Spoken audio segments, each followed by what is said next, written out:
Huh? Huh? Did we get it? There we go. Okay, we got it. Holy moly.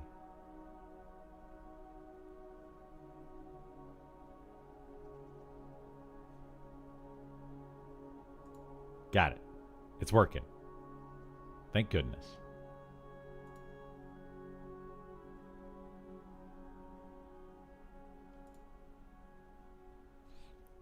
Okay, let's go down here and do this. We're gonna go to a new XP spot today. Yeah. All right, I'm coming down the ramp now. I don't have much wood though. Do you have any wood?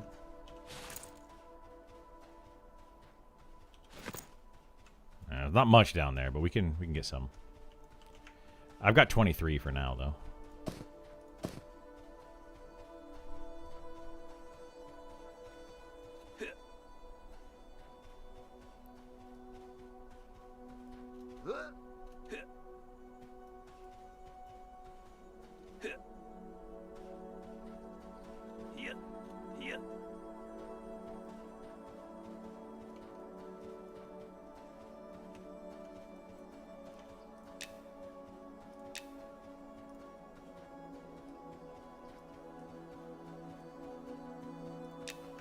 Yep. Good morning. How are you? So we're just kind of getting started. I have a late start today. I put a video out this morning on the Sangral rings. So we're just kind of slowly easing into it today. We'll see how long I stream for. Probably go at least 10 hours, maybe more.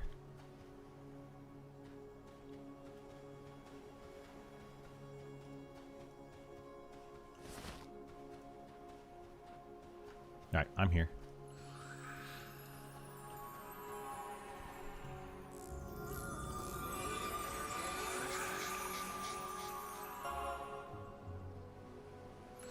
That's good. Trying to figure out how to make a staff? That might be fletching. I don't know. Could be fletching, could be carpentry as well.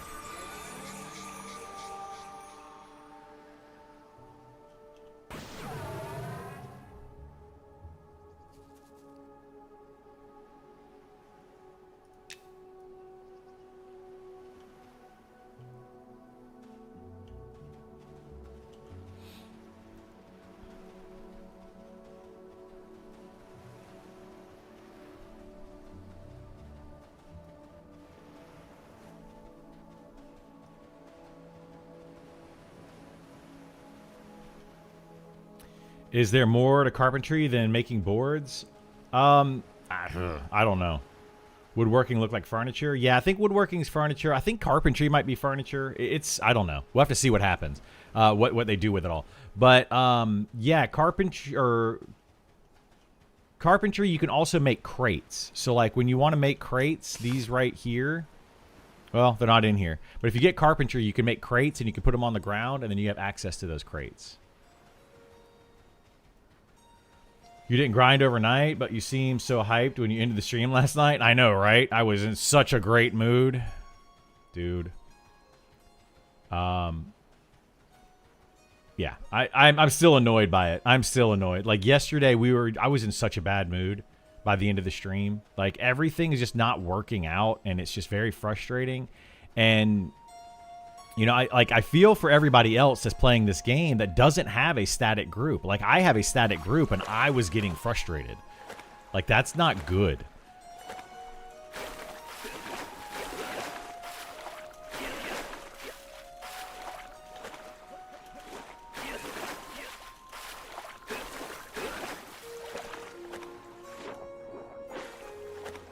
Sick water jump? No, they cannot. Yeah. It is. That's my biggest concern. It's been my biggest concern for a couple months, and I've been telling Sean like the balance is the issue, man. Like he's making content, and it's like he needs to get with the team and be like, look, we need to balance this stuff. It's broken. I'm going to get this wood so that hopefully it respawns.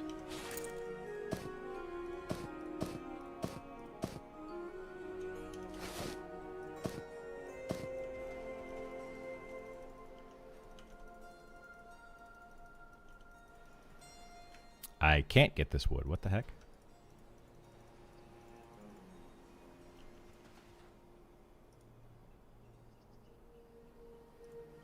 Is this above my level? Let me see. Yeah, skill not high enough to get this wood here. That's dumb.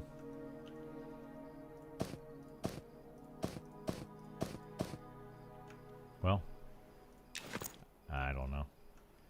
Well, we'll be here for a little while. I mean, I've got 20 wood. Or 23 wood. No, it's fine. Let's just start doing stuff. Maybe everybody else will be on and we can do whatever in a little bit.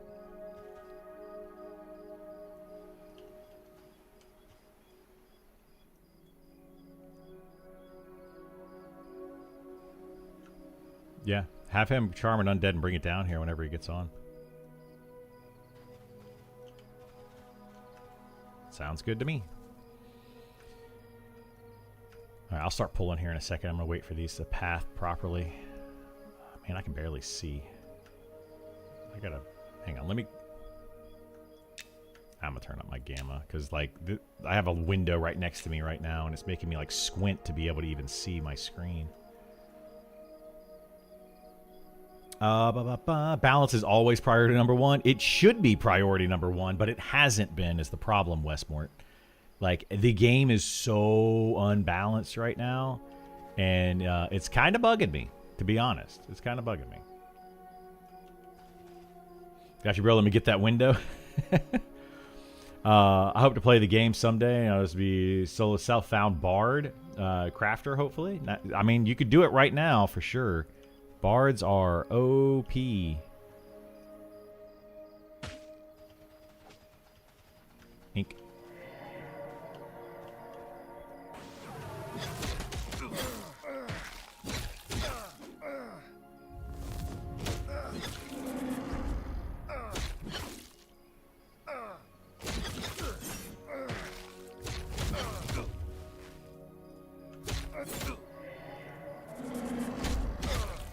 Have you looked at the beta Trello?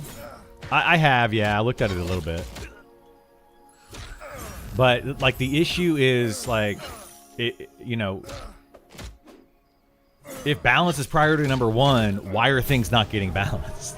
Like, I feel like, I mean, I know they are, and I know they're working hard, and, like, a lot of the things that I'm saying and the community is saying is, like, we are all outside looking in, you know, with not looking at their perspective, and I totally get that, you know, and it's not fair to them and all that kind of stuff. I get that, but at the same time, the beta's now been out for a week. We've been saying charm is broken, and I am not going to get on this charm bandwagon all day today, but charm has been broken in alpha for months, and we've been saying it's broken in alpha for months. And now it's been out for a week in beta, and they've proven that it's broken. And it's like, why are we not getting this fixed? Why? Like, why is it taking so long to nerf Charm to oblivion and then figure out a solution and bring it back up? Like, we decided, or, you know, somebody decided, Nick, I believe, decided that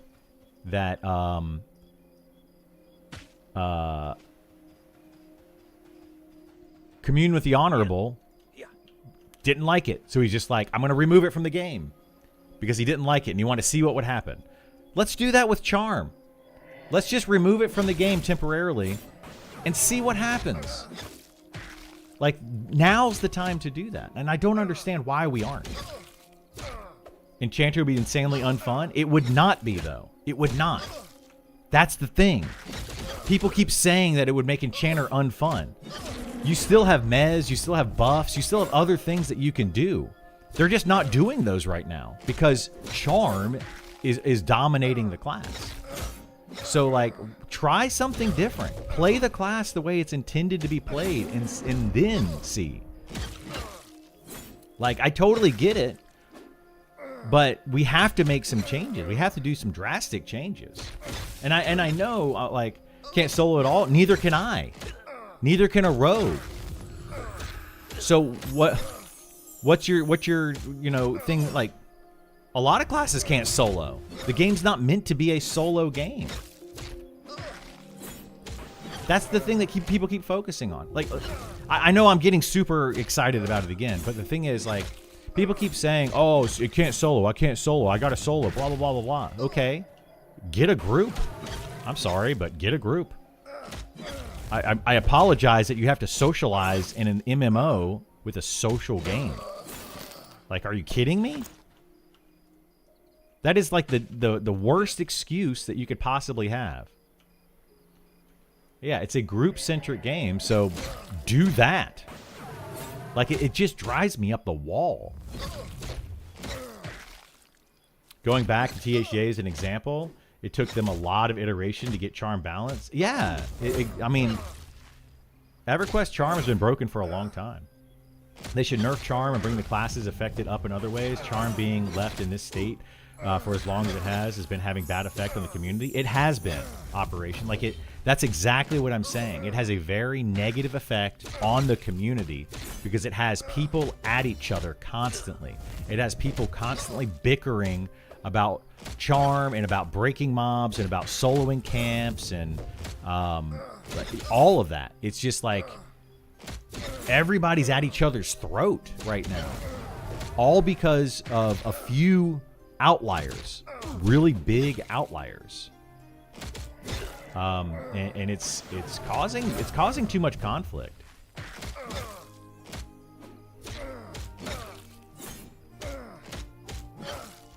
You know, outside looking in can exactly be the problem, and it can take time to balance. It can take time to balance, but it has also been proven, right, that it doesn't take time to balance. You want to change something, remove it from the game, see what happens, and fix it later. You know, they literally did that to Commune with the Honorable.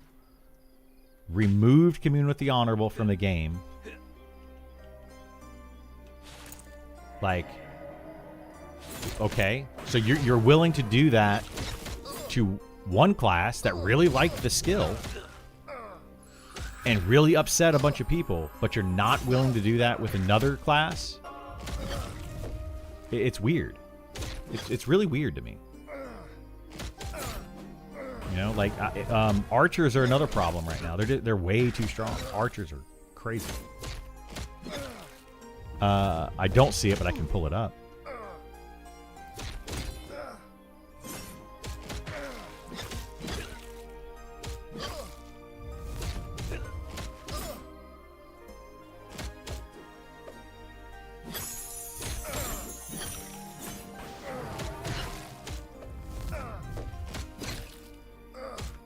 Yeah, I don't know if I can pull it up.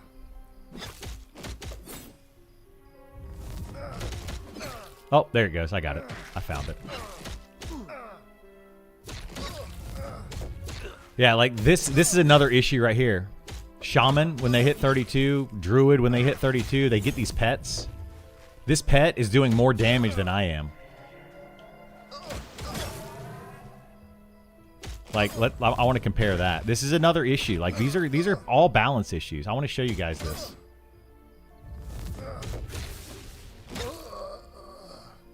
Hit mine.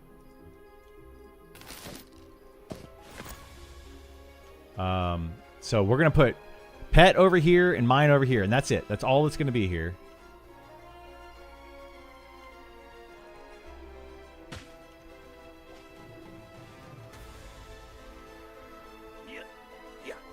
And you're gonna see that the pet, a pet for a druid or a shaman, is doing more than a fighter. I'm hitting for 20. Okay, I'm hitting for 20s. They're doing... Okay, I am hitting for more. That's good. Hit for 15. I hit for 1. They're, you know, hitting for 1. 18. You know, I mean, come on. It's pretty comparable. Right? So why does Shaman now get essentially a fighter as a pet at level 32?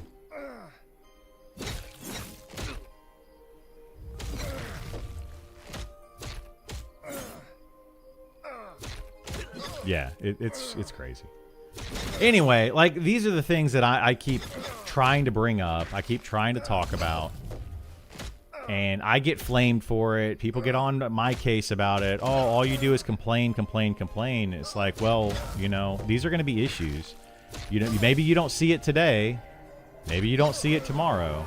Eventually, these things will come up, and they're going to be issues, and they're going to cause you, in whatever class you're playing, like, unless you're playing one of these overpowered classes, you know, like...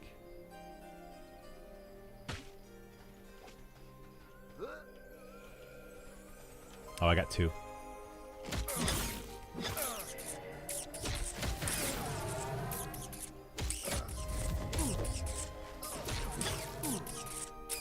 I didn't think it was going to pull that one. Last time I didn't pull that when we used to kill these.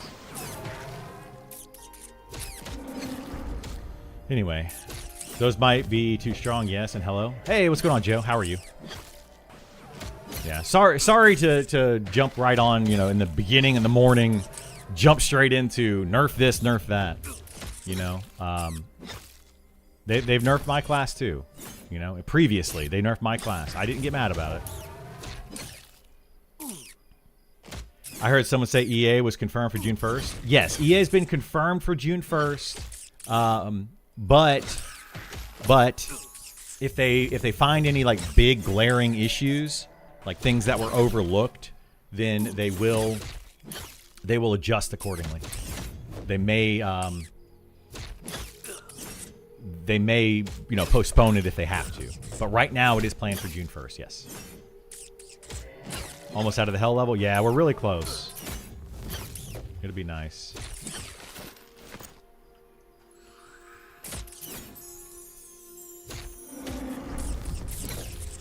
Straight into the balance drama, even in this unholy spring 4 day. How dare you? I know, right? I apologize, guys. I apologize. Like, I want to talk about positive things in the game. I really do. There's a lot of positive things in this game. A lot of things that I love. But there's just too many glaring balance issues that are just driving me nuts. And it's what everybody's talking about right now. You go on the Discord and it's, you know, this class did this. This class is overpowered. This class did this. Like, and it's just, golly. I mean, you can say, like looking at these numbers right here, the pet isn't doing as much as me. Like, consistently, I'm doing more. Right? I am doing more consistently. But still, you know, these pets are very strong. Look at that. He got a series of 10, 18, 18, 13, 11, 5. Like, that's pretty good. And then I get a series of lower damage. So, like, they're pretty close. Strong tank. This is supposed to be... People claim that the fighter is, like, the crazy high, broken DPS tank. And I'm like, okay, is it? Is it? You know, it's good. I'm not going to say it's bad. But, yeah, it's not crazy DPS.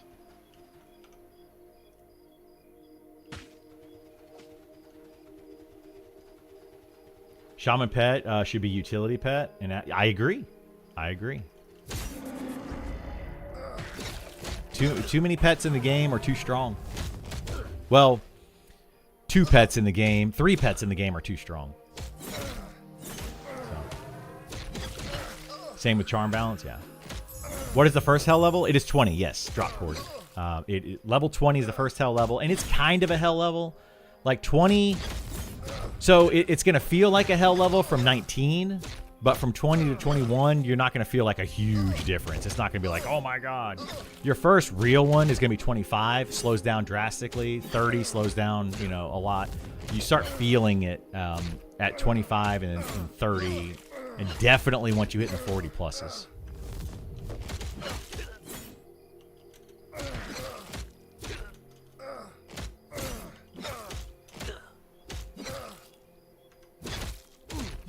So nice to see you again. Regular streaming and growing. Hope you're doing awesome. I am doing awesome. Yeah, how are you doing, Rifle Lady? We're trying to grow. We're trying. We'll see what happens. I'm trying to make this happen right like now because I'm hoping to be able to stream this game full time for early access and beyond, and make YouTube content. Speaking of which, I did make a YouTube video today, brand new YouTube video about the Sangrel Rings and Sangrel Necklace quest. So if you have not done those, if you're around level 20 and you have not done those, I highly recommend checking it out. Highly recommend checking it out. Good morning. Gith buffed me level 1 last night.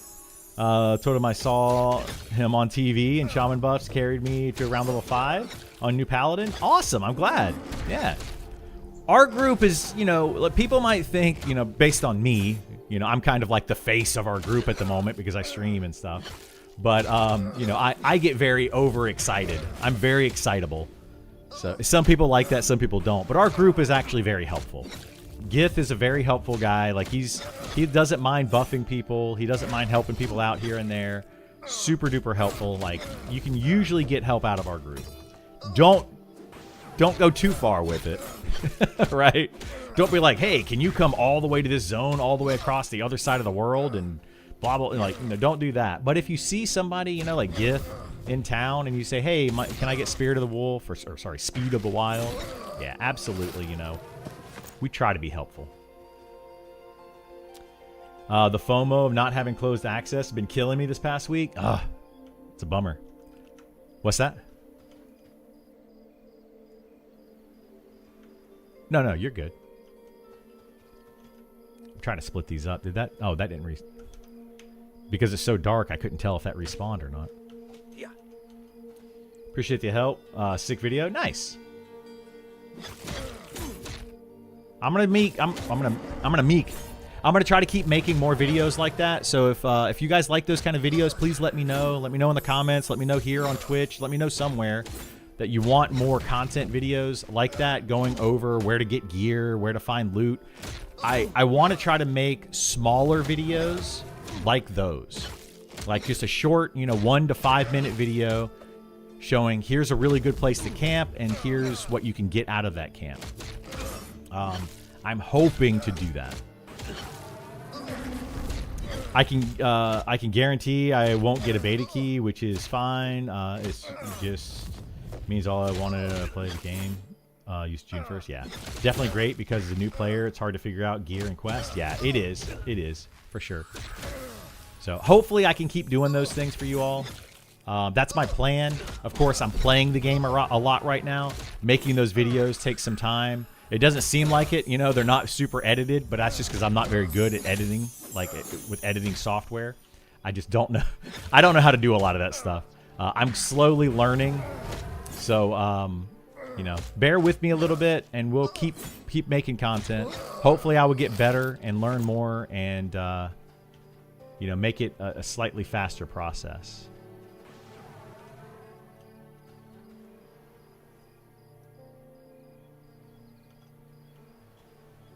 Where'd the other guy go?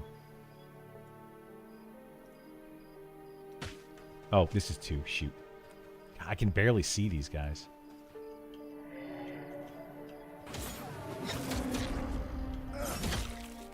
At least we have root. By the way, do you know if Nick still streams and does send out beta access? He does sometimes. It's not common, but yes, he does. Right now, Nick is focused on trying to get things into the game, get new abilities into the game. Hopefully, he's trying to fix some of these, you know, these glaring, in my opinion, glaring balance issues. I know he's been working on a lot of that. Yeah, he's super busy right now.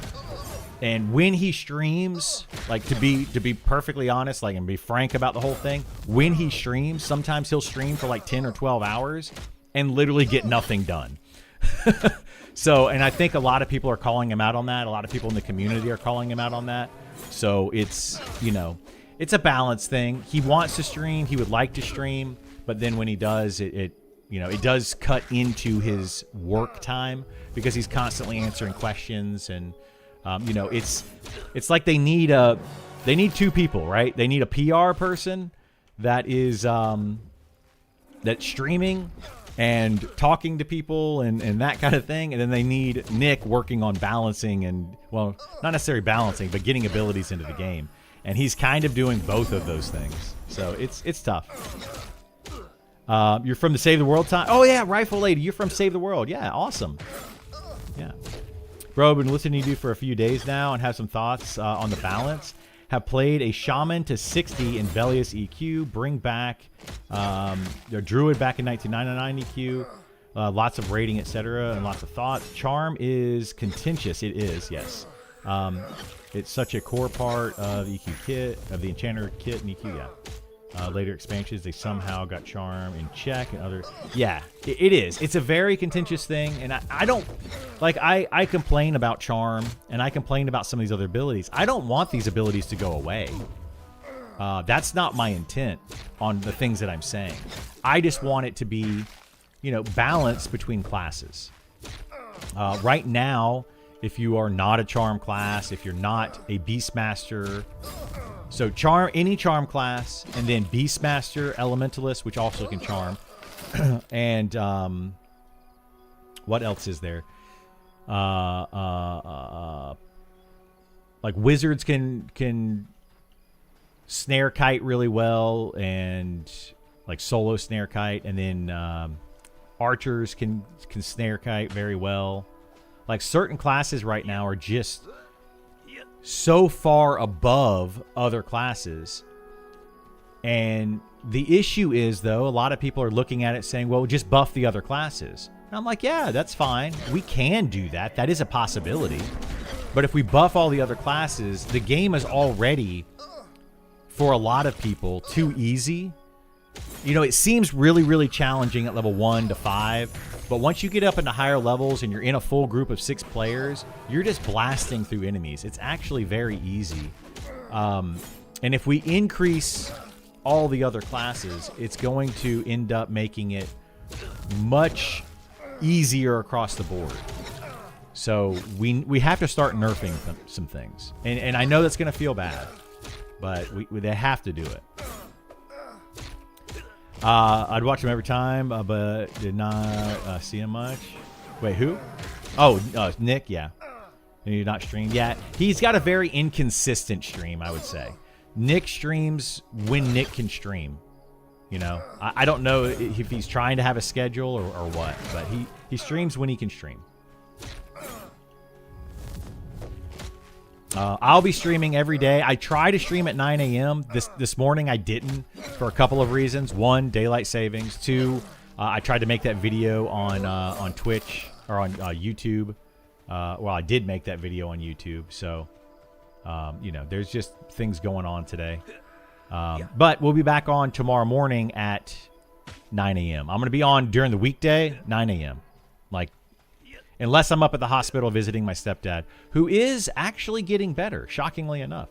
We were not expecting him to get better. We were expecting him to kind of stay in the state that he was in, which was not great. But slowly he's getting better. So, yeah. Da-da-da. Thank you. I'm excited to play with her since...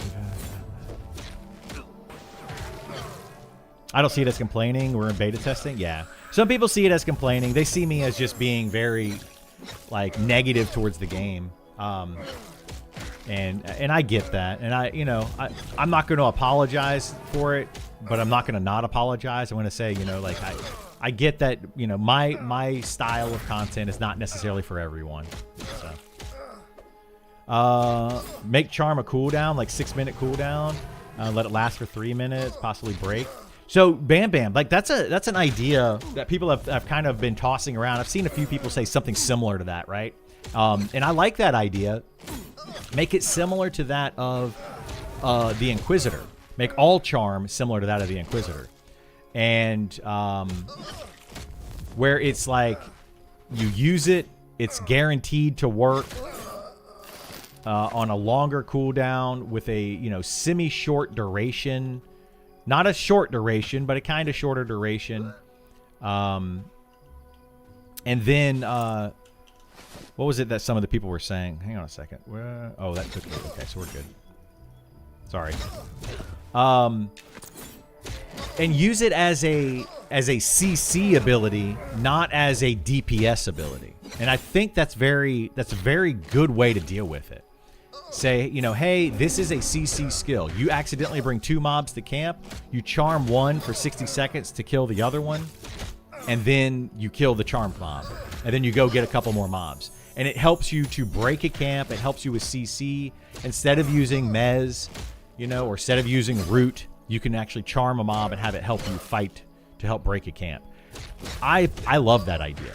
I think it's a great idea, and it can help balance the game quite a bit, rather than allowing classes to effectively permanently just constantly charm mobs and keep throwing them at new mobs, and essentially making these charm classes the overall best DPS. You know, there's a lot of really good ideas that are floating around out there. Which one is going to work, I don't know. You know, that's for the devs to figure out what's going to work for their game. So hopefully we start seeing some of them soon, though, because boy, oh boy, is some of this frustrating.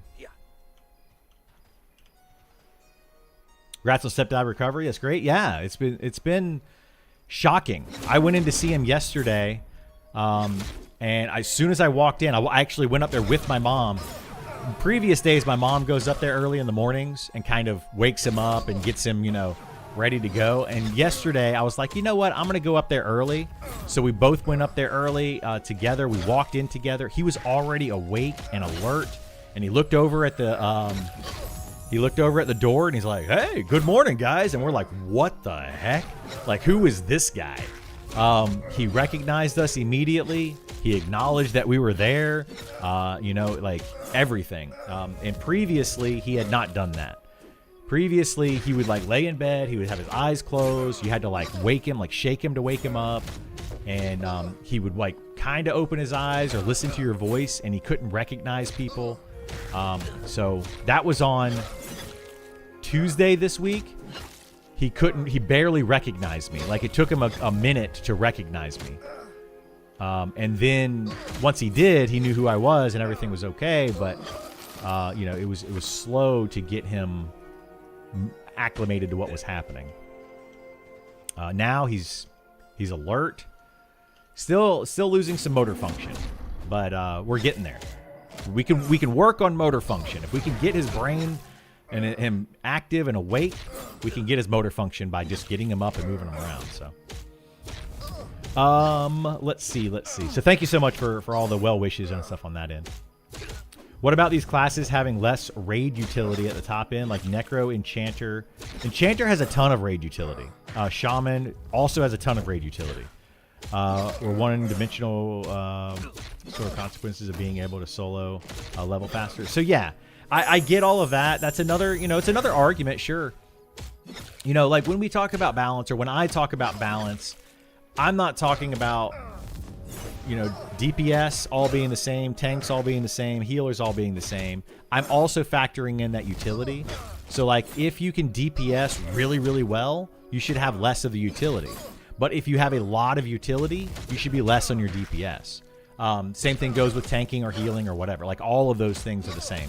So, you know, that's the balance, is there's a give and take of, you know, how much we need, how much, you know, all that. Yeah, I'm here.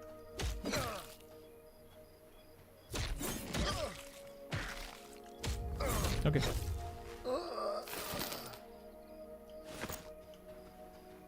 Ew, that's not good. Okay, yeah, just let me know when you gotta go. I can run and get wood or something during that. Okay.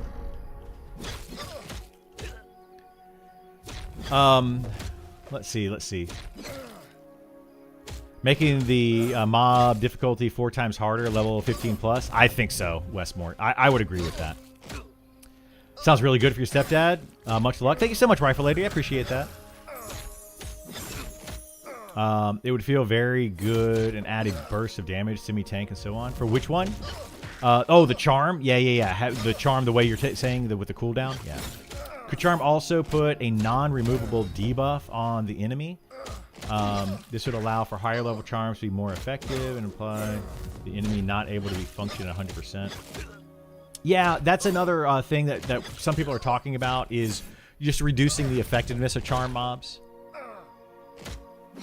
Okay. Yeah, reducing the effectiveness of charm mobs by like 50%, you know, could be another way to go. And I know people are going to be like, 50%, that's insane.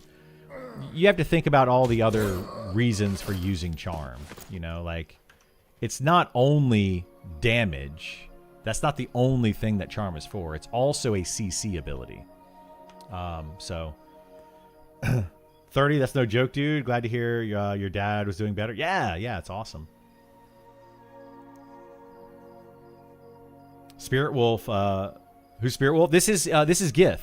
So this Spirit Wolf, when you become a 32 shaman, you get a wolf, and then every 4 levels after that, they have a pet wolf. And then druids also get a pet bear.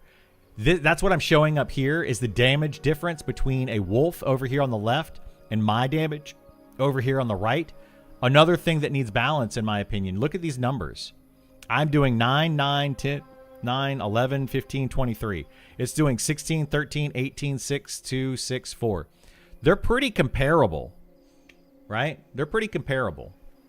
I wish there were timestamps in here so we could see how often they attack, but they're pretty comparable damage. Charm is a concentration spell in D&D. Yeah, that would be good too. A concentration type spell would be another way to do it. So yeah, you could reduce the cooldown time on it, or increase the cooldown time on it.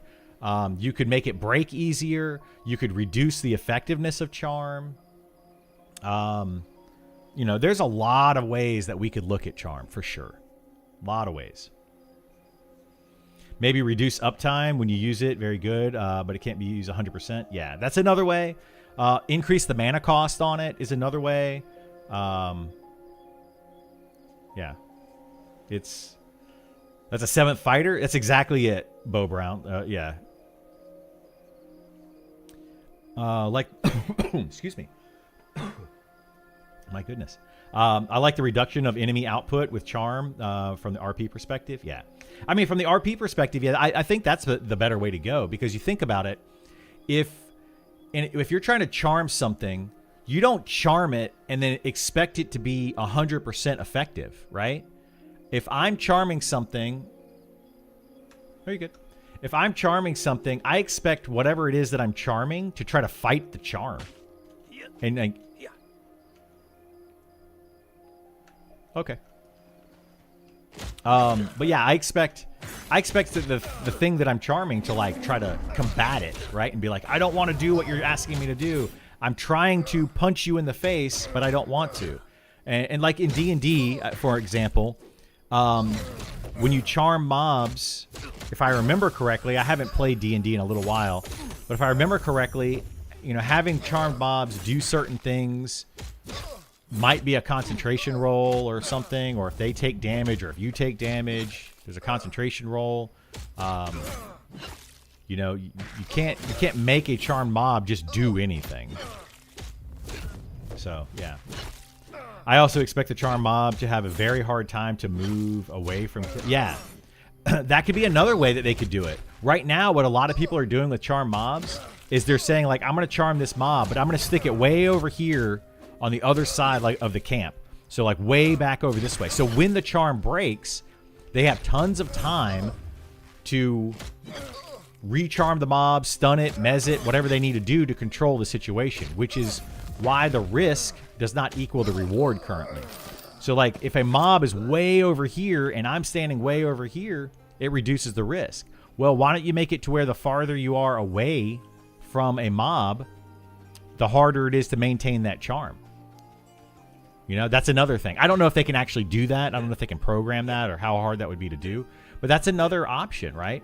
You have to be next to the charm mob. You have to be, like, within 10 meters of it. Otherwise, the charm instantly breaks. that could be a way to make it more risky. Because then when the charm breaks, it instantly attacks somebody. Specifically the enchanter, you would hope. But right now, that's another thing is when the charm breaks, the charmed player gets like a mem wipe. And it basically becomes one threat. So like if you have a healer in your party and they heal, the charm mob's going to go to the healer. It doesn't go to the charmer, which means that the charmer is able to get it back under control much more easily. So things like that would really help out in charm, I think.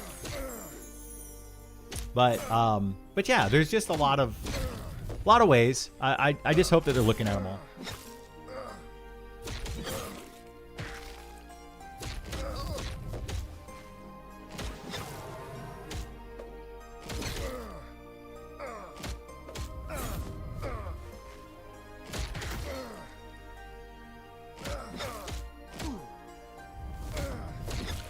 Charm was super broken in EQ. Yeah, Shaman slow was really OP as well. They've kind of fixed that in this game, the slows.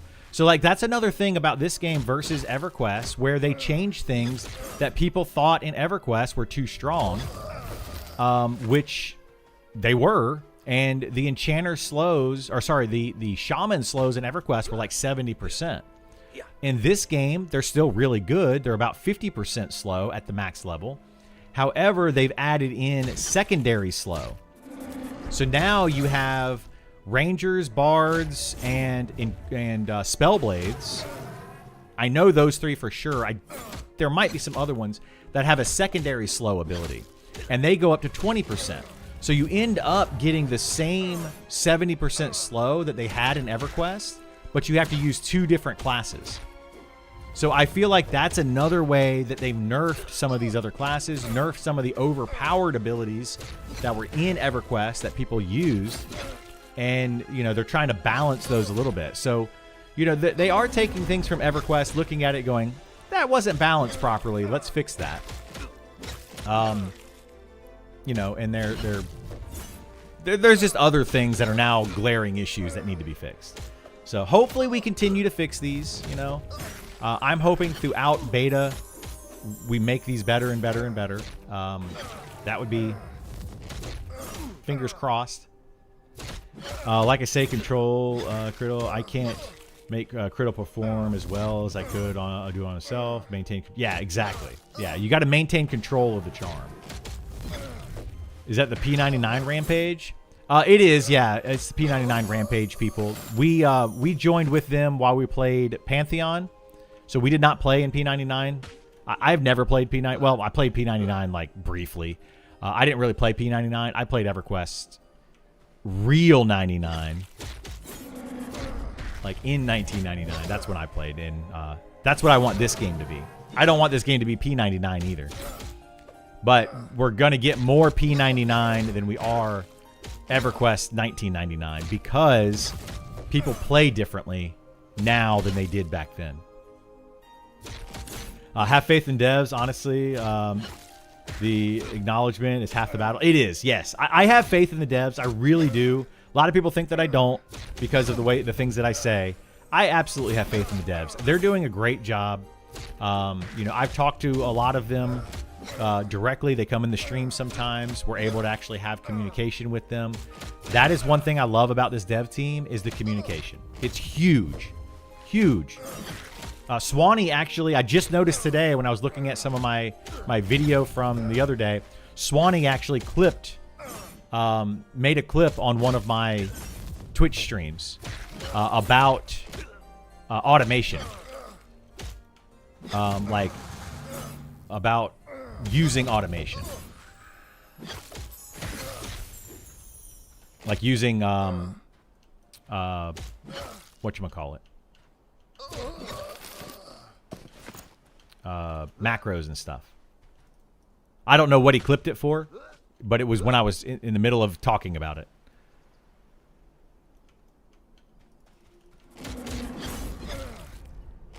Can you do giveaways on your channel? I can do giveaways on my channel, but not for this game. I don't have anything to give away. This crusade against Charm is absurd. Go make an enchanter and see how it actually is. Your bias...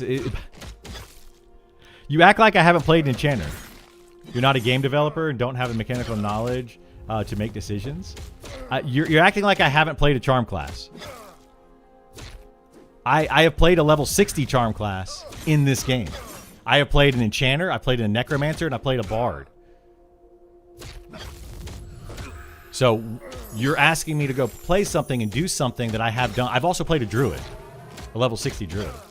Like, it's not biased. I literally played the classes. I know how they function.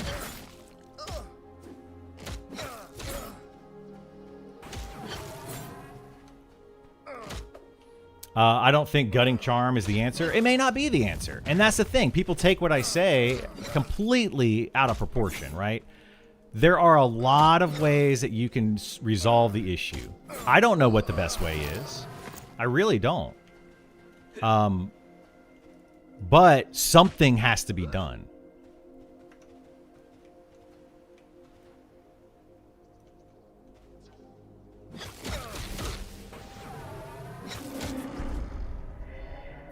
That was pretty aggressive. Guys talking his opinion into the day. Yeah, these are all my opinions, right? These are all my opinions. I'm not the game dev. I can't make any of these changes. You know, like I can just tell you from my perspective, from a player perspective, having played a lot of these classes, having put in, you know, almost 2,000 hours into this game, I can tell you my perspective of what's going on.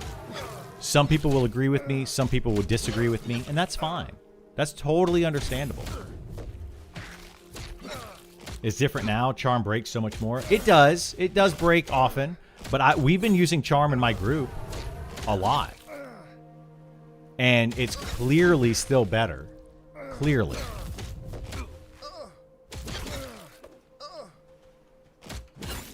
This guy about to pull my mob. He needs to go find his own mobs.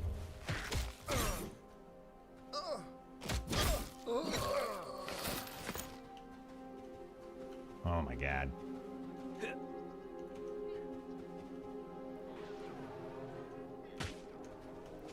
Two ink.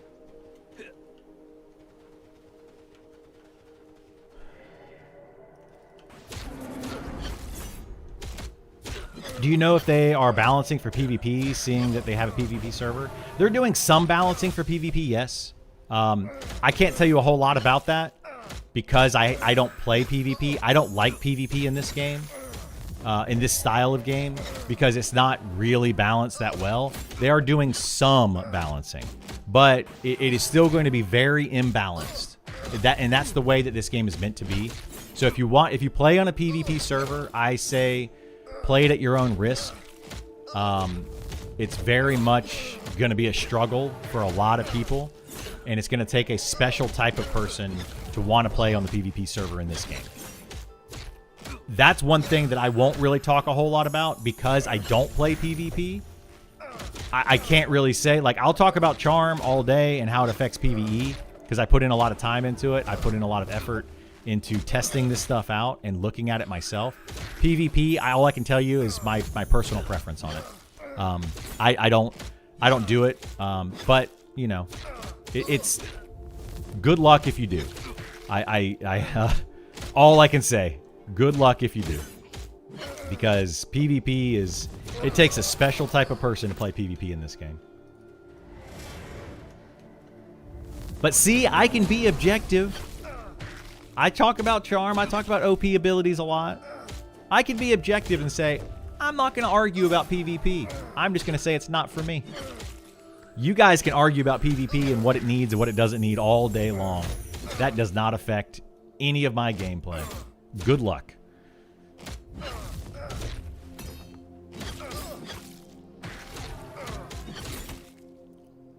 I say that because balancing between PvP and PvE is extremely difficult. It is, yeah.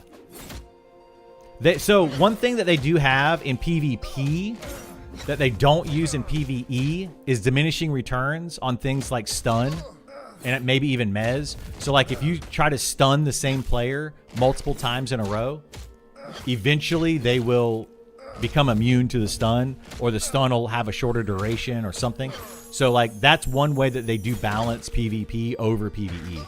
There is no diminishing returns whatsoever on stun in PvE. You can literally stun lock a mob permanently in this game. Should you be able to? That's a different conversation. But currently, you can do that. You cannot do that in PvP.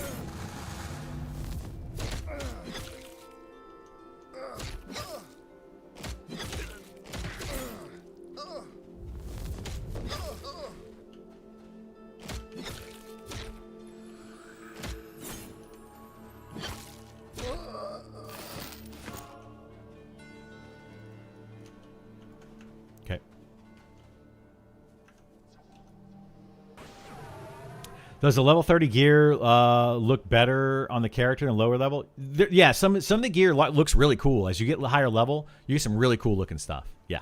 I mean, it doesn't necessarily look better, right? There's some low level gear that looks amazing. The Worm's Bane armor sets look really good. So there's low level gear that looks good. There's high level gear that looks good. There's middle level gear. It just, yeah. So, yeah, it just depends. Just depends on what you have.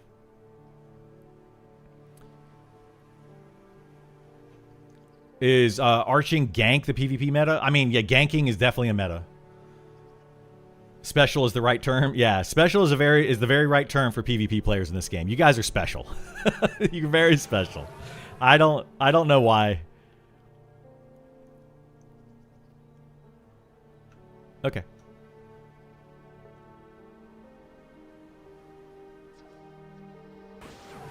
Oh, that's a bummer, dude.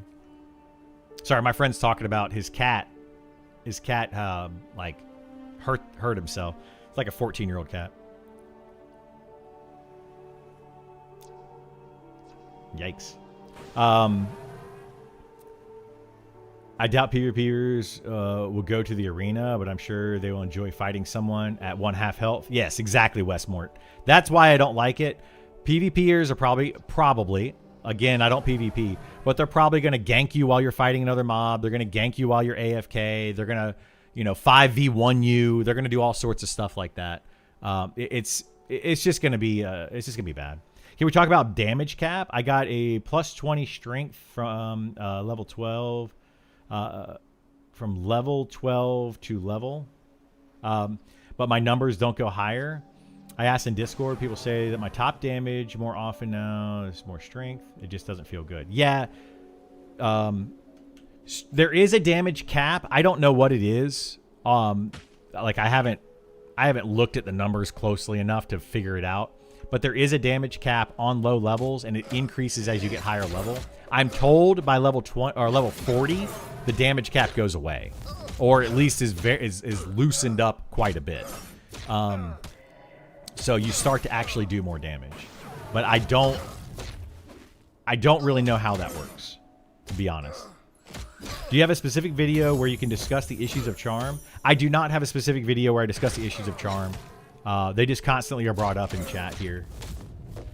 I played a bit and I found many mobs identical to fight. Would like more variety. There's more variety at higher levels, especially when you start fighting spellcasters. So, at the low level, it's a lot fewer spellcasters. You'll start to see a few of them, but not as many. Spellcasters are a lot more difficult. But you're mostly going to see the same type of monster. Physical damage. They're going to run up to you and just kind of punch you in the face. That's another balance issue that we haven't really talked about a lot. And, because it's on the NPC side, is spellcasters, they only cast like 3 or 4 spells in a fight.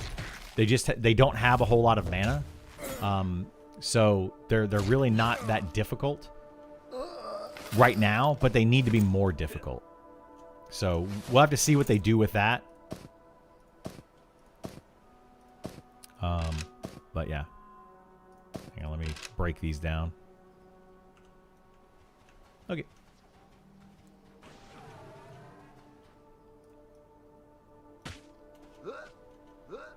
Yeah.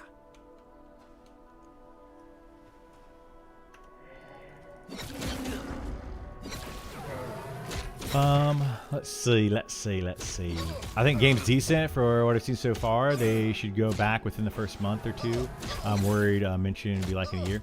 Yeah, I mean, I think the game's in a good place right now. We got early access coming up. Yeah, I think it's going to continue to grow.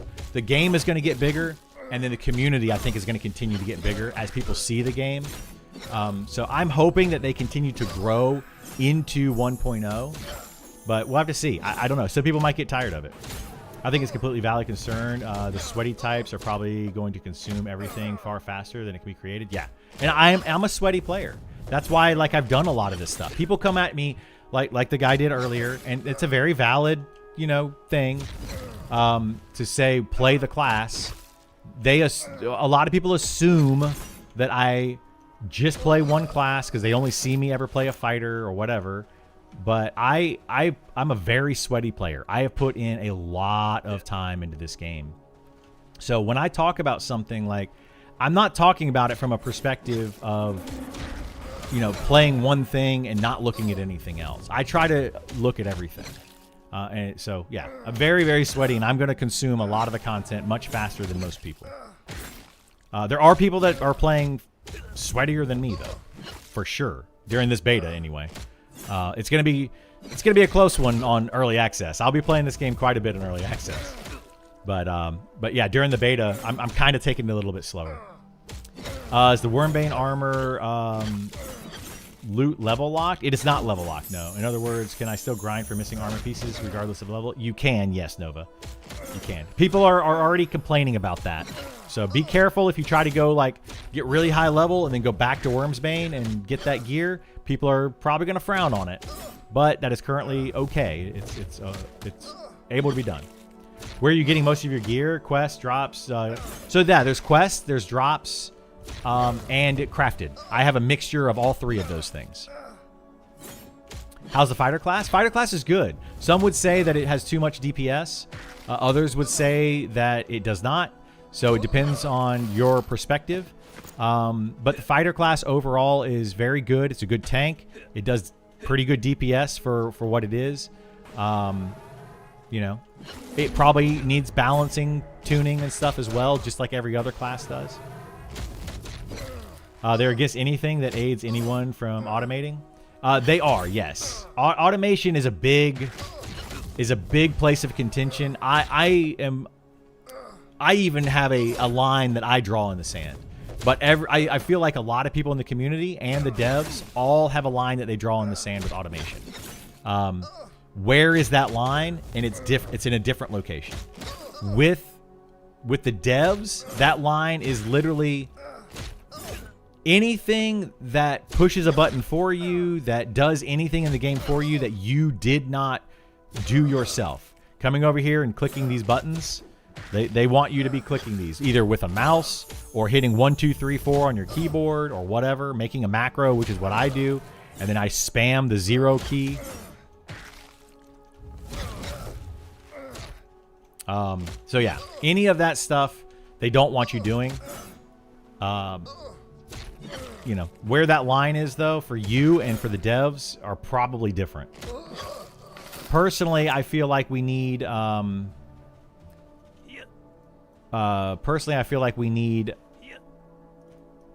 little bit, allow a little bit of automation, and I know that's a big bad word for a lot of people, but it helps with what the heck what is going on here? That guy just stopped to cast. He's not even a caster.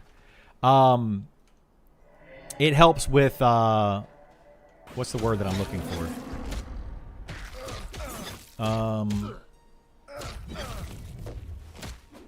Accessibility. There you go. That's the word I'm looking for. It helps with accessibility quite a bit. Is Paladin the only tank that gets root? Or did SK get it? I don't know that Shadow Knights or Inquisitors get root. Inquisitors get a bunch of stuns. Shadow Knight gets a snare. Paladin might be the only one that gets a root. The devs are going to have to flame-proof underwear. Just have to ignore the sweats. It's going to be tough, yeah. They are. Oh, my buffs are dropping? Okay. Looks like three or 4 minutes on each one. EQ had some of the worst design ever, and I think people got used to being able to... Yeah, I think so too.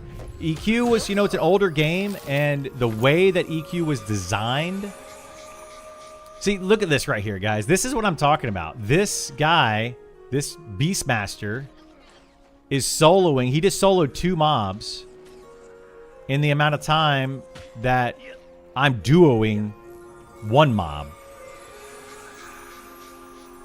Let me see. Well, yeah, he did 1.5 mobs to a duo's one mob, basically. So that's what we're talking about with balance, right? Just want to get those numbers a little bit closer.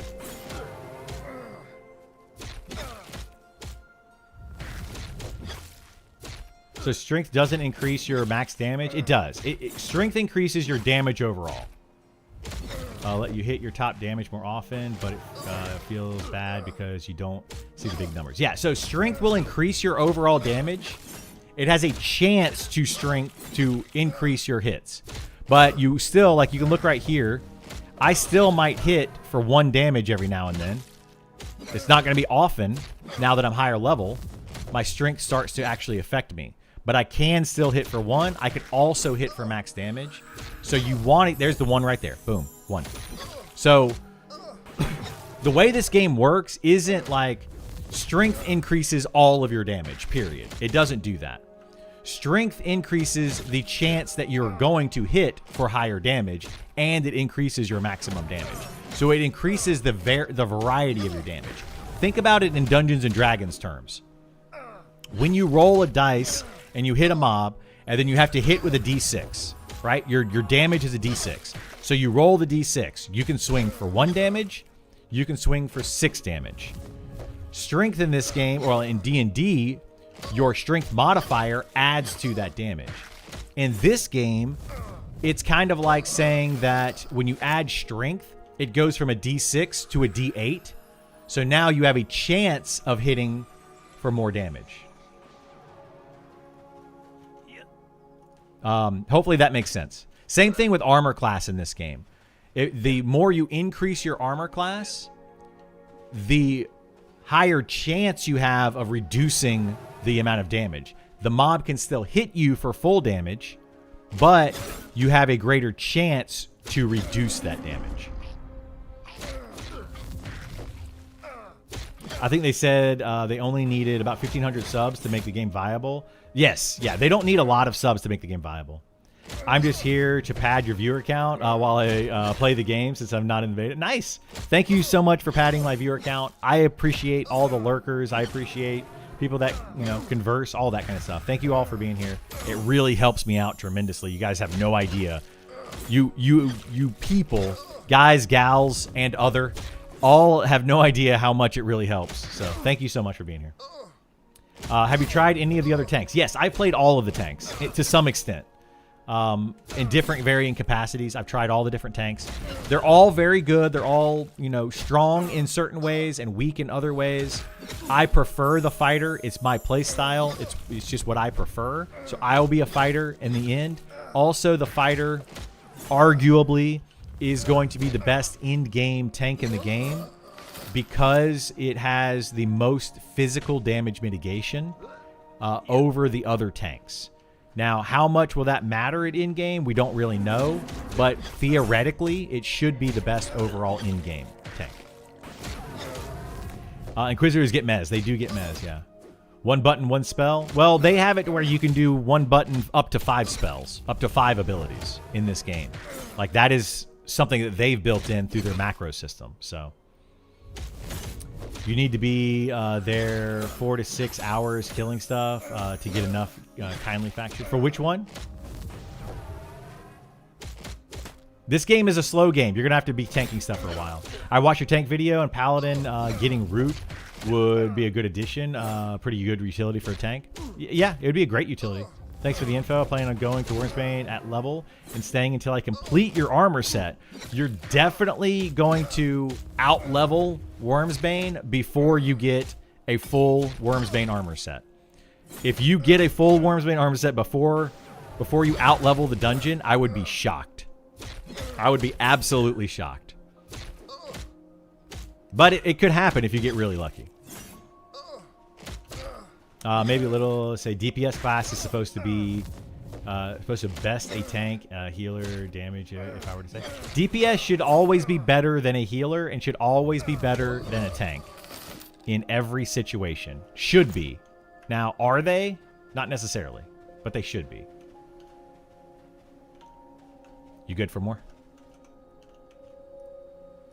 Okay. Yeah. Okay.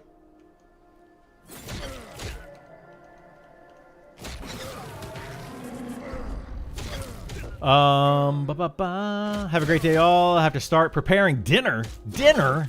Take care, Rifle Lady. Appreciate you stopping by and saying hello again. Unpopular take. I kind of hope they remove Snare from Archer for higher DPS. I mean, that would be an unpopular opinion, kind of like my opinion on Charm, right? People are going to probably disagree with you on that, Westmort. But Archer does a lot of DPS. Do they need to have the Snare utility? Snare utility is allowing the Archer to solo kite mobs right now really, really, really well. So I totally understand your unpopular opinion. I don't necessarily agree nor disagree with it. See what I did there? See what I did there? I'm not all bad, guys. I love when people come in here and they're like, all Criddle does is complain and just nerf everything. Cool. I find it funny. I find it funny.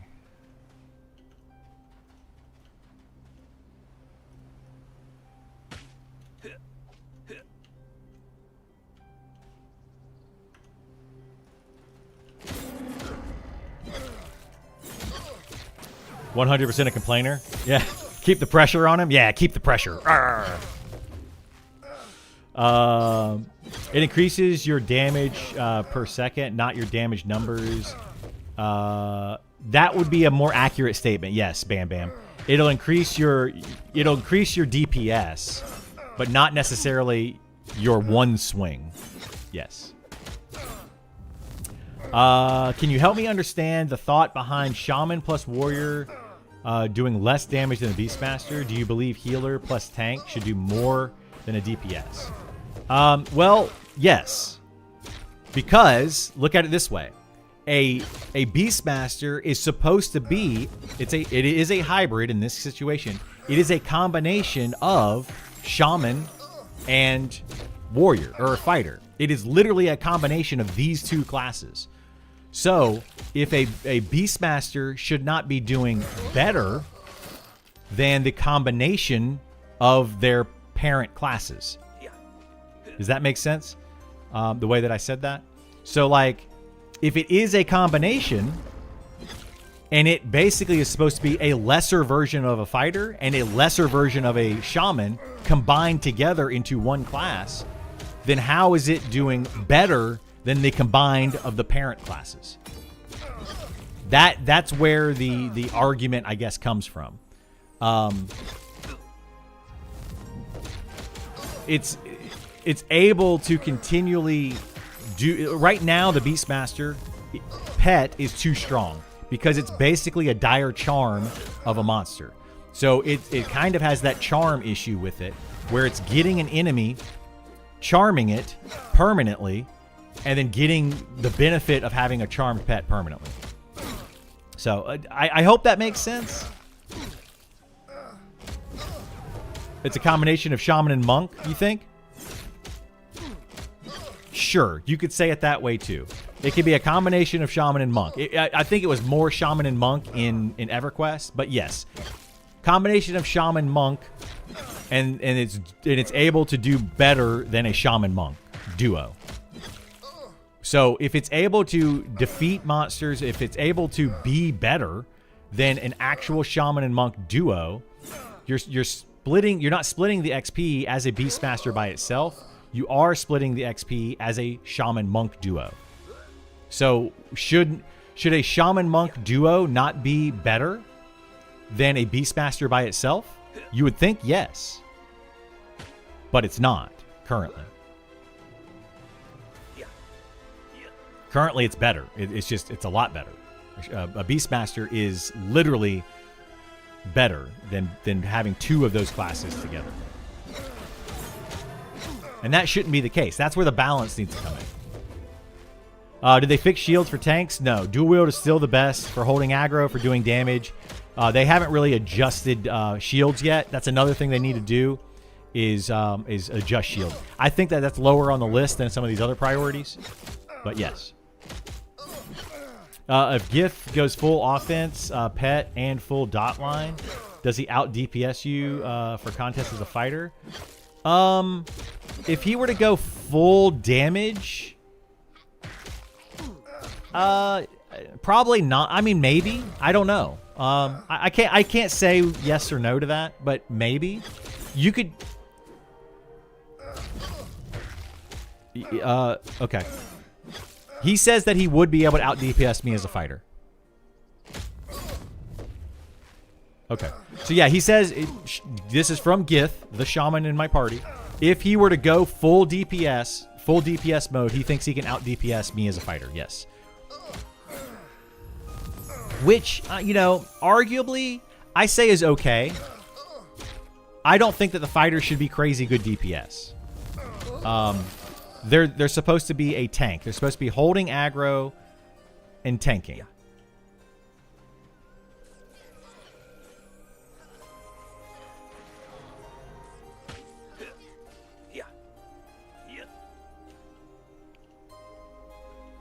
Yeah, you're good.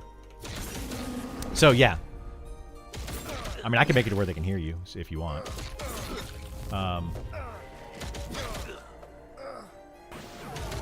Do you know, like in comparing EQ, complained about OP solo classes, but at the end of the day, what you provide to a group and raid is basically priority? Yes, it is a good priority. I agree with that. Yeah. But right now, the OP classes, the OP, like all of the OP classes provide more to a raid than the non-OP classes. For example, in this game currently, and they're supposedly fixing it, you can kite raid bosses. So you could take like 2 or 3 good kite class. You could take 1 good kite class if you really wanted to, and potentially kite a raid boss and kill it. Some of them, not all of them, but some of them. You can actually kite some of these.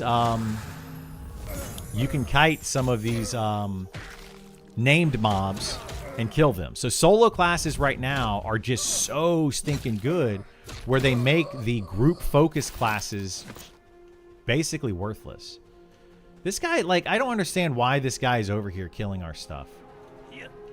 Like, we are killing these mobs, and he can go to any of these other camps and kill these mobs. Yeah. And he's choosing to fight ours. Like, what the heck? It's gonna be 2 pull. Kind of have to, because this guy's like killing our stuff over here. Yep. Yep.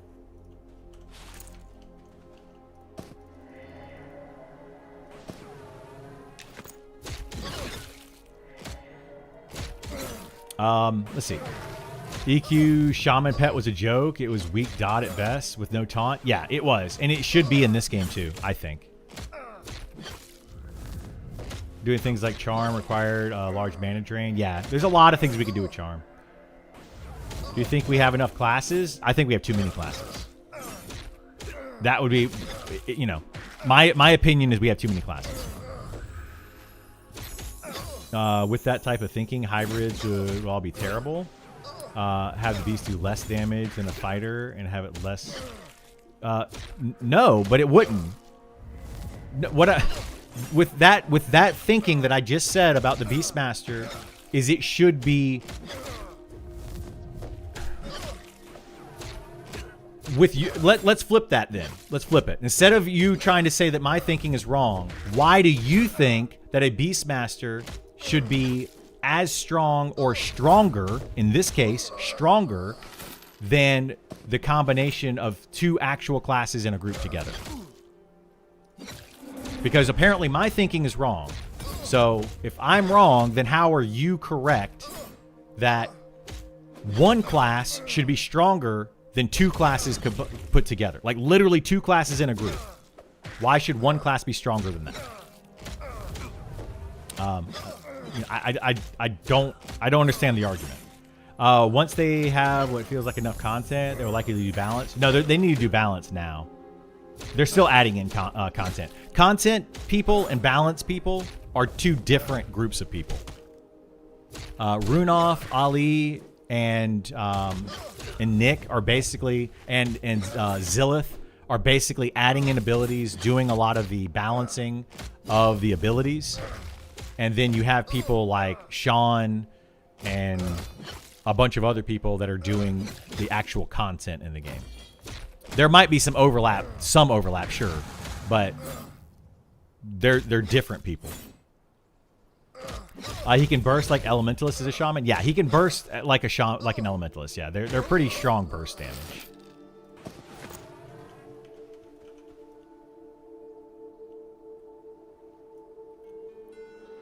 Keep in mind, there's a reason all characters are going to be deleted after beta. To my understanding, yes, yeah, that is true. Do bosses summon? Some bosses do summon, yes. That's why I say some raid bosses. Some bosses do summon, making them hard to kite. However, the summoning is not as detrimental as you would think. Yeah. Because they don't like summon and root you in place. They summon and you can instantly just run away from them. So they might get one round of attacks on you, but usually that's not enough to kill you. Do you know anybody in Night Harbor side of the world that's been doing a bunch of quests that wouldn't mind pointing me in a direction? I don't want to spoil it by asking in chat.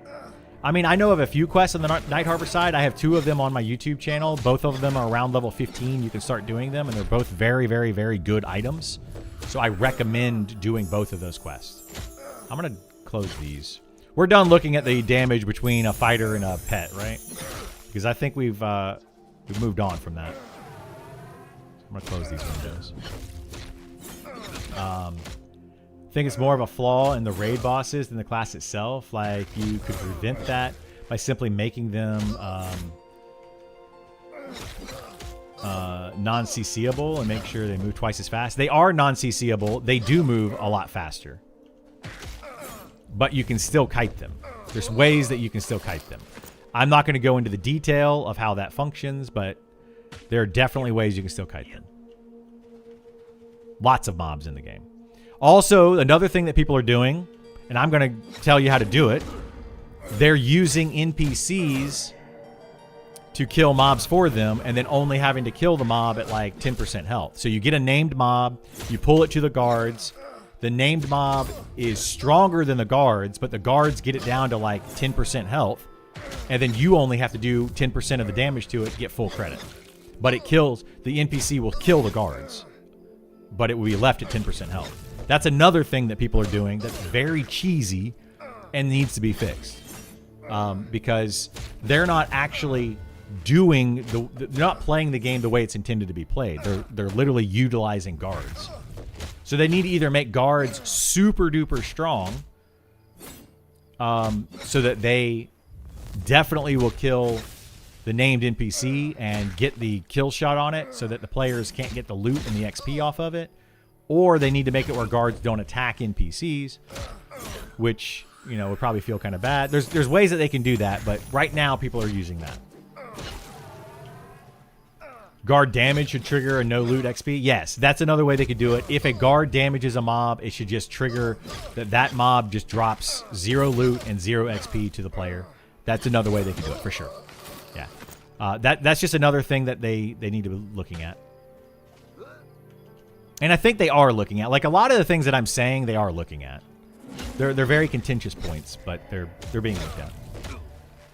Beastmaster is designed to be a DPS class. Okay.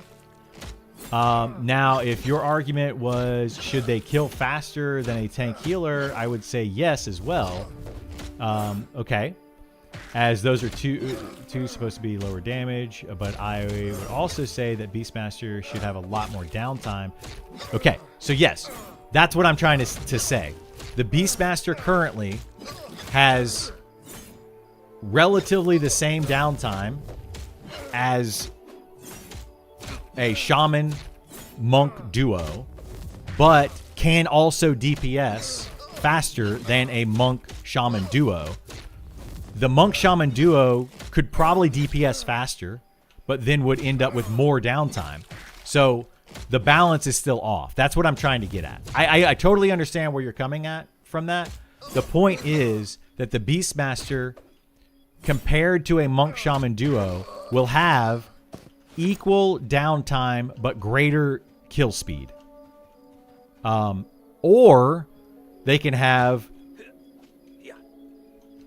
like, there's different ways you can look at it. If Gith here were to just go straight up offense with my fighter, we would have about the same kill speed as a Beastmaster, but more downtime because we have to wait for Gith to get his mana back.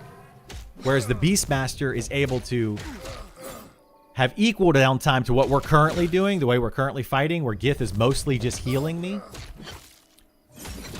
We have less downtime than the Beastmaster, but we're killing at a much slower pace. So I see where you're saying, but it's still, those two things are not equal with the Beastmaster versus the two players. Because even if they were perfectly equal, if, let's say, the Beastmaster downtime and their DPS was the exact same as a Shaman plus Monk duo, the problem with that is the Shaman Monk duo are splitting the XP 50-50, but the Beastmaster's getting 100%.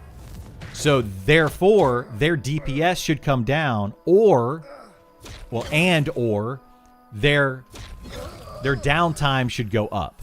So that's what I'm trying to get at. Is that's not what's currently happening. Their downtime is about equal, and their kill speed is about equal-ish to a duo. I guess that's another way to look at it. Right? So overall, they're just stronger. Does race matter for fighter? A little bit. There's race. So there's slightly different stats with race, and there's racial traits. Those racial traits do make a difference, and the stats make a very little difference, but they do make a difference. Raid bosses had summon, high, resist, immune to snare, etc. So in this game, raid bosses are immune to most CC, root, snare, mez, charm. They're immune to most of those things. They also can summon mobs. They also have higher resist, all of that kind of stuff. But they're still not strong enough. They're still soloable in some cases. By that I mean optimum stat spread for fighter. Yes, there are certain classes that have better. It just depends on what your stats. Like you don't want to be probably a gnome. If you want to min-max, right? If you want to min-max, a gnome fighter is probably not going to be the way to go.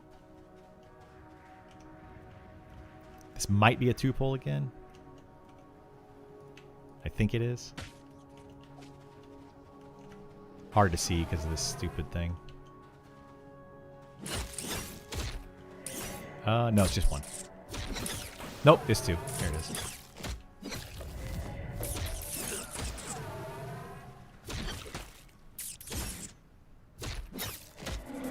Alright, or make it where you have to do 49% of the damage.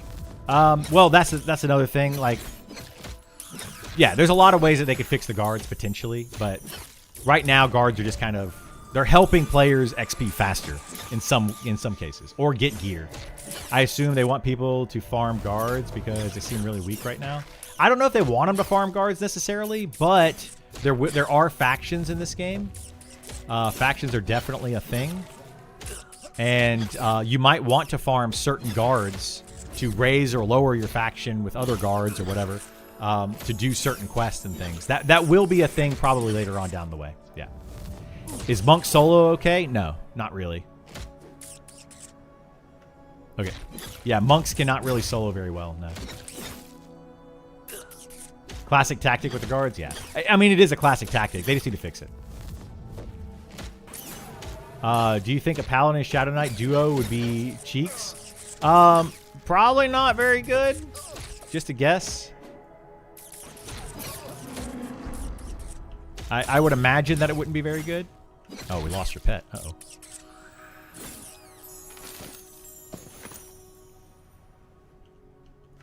All right. Yeah, the ones at the entrance, they definitely get buffed. Do you want to camp? Like root and camp? Yeah, we should be able to root and camp to clear it.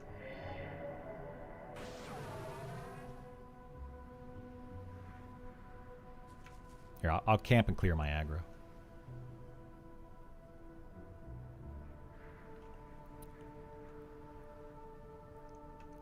Yeah, that's why I wanted to pull the other ones, but that guy came in and was pulling those, so I couldn't. All right, I'm out. All right, sorry guys, we got a little overwhelmed there. Gotcha. Okay, so you see where I'm coming from now, Celtric? Yeah. Okay, maybe root and run away far. I don't know.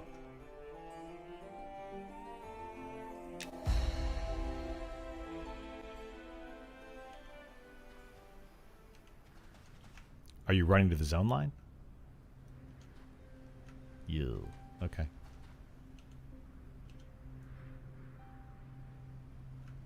Yeah, this... Yeah, I won't pull the ones at the entrance.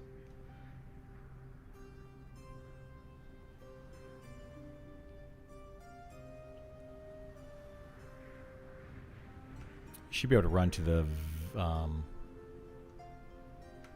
shoals or Vale or whatever's down that way on the beach. Just look out for those giants. You can avoid the giants completely.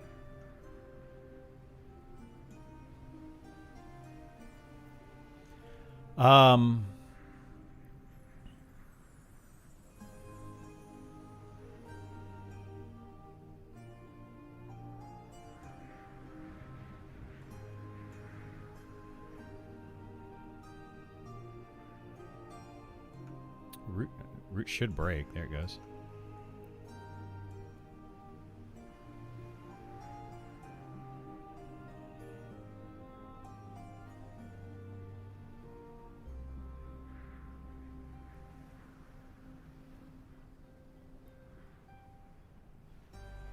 Yeah, he's trying to run that to the zone line. It's a kind of a pain. I'm gonna come over here, out of the way. Yeah, these storms, man, they're rough. Still can make a fighter for style points, though. Yeah, I like the fighter. Just stay right along the water, and you should be okay. And then run right past the giants, because you'll zone right past the giants. It's not far.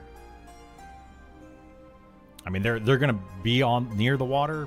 But I think if you stay right on the edge of the water, you won't aggro.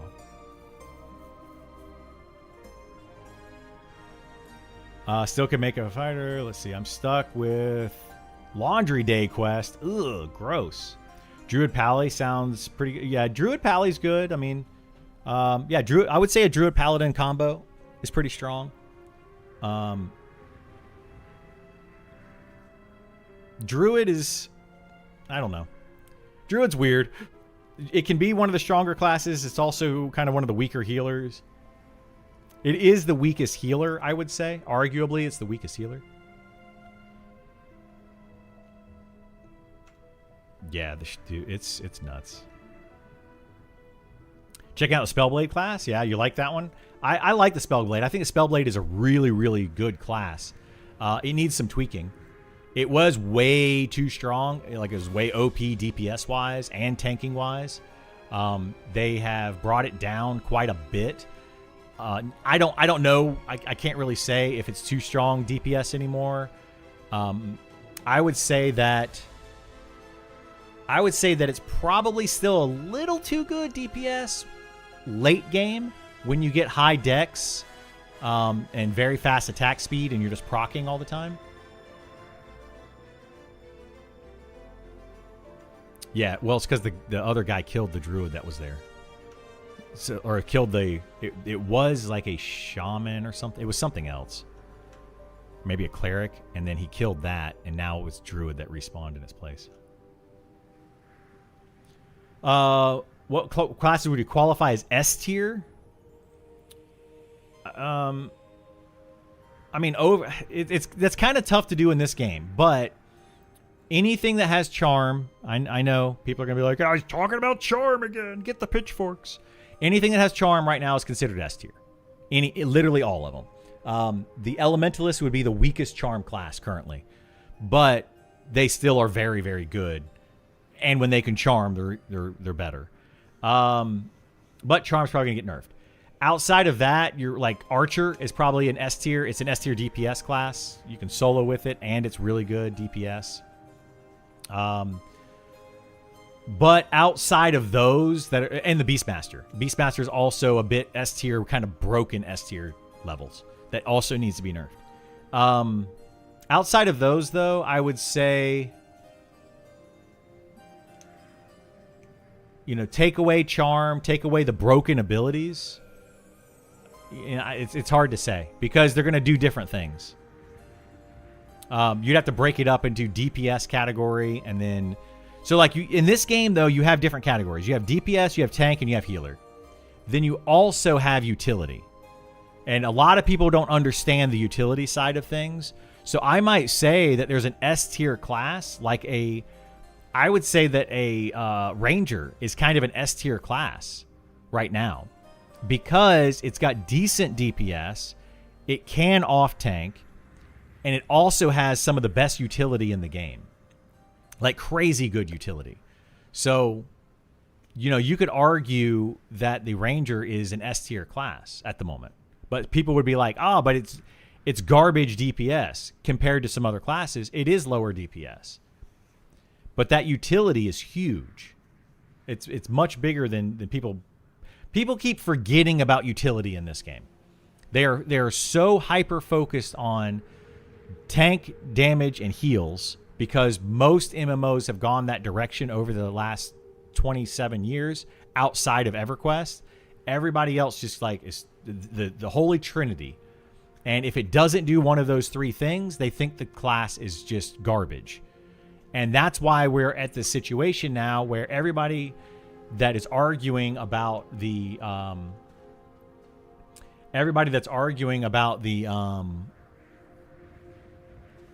Enchanter. They're saying, Enchanter without charm is a useless, terrible, awful class. It has the most utility in the game. So it's not a terrible, awful class. It's just that you have to understand how utility works.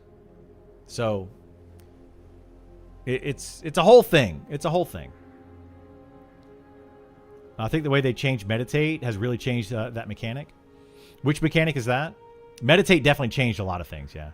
I think the variance in utility and role makes a tier system hard to apply across the board. It does, yeah.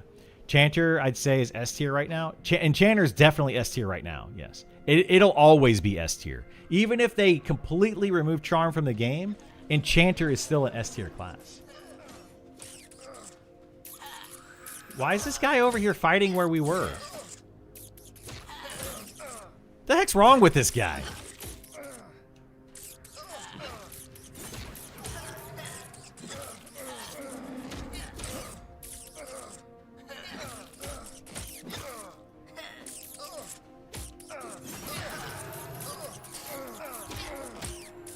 I don't know what this guy's doing. Like, he's driving me nuts.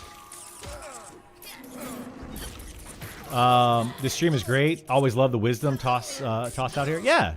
Appreciate it, Grey Bomb. Spellblade Aura for casters are really good. Increase the intelligence for your group.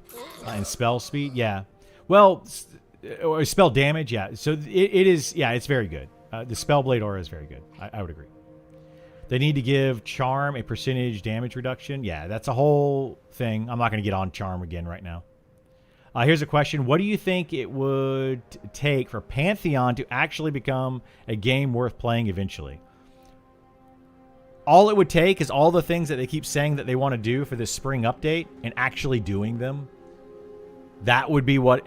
Actually doing them when they say they're going to do them, that would be what it would take for Pantheon to be a good game. That's it. It's literally that simple. They just keep claiming they're going to do something, and then when they implement it, it's broken, it doesn't work, or they keep delaying it forever and ever and ever and ever. Like Charm. Charm has continued to be delayed now for over a year, as one example. And they keep wanting to put stuff like that in the game, but they're just not doing it. Bard, Enchanter, Archer, Beast Lord, really strong. Elementalist, Ranger, Shadow Knight, and Shaman, also in a good place. I would agree with that list. Yeah, I would agree with that list. Don't push the Ranger. I plan to main a Ranger, and you're going to spoil it. Now, Ranger right now, guys, it's a very good class. However, it's not overpowered as some of these other classes are. Now, once they adjust some of these other classes, people might look at Ranger and go, now Ranger's too strong. But right now, I think Ranger is kind of the point where I think the other classes need to be. That's what I would like to see. Just let me know when you're ready, Isar. You should do a content video on utility classes and how good they are. I started one, but I just never finished it. Invite him in your golden. We don't want to kill that many mobs. Bam Bam, that's the problem right now. We're trying to take things slowly, so we're just doing a duo. Yeah, I don't want to. We don't want to have another DPS, because if we get another DPS and we do things faster, we have to pull the mobs from inside, and then it becomes a whole tedious headache. Ranger's range taunt is nutty. I've heard about that. I just actually wasn't aware that they had a range taunt until yesterday, and I was like, okay, maybe that one needs to be looked at. Does a sandstorm have any effects besides reducing render distance? Not right now, no. Not currently. Something that somebody brought up yesterday as well. Huh?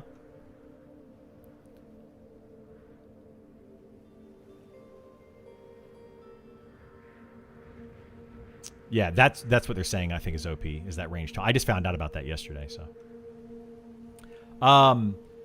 Somebody said yesterday about when there's a sandstorm, there should be an XP bonus. Because a lot of times when there's a sandstorm, people just leave the zone.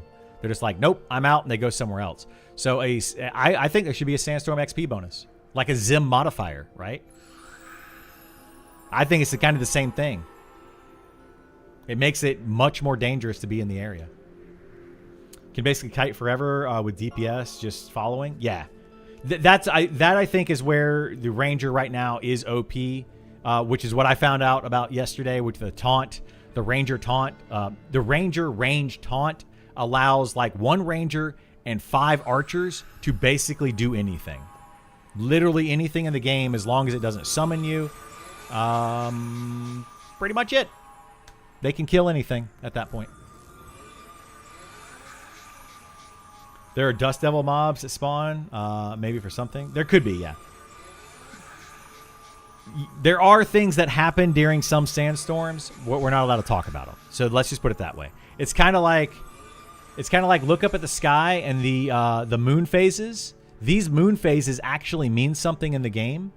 So start to take notice of what these moon phases are. Take note of that when you do /time. So /time right here. So you see the date. It's the 8th of Earth till. In the year of 608, etc., etc. This actually means something. The 8th is because today is the 8th day of March, right?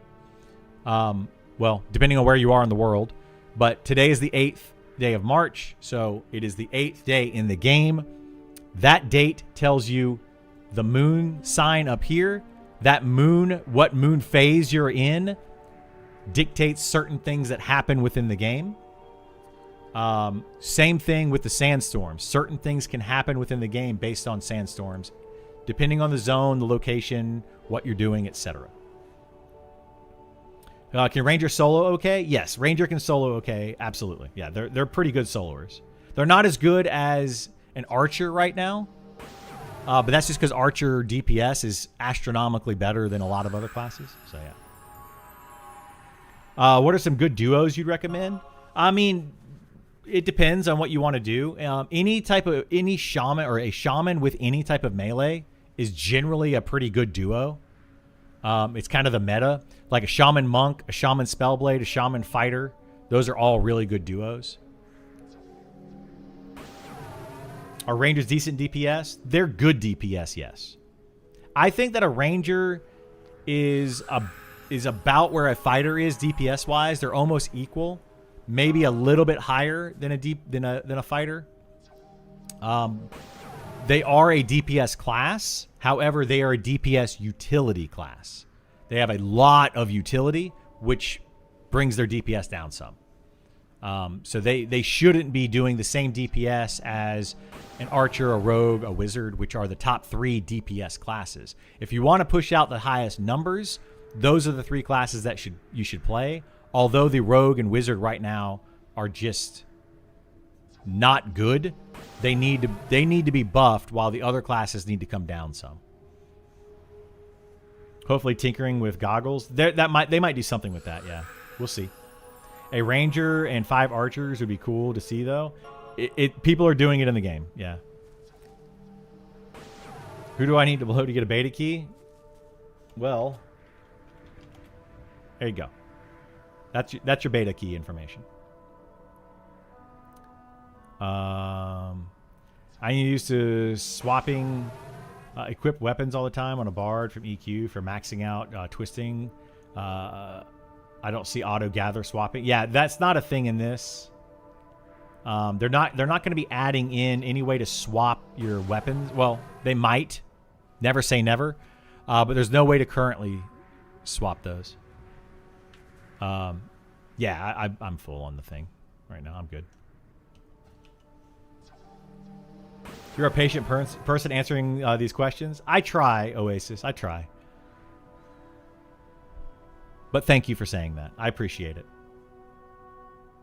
You can set weapons and items on your hotbar and swap them easily. Yeah, you can put them on your hotbar and make it easier to swap. Yes. I've shown that a couple of times. So to do that, what he's talking about is this is your main hand weapon, right? So I can take this, hold left click, come down here to the hotbar on the bottom of the screen, and then I could go to my pickaxe, hold left click, take it, whoops, hold left click, take it to the bottom of my screen, put it right here.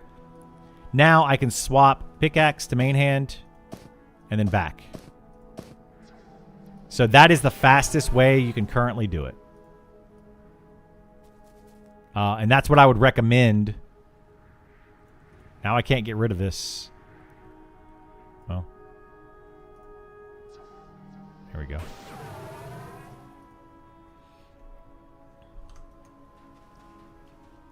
All right, I'm going to try to pull one. I can't see crap. And there's 2 that are over here, so.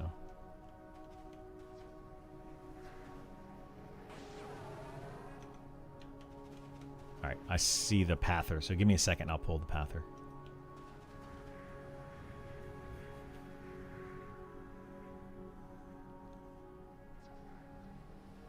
Oh, hang on a second. Mom's calling. Mom's calling. Let me find out what's going on with my stepdad real quick.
All right, sorry about that, guys. My mom was...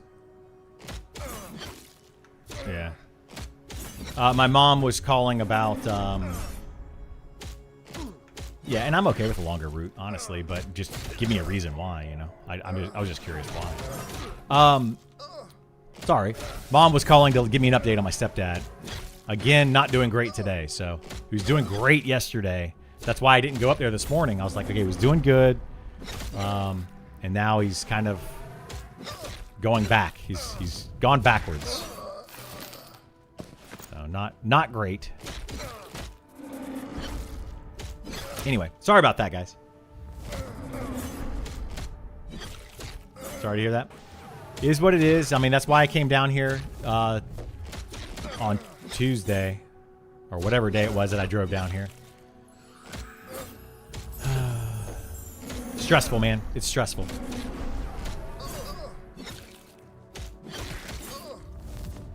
Yeah, sorry I got these two. I didn't mean to, but I couldn't see where the other one went.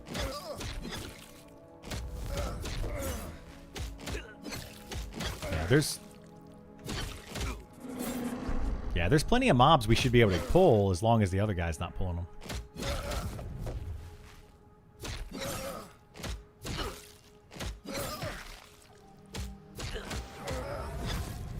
Yeah, it probably had the magic resist buff or whatever on it.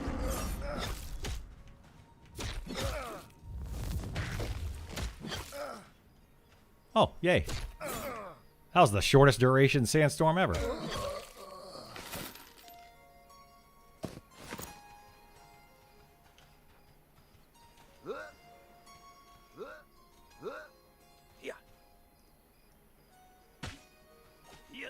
Are you retired in life and able to play a lot? No, I'm not. There's a very long story about that, but I'm not going to get involved in that. Right now, though, I do work. I don't work full time, but I do work.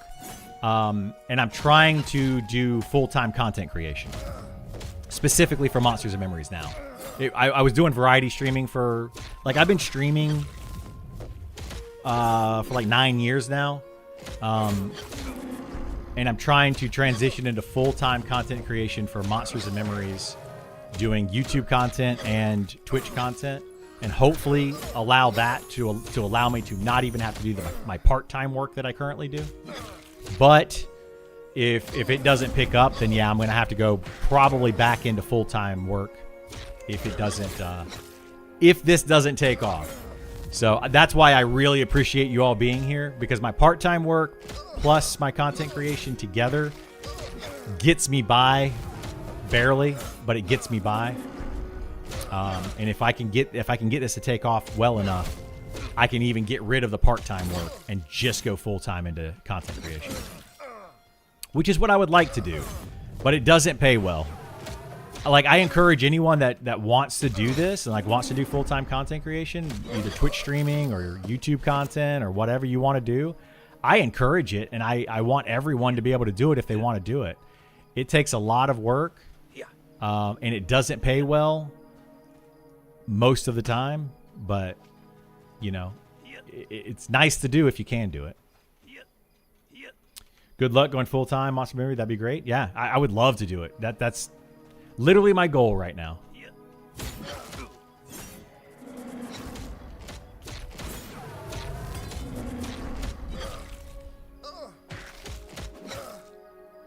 But that just means I have to make a lot more videos, and I need to do a lot of Twitch content. The problem with this right now that I'm running into is I want to stream and play the game and show it off that way, but making YouTube videos is actually more lucrative, to be perfectly honest with people. So if you want to be a content creator and you want to just stream on Twitch, it's not impossible, but it's much more difficult to just exclusively stream on Twitch, to get discovered and to build up a following and stuff. So much more difficult. You almost have to make YouTube content. But when you're making YouTube content, you can't really stream. So it's tough. Like, you can stream and then use that stream to make YouTube content, but it still takes a lot of time to do that. Found you on YouTube? Exactly. Yeah, it's much easier to be found on YouTube, and then bring people over. Somebody told me a long time ago when I first started streaming on Twitch, they were like, Twitch is a small pond and YouTube is like the ocean. It's much easier to find fish in the ocean and bring them to your pond than it is to try to make your pond grow into a lake and then grow into like a larger body of water. I didn't use that information for years. Like, I knew it. I was told about it. I should have used it more, and I didn't. I'm trying to do that now with Monsters Memories. I think the path is YouTube first, then stream. It really is. 100% the path is YouTube first, then stream. I did it the opposite way, and I had some success with my stream previously. But now I'm trying to add in the YouTube content, and I honestly need to focus more on the YouTube content. But it's hard to do because playing the game, like, you can't make videos while you're streaming, right? Like, you can get the footage, sure, which is what I used to make the video that I did today. I just used part of my stream from last week, or from a couple days ago. I want the world for Monster Memories. Here's hoping. Seems to have luck on their side, which is a big deal. Yeah, there's luck. Luck is a huge factor in success. It really is. Like, think about this. Like, Monsters and Memories has a great game, but would Monsters and Memories be a successful game if, say, Pantheon was super successful, or if Ashes of Creation ended up being super successful? Would those two things, would those matter? But they kind of got lucky that those games didn't do too great, and now Monsters and Memories is just kind of like, well, hey, we're here, we're a pretty good game, and they start taking on some of those people, So there's always a bit of a luck factor in there. If you can figure out how to transition people to Kick, it's got the best returns, 90%, but it's not easy. Yeah, getting people on Kick is tough. Twitch is definitely the best streaming platform, and YouTube is the best video creation platform. So you want to utilize those two if you can. But yeah, Kick is good, but Facebook was also good for a while. Facebook streaming was really popular for like a short time. People were trying to transition over there, but it's just really hard to maintain people on those platforms because people just don't want to be on those platforms. Viewers don't like those platforms as much. It seems like. Mixer, yeah. Mixer was good for a little while, but that was because Microsoft was dumping a ton of money into Mixer. They put millions of dollars in advertising into Mixer, and like getting Ninja, in his prime over on Mixer and all that. I jumped over to YouTube stream. I don't see a join option. Is that intentional? A join option? What do you mean join option from YouTube? Like a subscribe option? Like a follow? Kick is ethically questionable, being funded by gambling. Yeah, that's another thing. A lot of people just don't like Kick. So I totally get it. What you see today won't be like this tomorrow. That's true too. Yeah, that's true. I don't know about streaming this kind of game though. Most of us are probably only watching because we can't play. That is also true. Yep. That's why like it's going to be more about the YouTube content than it is going to be about the streaming content. So like I'm going to be doing, I'm streaming because why not stream the game, but I can also use this content. Like I could make a video, hey, smugglers, this is what you can get at smugglers. You can fight these mobs. They're level 30, good XP spot. Here's the information, and I can show this off. That could be a whole YouTube video, and I might make one. If we get our group over here, I might make one. You'll 100% have the stream up when playing? Cool. I appreciate that. That's another thing, though. Like, I could show you in real time some really cool things that you can do in this game. answer questions for people. That's the reason streaming, I think, is good. I think that's where streaming is going to be, for this game in particular, is going to be good. You know, like, I don't know that streaming the game and just playing it like you would like a Call of Duty, because in Call of Duty you're waiting for the action to happen and you're enjoying that. In this game, you're not going to see a whole lot of action, you know, but you might learn something. So I don't know. I think it's different strokes for different folks. So I appreciate you guys watching my YouTube. I appreciate you being here on Twitch. Either or and both, you know, whatever. If you know about poachers over in KB, that'd make a great video. Semi-complex quest for some really amazing gear. I do know about the poachers. I'm trying to get my friends together to go do that. Whether we will or not, I don't know. What level are those, though? I think they're around this level. We were talking about maybe doing that today. They're level 30? Yeah, so they're basically this level. They're a little bit low for us now, which is what I've been trying to tell my friends. I'm like, we got to go do some of this other content. We can't just sit here and grind XP on stuff that doesn't give us loot and it doesn't give us quests. And like, we can do that, sure, but we really should be doing these other things because it's going to be way more beneficial to our party. Yeah, it's good XP, it's good coin, and you can get quests. It's the better way to play the game. But sometimes it's like pulling teeth to get people to move in this game and do anything. I made a video today that I put up about the Sangrel mobs that are over there near the poachers. So if you know about the poachers, you probably also know about the Sangrel mobs. I made a video today about those. So definitely go check that out if you're around level 20. Good quest line, good items that you can get. Definitely go do that. That's why they need to increase the difficulty curve from level to level. They do. They absolutely need to increase it because you don't need to get gear, especially charm classes. And then not even just the charm classes, but caster classes. Your int casters don't need much gear. Your wisdom classes don't need much gear. Your tanks need insane amounts of gear. Your melee DPS need insane amounts of gear.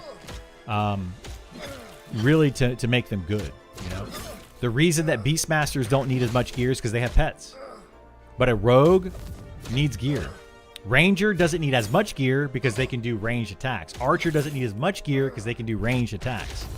So you see where the great divide is, right? The Grand Canyon is right here in the middle of melee versus not melee. Now, what I will say is this. Later in the game, when you have gear, melee does a ton of damage. They're very, very strong. So late game, it's arguably flips sides. I think they need to kind of find the middle ground there. They need everybody gearing up, and then, you know, kind of balance it that way as well. Like Warrior and WoW, yes, like the Warrior in WoW, like, well, any melee class really in any game. But it was always the case that later game with gear pulled ahead. Yeah, raid stuff was always resistant to spells, for example. Yeah, 100%. And that's the same thing in this game. I mean, melee is clearly king in this game because look at it like with charm. You charm a mob that melees another mob and kills it. Melee is still king. Spellcasters are very weak, honestly, in this game. They're very, very weak. But if you look at the strongest classes in the game, they're doing physical damage. And they're doing, they have pets. And those are doing physical damage. So physical damage is still the strongest part of this game. In-game spellcasters were just there to support the melee. Yeah, they were. And I think we need to fix that too. And we'll talk about that as we get higher level and we get to those kinds of content. You know, I'm saying right now what's strong at this level, but once we get higher level, we'll be better, you know.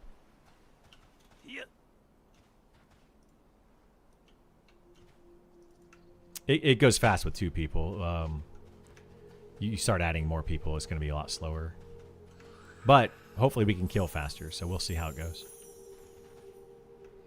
Yeah, we're going to have to pull some from inside the building now, though.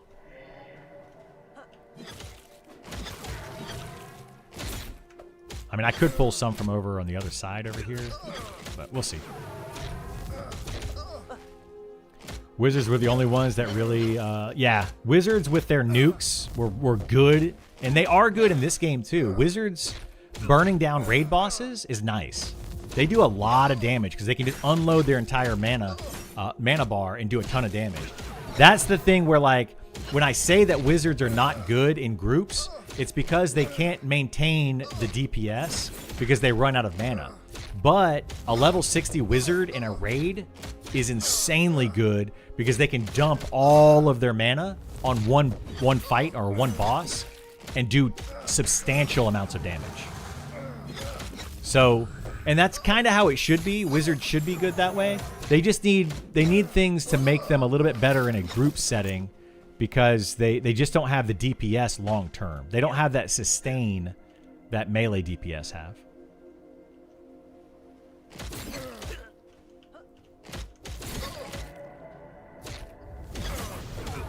I don't think there's any invis mobs over there in that direction.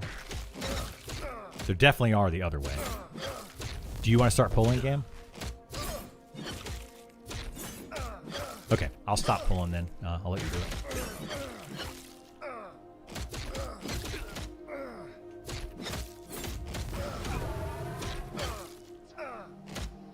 I keep stating that EA won't look like the game today in terms of balance. This includes itemization, but yes, absolutely, yeah. You're correct, Westmore. Yeah, I agree.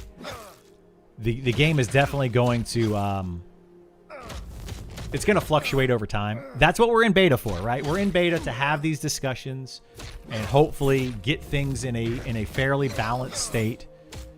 Yeah.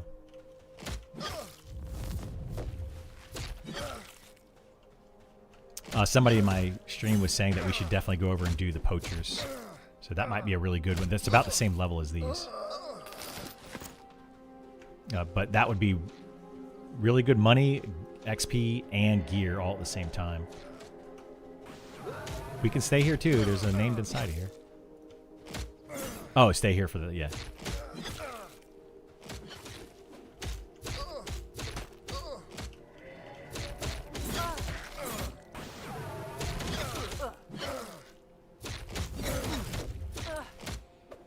Wizards getting a nice guild is ideal. Yeah, group up with. Yeah, exactly. Yeah, like if I had a player, like a friend that wanted to play a wizard, I'd put him in my group and level them up for in-game rating. Like it's kind of like a cleric. Cleric is the worst healer to put in your party. But they're the strongest healer in the game. Like they're going to be good for in-game kind of content. But when you're leveling, you don't really want a cleric.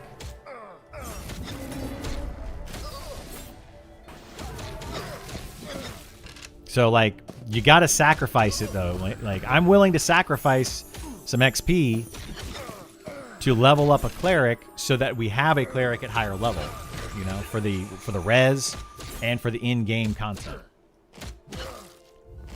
Can Druid and Shaman easily solo heal a party 50 plus? Yes. Well, easily, no.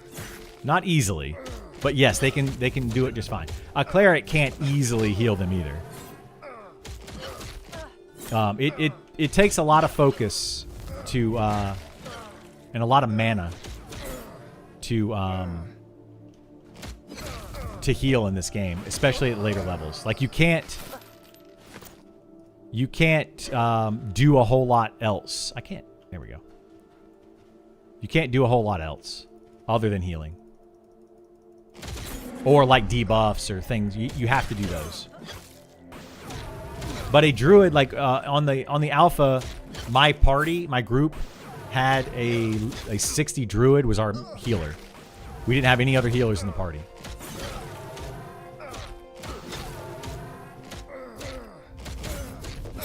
On my shaman, I always loved having a cleric in EQ so I could slow, buff. periodically nuke and cleric handle pure healing. Yeah, in this game you can absolutely heal with those classes better than you could in EverQuest.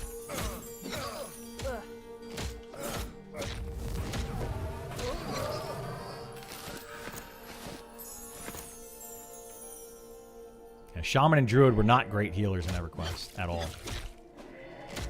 I mean, they could heal, but they weren't great. Keep the role playing in MMORPG. Some classes are better at different things. Yes, I agree with that. Charmers that zoom to max level will sit on the bench, but they won't. Right? We could have this discussion for the umpteenth time, Brianna. But that's what you're saying theoretically is correct, but in practice is not correct. Right now, Charmers are so overpowered, and even in EverQuest they did this too. You would rather have a charm class in your party, charming, even on in-game raids, charming mobs and doing DPS, and those mobs are going to do more damage than the rest of your raid put together. Like, it's crazy how strong it is.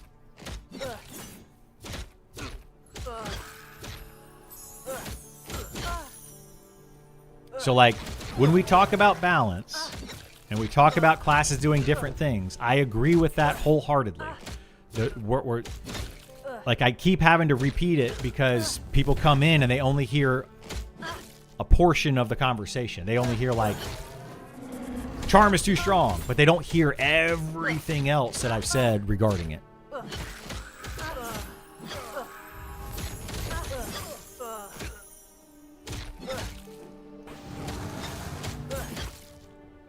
I stunned it. I'll kite this if I need to. Do I need a kite?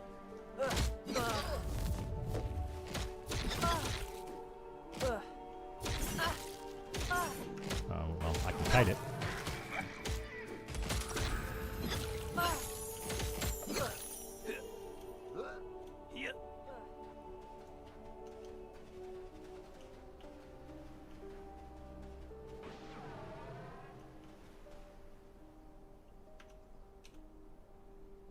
Yeah, this mob is bad.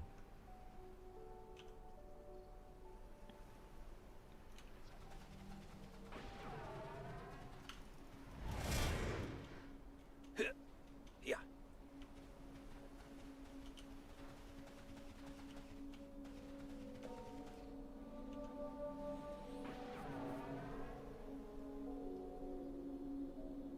Hang on. So, 1 second, guys. We're having a bit of a situation here.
Some excitement, right?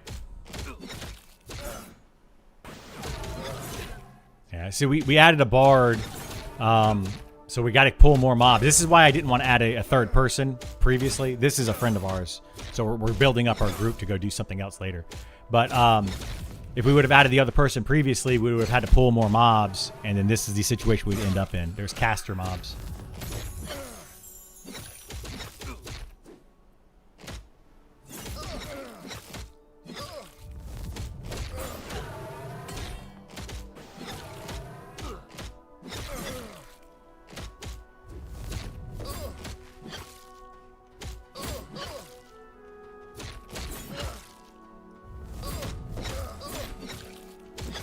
Yeah, you're good.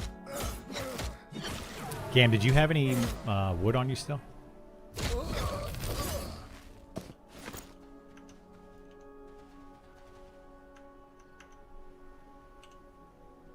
All right, don't pull for a second. I'll be AFK while you guys med up and stuff.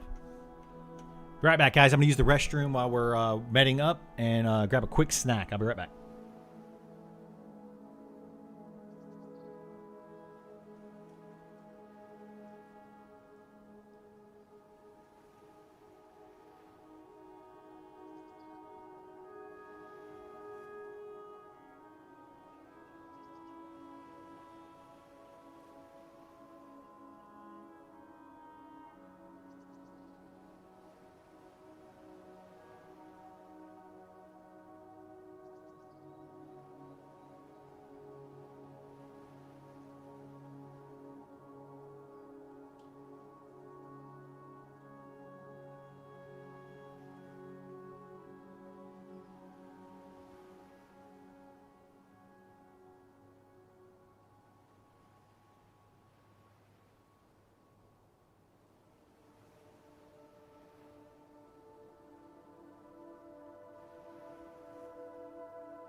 All right, back.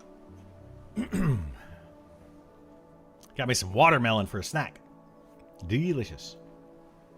I've got a group of 4 that I'm going to play EA. Should I encourage we avoid having some good and evil races in the same party, or is it not much of an issue?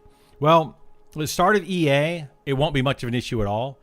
There really are no good and evil races. Really, there's no good and evil races in the game. There will be deep races that are going to be, I guess people might consider those to be the evil ones.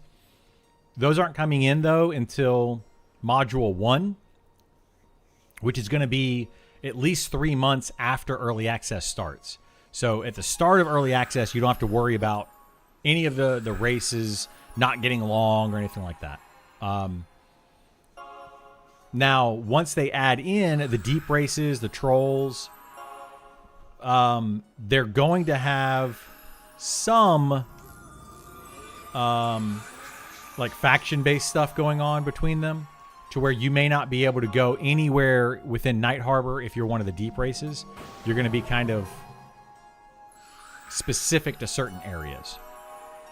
So later on, yes. That's a good question, Matta. Yeah. Thought the same thing. Yeah, eventually there will be, yes.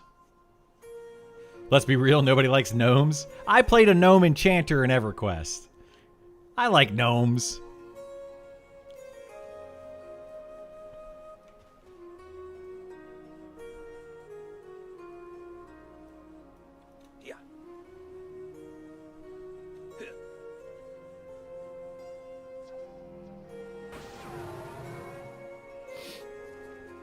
Do they get a racial, like, stone form? Gnomes? I'm trying to think. I don't remember what the gnome racial is. You guys remember what the gnome racial is? Didn't you guys play a gnome? I don't remember what it was either. Oh, it was slippery. Yeah, to get out of roots and stuff. Yeah, slippery. Yeah, that's it. And I think it gets out of root and snare or something.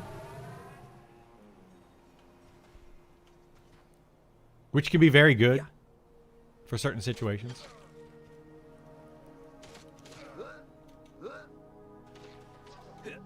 As a tall guy, I love playing gnomes or halflings.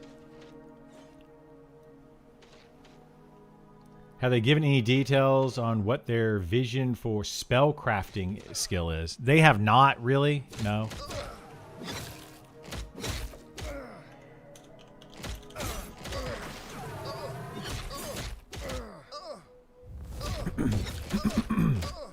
Yeah, I've got taunt off my macro for now.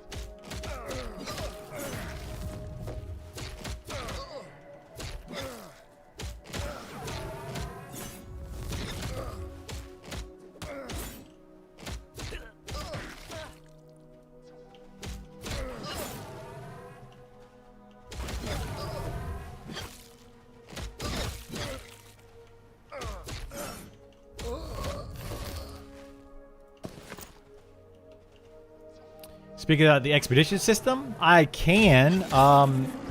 We don't have a lot of detail on that right now.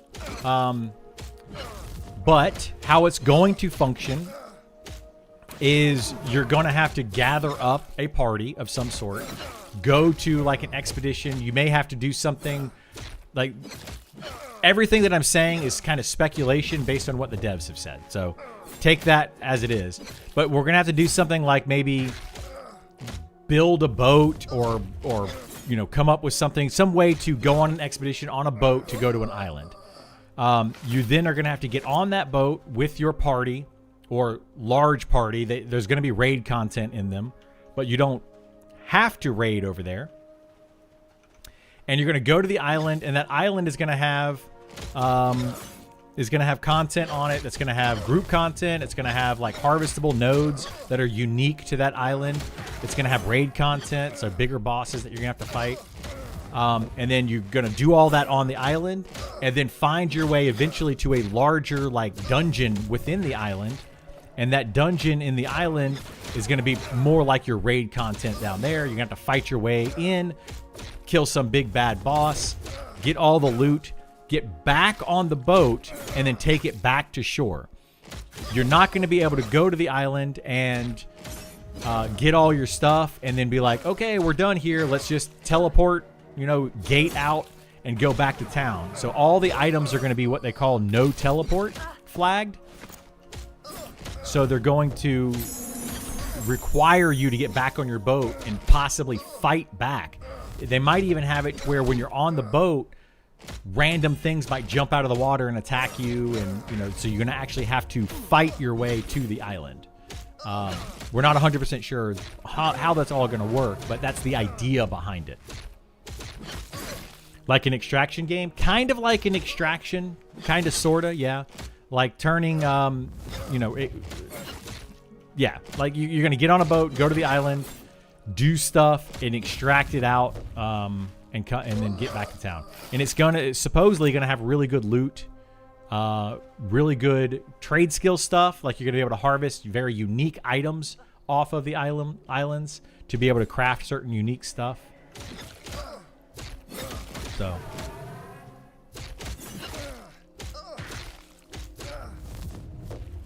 sounds really cool. This game feels like it's gonna be in beta for a long time. No, it's going early access June 1st. Which some would argue is still beta, but it's not.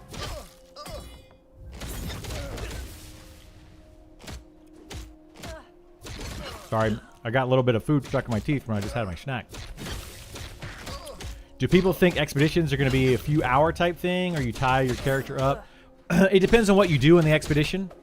You could spend several hours on the expedition, go over there, fight a bunch of bosses. You can spend hours like doing raids and stuff.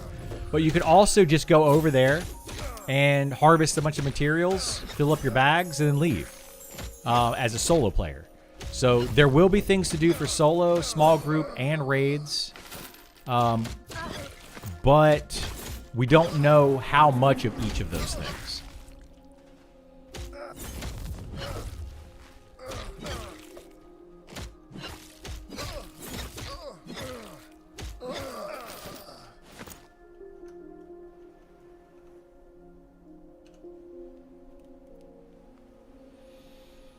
The real question is, how long will EA?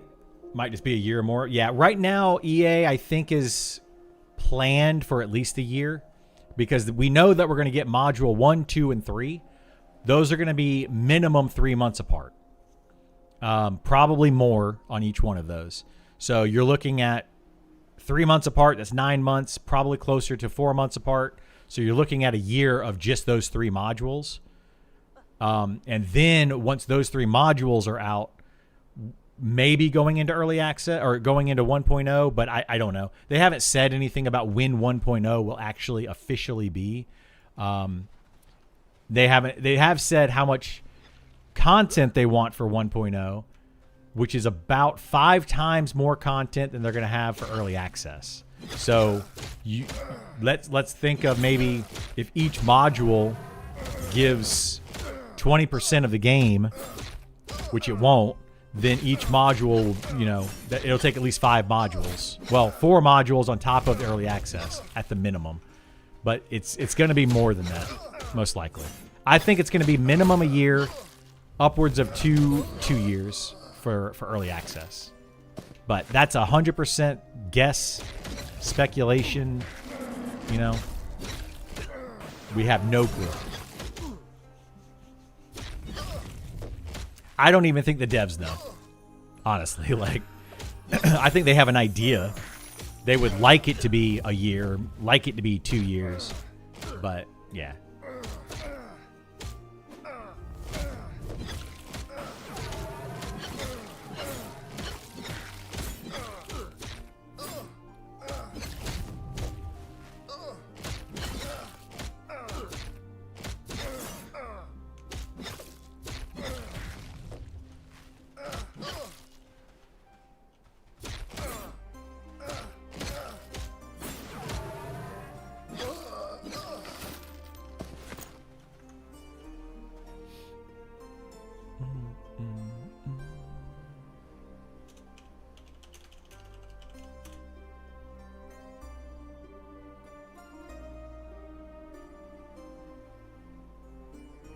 I guess Andy's not playing with us today.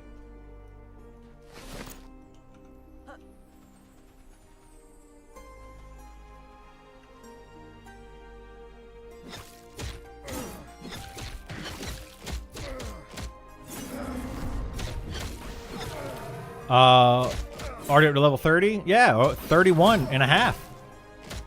How many hours would you say it took you? I can tell you exactly. It took me 3 days and 33 minutes. So 72 hours and 33 minutes of in-game playtime. Shaman question, is Canny not worth spamming anymore with the changes? So they're changing Cannibalize. I don't know if it's worth it. Acer can probably answer your question on that because I haven't looked at it since the changes. But they are changing it to make it better. It's going to be a longer recast timer, but it's going to give you more mana when you use it and take away more health. How much does the mana song give per tick? It changes per level. I think it's up to like 6 or 8 per tick, I think, at this level. Something around there.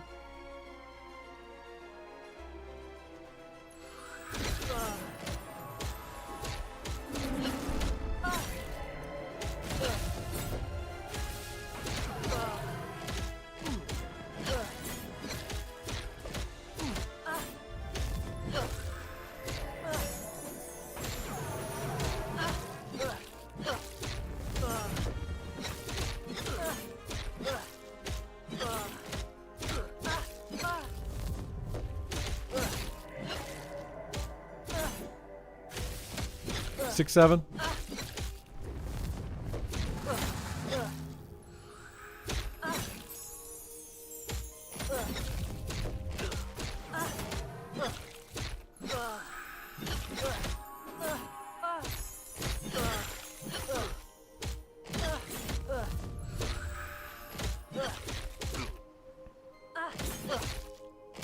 These druids are strong, yeah. Spellcast, that's what I've been trying to tell people. Spellcasters in this game are extremely strong.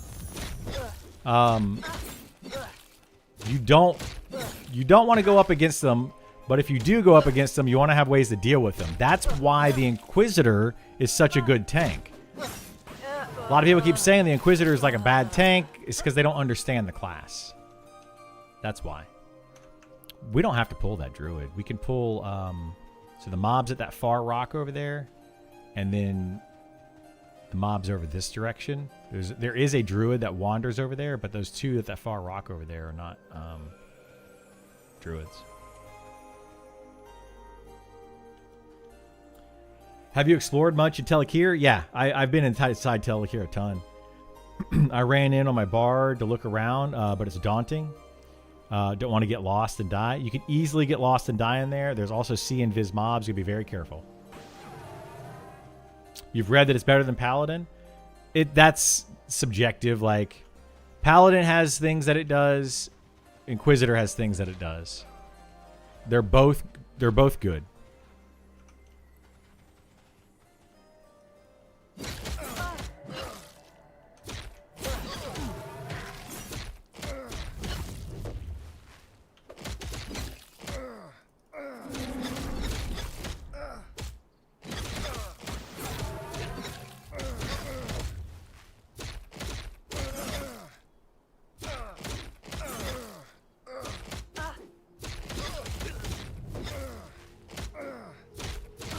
They're tanks though, so DPS not so much. Neither one of them are very good DPS.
It'd be nice if one of these games made Pally OP. I mean, Paladin was pretty strong in Final Fantasy 14. Very strong.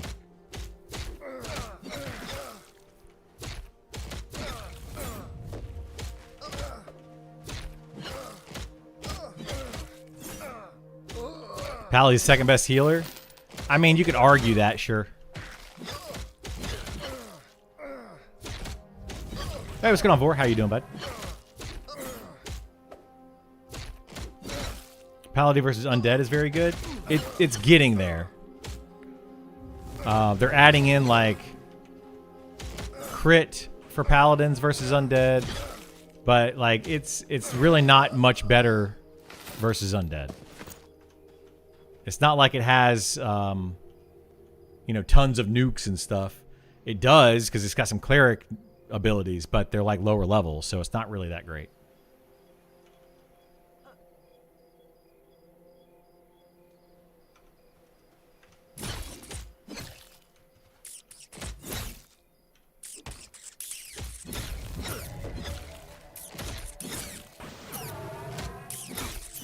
Paladin has a 50% res. It needs to be higher, I feel like. Because they don't get the 50% res until like level 50 or 55 or something. I think it's 55. By that point, a cleric has a 95% res. So most people are going to want the cleric res. But a 50% res is still good. Thanks for answering all these questions. Yeah, no worries.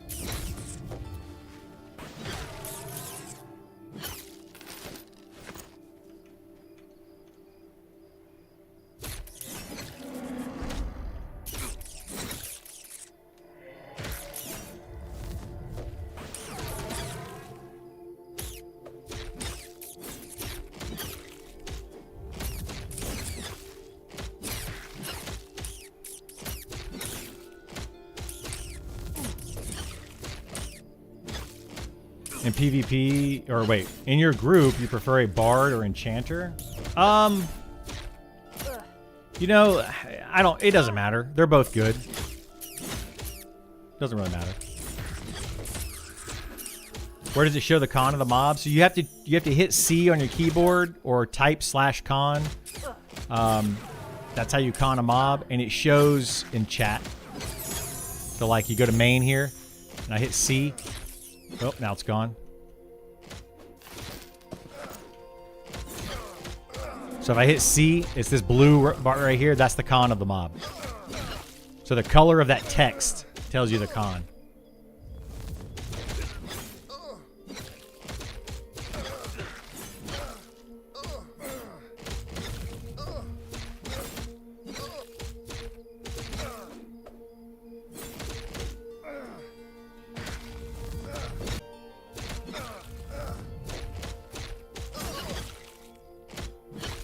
Yeah, it also tells you if you're hostile to them.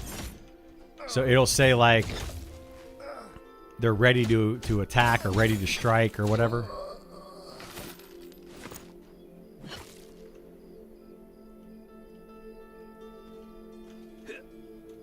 Kind of does, yeah. What Lex is saying, it kind of does say you're gonna die as a tank, just much slower.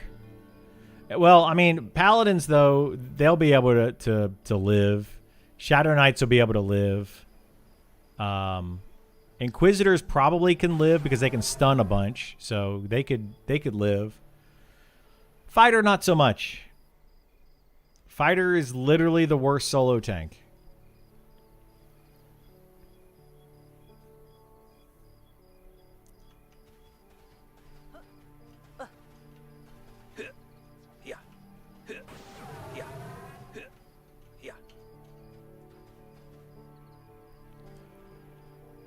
Do dots from the same line stack from different players? Yes. Or is an SK just not getting much value if a Necro is in part? Yes, they'll stack. Different players' dots will stack.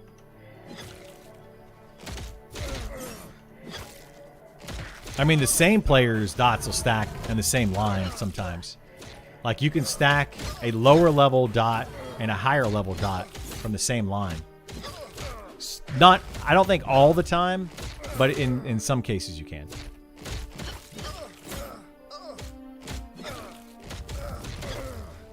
Eminem website is down? Is it? I haven't looked. That'd be a bummer.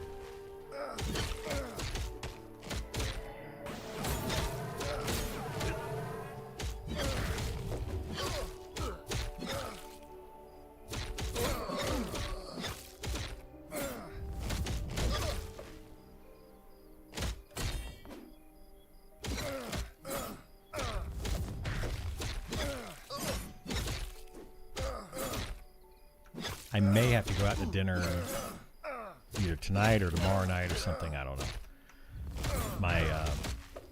My mom's family came in town. A couple, like her sister or something, came in town to visit. I don't really want to go out to dinner, but If I do, I'll go separately. I'll just drive up there, eat dinner, hang out for a little bit, and come home. They can hang out for hours if they want to. I'm not doing that. I don't have any more wood.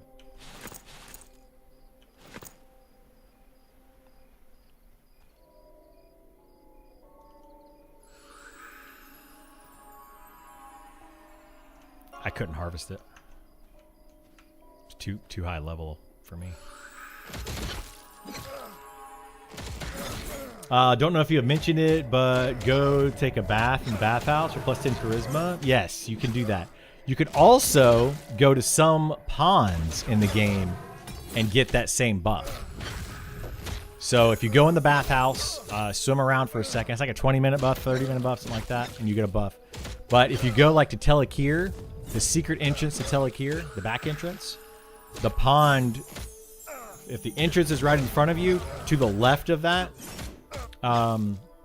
there's a little pond in there, and you can swim in that and get the refreshed buff or whatever it is.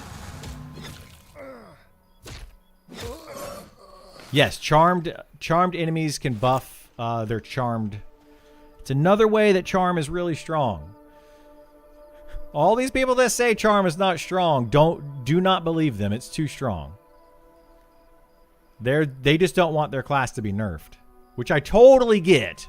I totally understand. I wouldn't want my class to be nerfed either if it was insanely overpowered.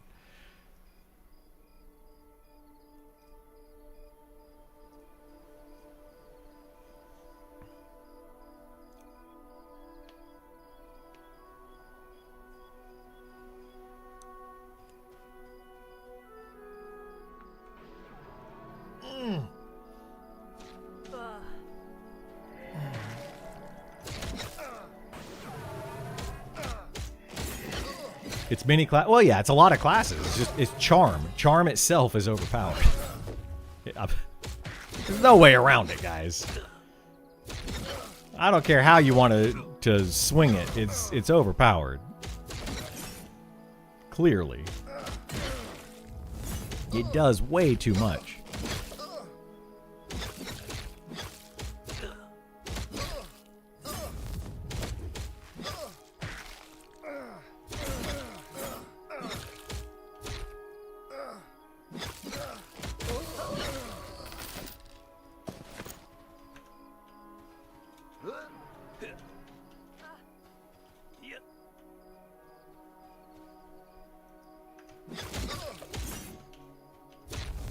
How to Druid Charming Beetles and FE use to tank the boss and so on. Yeah, it's really good. Weirdest change from EQ is that there's no level cap on it. Bard's Charm was always meh because they only had a few levels they could charm. No, Bard Charm in EverQuest is way worse. They actually had to nerf it. So they had a thing called swarm kiting in EverQuest where bards could literally get like 50 to 100 mobs and run them around and swarm charm kill tons of things all at once. Way overpowered. They had to end up like fixing that because it was causing a lot of disruption in a zone. This game also has similar disruption. It's just at a lesser amount, but it's the same concept. Something that they need to fix with Bard Charm in this. It's still swarm kiting, but it's a different type of swarm kiting.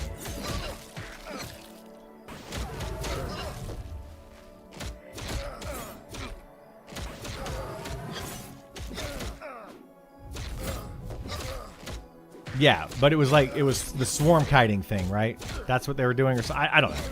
Anyway, they're calling it that in this game, and they're comparing it to EverQuest, and they're different things. They're definitely different things.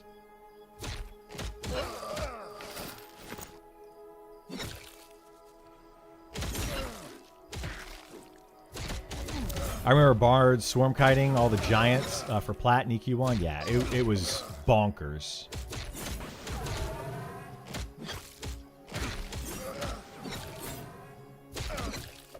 Saw notes that will be getting tuned or changed. The charm is, yeah, it is. How's the mandible working? It's working. I mean, It's a good weapon. That's a super good weapon. Crazy good.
How do you get the Debt Carver? That is, that's a quest over in Keeper's Bite.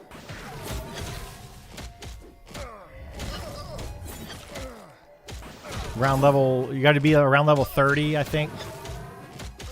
Give or take. Speaking of bards, have we seen any clicky illusion mask? Yes. That was part of the bard. Yeah. There are clicky illusion items in the game. What's not that low?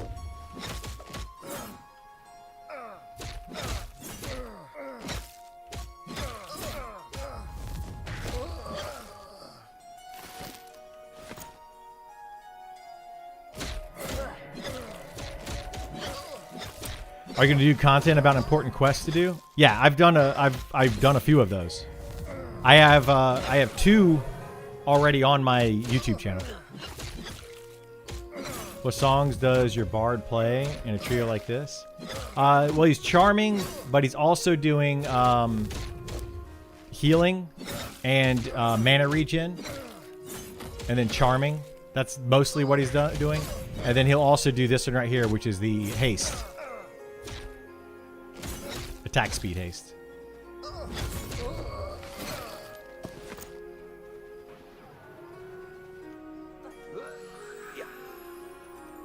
Yeah, one of the quests that I recommend is for this item right here.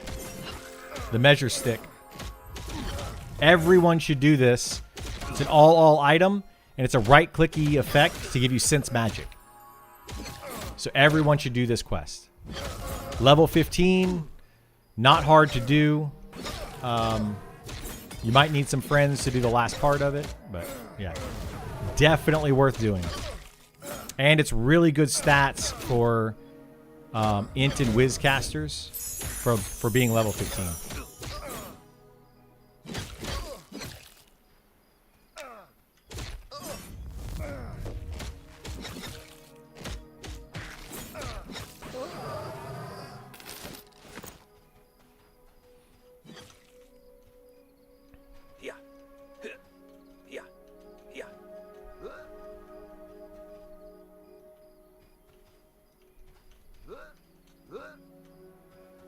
Yeah, no worries, Nova.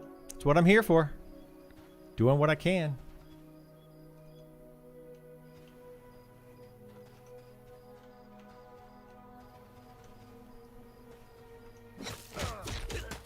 Yeah, that's a thing that, like, I literally had people tell me that I'm gatekeeping.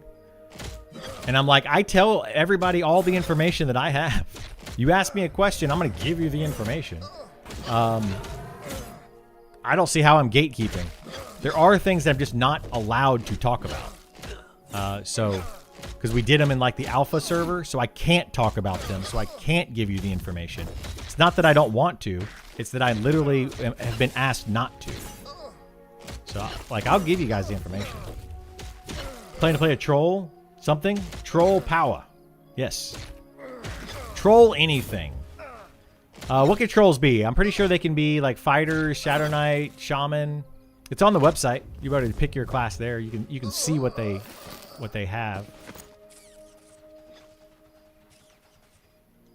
I can imagine your shaman like the extra HP when he cannibalizes. I mean, yeah, having extra HP when you cannibalize is nice, yeah. From songs, the healing? Yeah.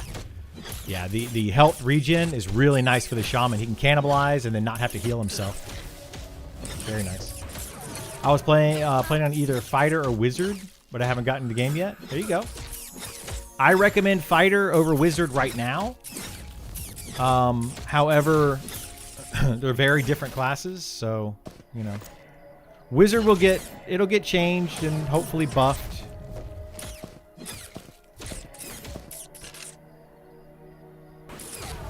Alright, I gotta close my game down and fix this. I'm getting too much lag spike. Troll getting regen, Shaman Necro Synergy. Yes, trolls will get regen. I'm pretty sure.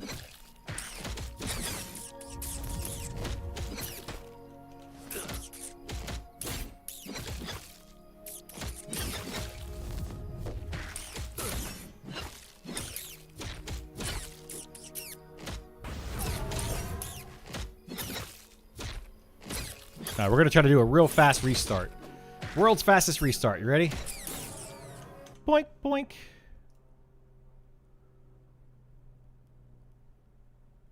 Oh, shoot. Wrong thing.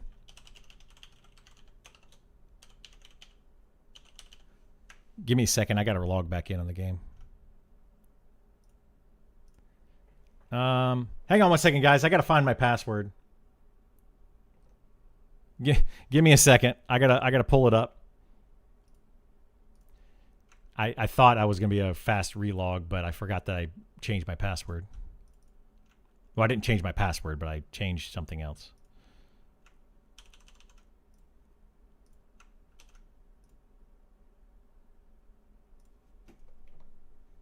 There we go. Yeah, I gotta reset that speed run. Because normally you can do this very quickly. Yeah, password's 1234. That's the password on my luggage. All right, I'm back. Yeah, I forgot that I didn't click the remember password thing, so it didn't remember my password.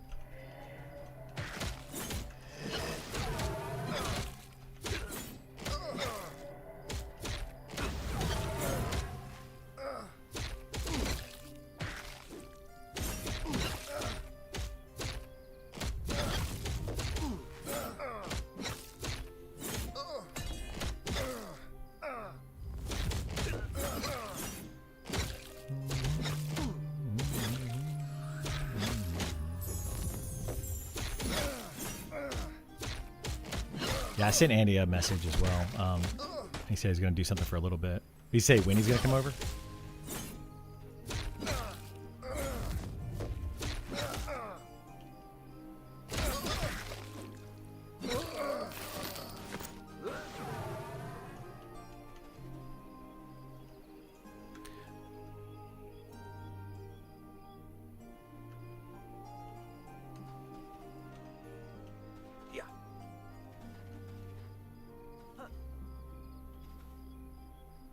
Yeah, the nerf to charisma didn't do anything. And there wasn't even a nerf to charisma. It was just that they said charisma will affect charm and fear. No one said in what way. So like he's completely blowing he takes everything that everybody says and then just like spins it to make it sound like charm isn't good. Or yeah, like charm isn't good, but it's way too good. He's been doing that on the forums a bunch lately. Like,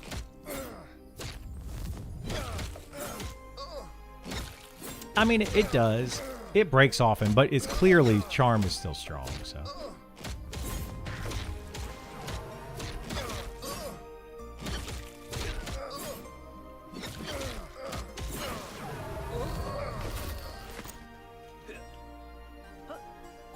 Oh, it's annoying. It's annoying to charm, but it's still...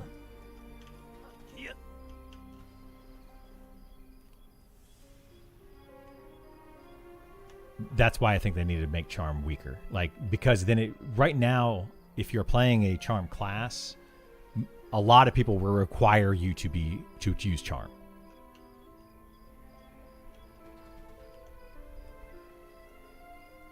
Exactly. But if they change it, and they can make it weaker to where it's still good, but not required, and then you have different ways you could play those classes, and I think that would just be all around better.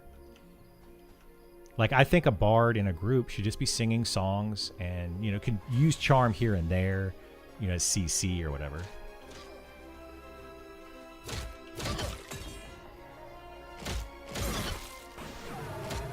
Yeah, and that's what I want to fix. Like, it shouldn't be that kind of thing.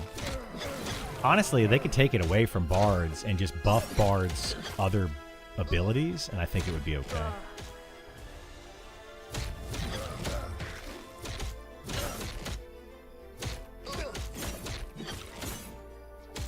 Yeah, that would make it kind of useless, but that's exactly what it is for Inquisitor. It's a 20-minute cooldown for a 1-minute duration. I agree. But by the way, when Andy gets in here, don't bring up charm because he'll just get mad and leave again. We all agree, though.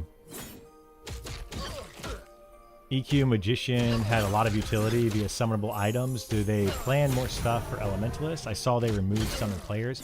So yeah, they removed summon players, but the Elementalist can still summon weapons, and it can summon like bandages and summon food. So it can still do that. They can also summon mana, like mana items to just give you mana. So very much like the Magician in EverQuest. So yeah, it's still there. They just removed the summon player ability, which was kind of it was a slap in the face to Elementalists. You know, a lot of Elementalists are mad about it. And I totally understand why they're mad. But I also see the other side of it where summoning players, you know, allowed you to circumvent certain parts of the game. You know, so Nick specifically said, we're trying this out to see how the game is without summoning players. That's what I say they need to do with charm. Try it out without charm and see what happens. See what the difference is. Just take it out and see what happens. And then bring it back if you want to, or however you want to, whatever. They've done it before, they can do it again. They did it to the Elementalists. They completely, like... Elementalists are kind of in a bad place, I feel like. They're good. Elementalists are very strong. But they're kind of a boring class. They're basically summon pet, send in pet to fight, cast a nuke every now and then, kind of sit down, wait. That's really the entire class. They need a little bit more to make them fun. If you're charming reds and yellows, it should break often. That's part of the issue, yes. Yeah, it's charming whites and blues still has its own issues, Flair. But yes, charming reds and yellows is much more of a glaring issue. It's a much bigger, broader issue. Yeah. So there's a lot to it, and that is definitely the fix that's coming. Is the charming of higher level monsters is coming.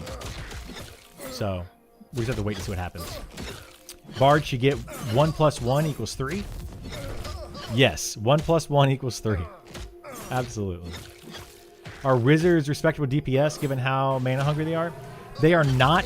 Wizards are not good DPS in an XP group. Like in a if you want a good XP group, you don't want to put a wizard in it right now because their sustained DPS is garbage.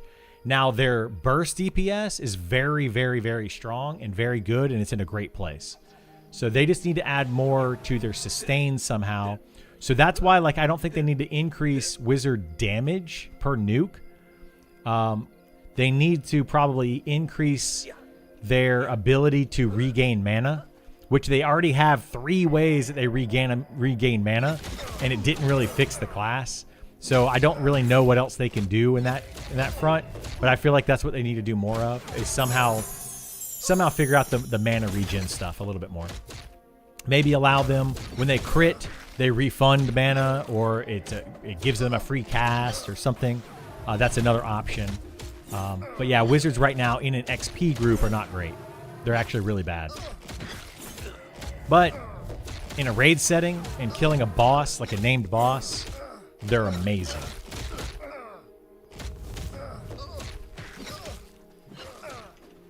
So, like, I want them to keep that ability, right? I want them to keep the ability to be able to nuke something down very quickly. But we just need to add to their sustained DPS. But like you said earlier, caster are really weak, and charm strengthens them. Charm makes them too strong. So casters are really weak with their DPS, with their damage of their nukes.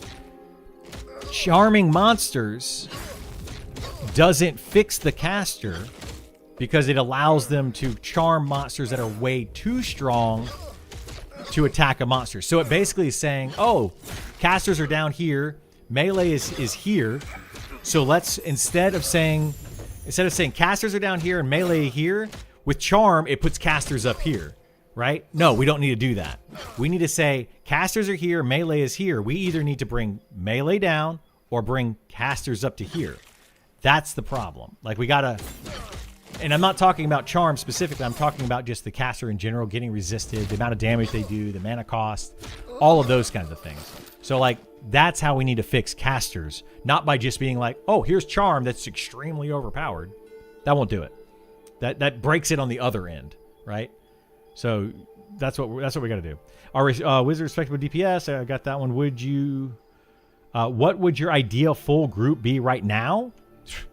Right now, with the given situation that they have in the game, I would want probably a. There's a lot of different ones. There's a couple different ones. Like an archer or 5 archers and a ranger, insanely powerful, broken good. A tank, a druid, and 4 charm classes, an enchanter being at least one of them, insanely good. Like, those are the 2, like, best overall groups. Like, they would just break the game. They do break the game. I want Spellblade to be fun. I do too, yeah. I hear they are higher level. They're not fun higher level. They're not. They're powerful higher level, but they're not necessarily fun higher level, right? So, like, a Spellblade at higher level has really good DPS. They can also tank really well. They're kind of broken DPS tank-wise. Like, a Spellblade at level 50 plus with the right gear, a lot of dexterity, and some decent other gear is kind of broken and really, really, really, really strong, but they're still very boring. They're still very much put buffs on, turn on auto attack, and that's it. For the most part. There's a few other things they do. But, yeah, Spellblades at lower level right now are just very bad. And that's why you don't see a lot of people playing them. Because, you know, people haven't had the chance to see these classes at higher level. You know, a lot of the arguments right now are literally at low level. Here's the problem. Here's, you know, whatever at low level. And it changes when you get to the higher level. When you get to 50 plus, yes, a lot of the game does change. Charm definitely becomes weaker at level 50 plus.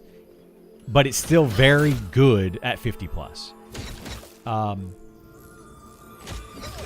The melee classes become very strong at 50 plus compared to the spellcasters when you're talking about nukes. Like a wizard nuke is kind of lackluster all throughout. But yeah, melee classes definitely kind of come on board around level 40 to 50, and then they get better and better and better as they get more gear, which is normal.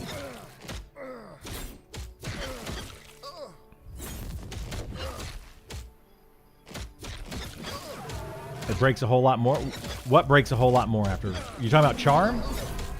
Guys, people keep acting like I've never seen higher level in this game.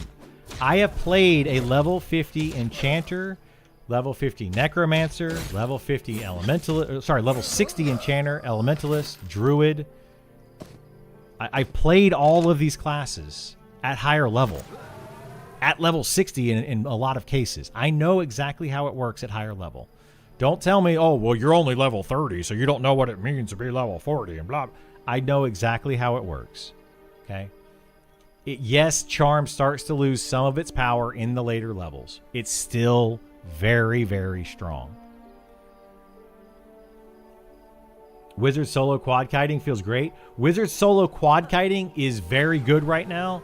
Some would say that it might be a little too strong, but I think Wizard solo quad kiting is maybe where it should be.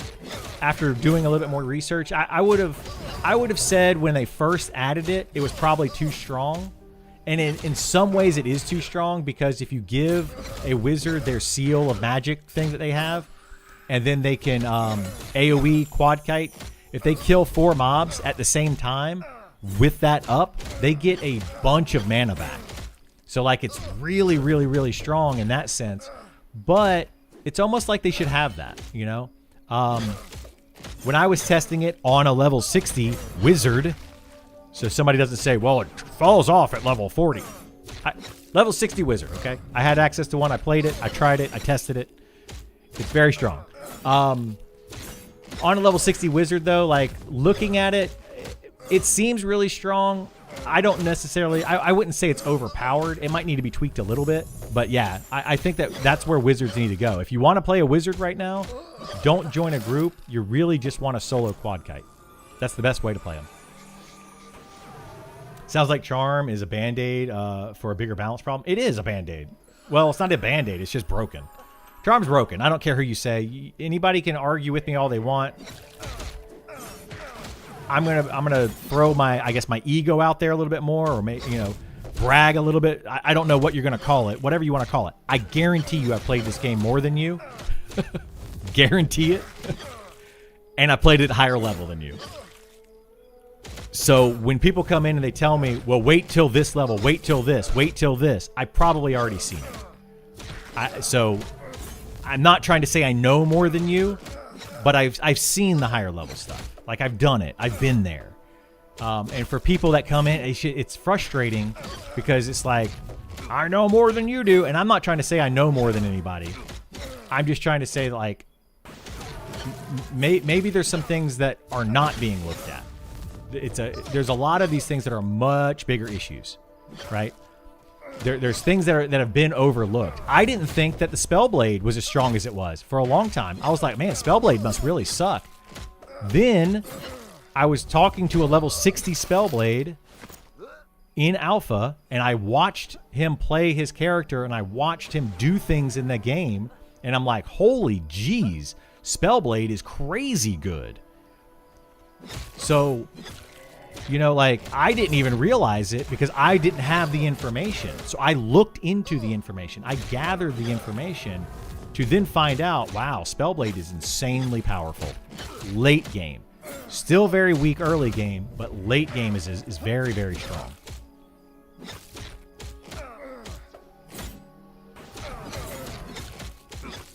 I need a t-shirt that says Charm Cheerleader. Yes, that's 100% what I need. Let's see.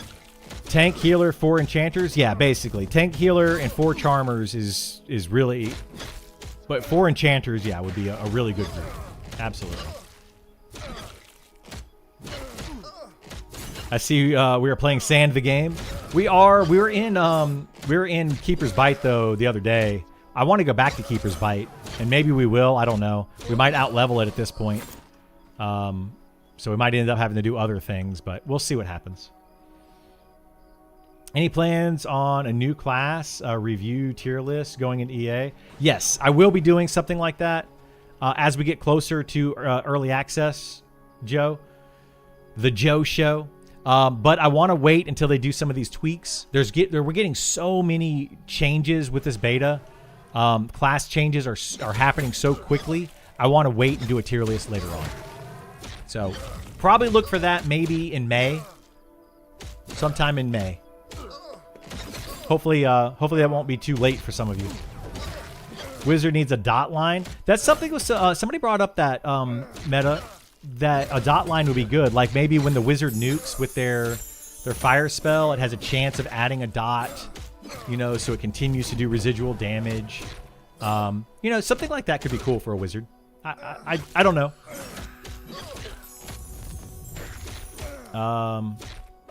What about if balance were where you'd like it to be? Then what? If balance is where I'd like it to be on what? Like on everything? If everything was pretty balanced, then it's all about adding content at that point. That's where I would be. That I'd be saying, hey, we need more content, right?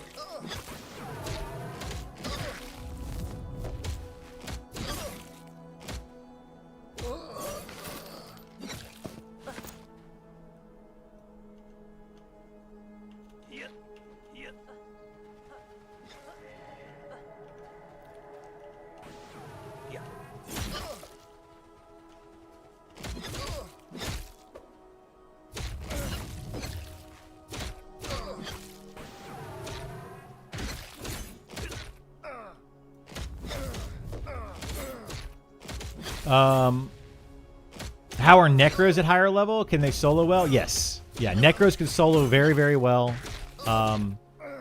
Even all the way up to level 60. Absolutely. Even if they're not charming, they can charm. Again, why I say charm is good. Necromancers can charm all the way up to level 60. They're only charming level 52 mobs, but they're able to still XP all the way to 60 doing that. But even without charm, necromancers are still very good soloers, for sure. Like, their fear kiting and stuff is very, very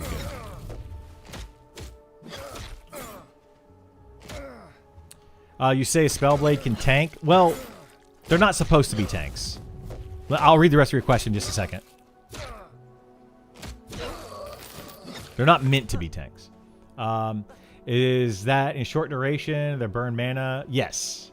Sustain tank for a group? Yeah. They are not tanks for a group, but Spellblades can tank temporarily. So monks, Spellblades, and Rangers all have the taunt skill, and they can tank temporarily. They all have some sort of ability to allow them to temporarily take aggro and survive, right?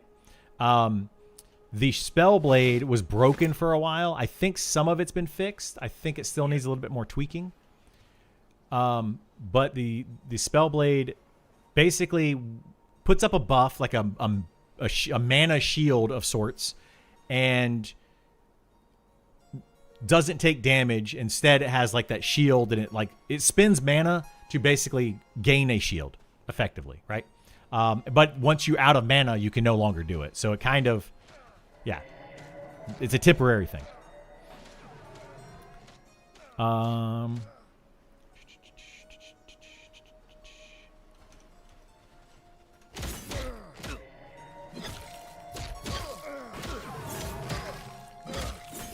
Let's see. You mentioned Spellblade can tank. Talked about that. Shaman, Shadow Knight, Bard, Enchanter, and 3 DPS. I mean, that would be a good group. I wouldn't do a Bard and an Enchanter in the same group. You can. They do stack in some ways. But a Bard and an Enchanter in the same group is kind of redundant, especially if you have a Shaman, a Bard, and an Enchanter in the same group, because that's 3 classes that can cast haste. You don't really need that. But it depends, right?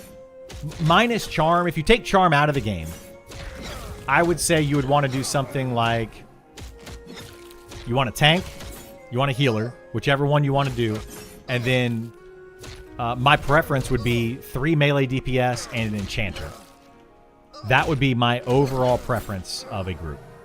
If we took charm out as an option.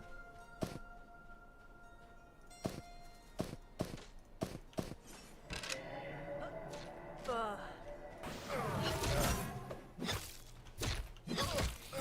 right. But the Manda is kind of a fundamental issue. It requires certain gear. It's restricted Band-Aid. Like to have a spell. Yeah. Oh, you're talking about elementals? Elemental spells different based on the element? Absolutely. Yeah, that would be cool. They need to do that. Elementals need to have more interaction between their pets and their spells, rather than just having wizard spells. You giving Pantheon another shot? New server starts? Maybe. They burned their bridges quite a bit, Joe. I'm not going to talk about Pantheon a bunch, but yeah, they burned their bridges with me quite a bit. They're going to have to really, really show me that they're worth going back and looking into. And maybe I will check out their spring update whenever that happens. But if it happens around June, I'll be playing this game, and I'm not going to Pantheon.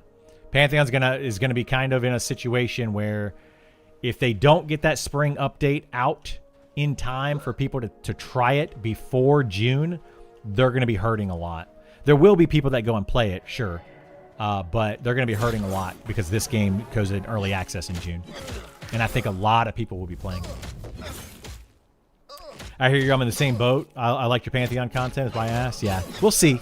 Like, I'm not throwing Pantheon out completely. Ashes of Creation, I think I've decided absolutely not for me, but that's more because of the PvP aspect of it. But Pantheon isn't a complete loss yet, in my eyes. Like it's, yeah. I love the Battle Mage trope. I might have played one. What with the Spellblade? Yeah, Battle Mage Spellblade. It's a pretty cool class. I would for the double mana regen. The mana regen could be good, but you got to think if you take an enchanter and a bard in your party, okay? You have enchanter and bard, then you have a tank and a cleric. Now you only have 2 spots left for DPS. If you have an enchanter and a bard, you could do that for the mana regen, but who's benefiting from that? Really, only the healer is benefiting from that. Like the extra crazy amount. You would then need to basically put a wizard or 2 wizards into your party to really make it good. Or like a wizard elementalist or something. You have to put 2 spellcasters in there. In which case, you're kind of hurting yourself right now because spellcasters are not really the best for a group. Wizards specifically are not really the best. So, we'll see. Elemental pet auras seem good. They are. The air pet is really, really good for a melee party. So we're gonna have probably an elementalist in our group. I don't know. It's Gam. So Gammy here is either gonna play a bard or an elementalist. He's probably gonna go elementalist because he likes the bard. He seems to like the bard, but it's a lot of work. It's a lot of weaving spells and stuff all the time. So he's probably gonna go elementalist, and then we're gonna have like me as a fighter. Then we're gonna have a monk. We're gonna have probably a necromancer with a pet, and then the elementalist with a pet. So that's 4 melee right there. And then the elementalist pet allows you to give an extra chance to attack with your main hand weapon. So effectively, you could get like a fighter can get like 9 attacks in a round because of that elementalist pet. Really strong, like really, really strong. Ashes would never come out of it anyway. I don't think Ashes will come out either, but we'll see. Did you know Ashes is dead officially? Is it dead officially? Because I keep seeing things, like I haven't been following it too closely, but I keep seeing things on Reddit like Steven won his first court case or whatever, and like all these kind of things. And I'm like, I don't know about that, guys. I don't know. I think Monster Memories looks way better. I do too. Yeah. Ashes would never come out of it. Got that part. It's hard to read the text in those bags. What do you keep doing when you put an item in there? Oh, when I'm doing this down here, I'm looting like leather and cloth, and I'm putting it into my leatherworking or tailoring kit, and I'm using this seam ripper right here, which allows me to break down the item to turn it into scraps so I can craft it later. Here we go. This right here. So I'm taking this leather cap right here, putting it in my leatherworking kit with my seam ripper, clicking combine, and then it's making this right here. It's making leather that I can use to craft with later.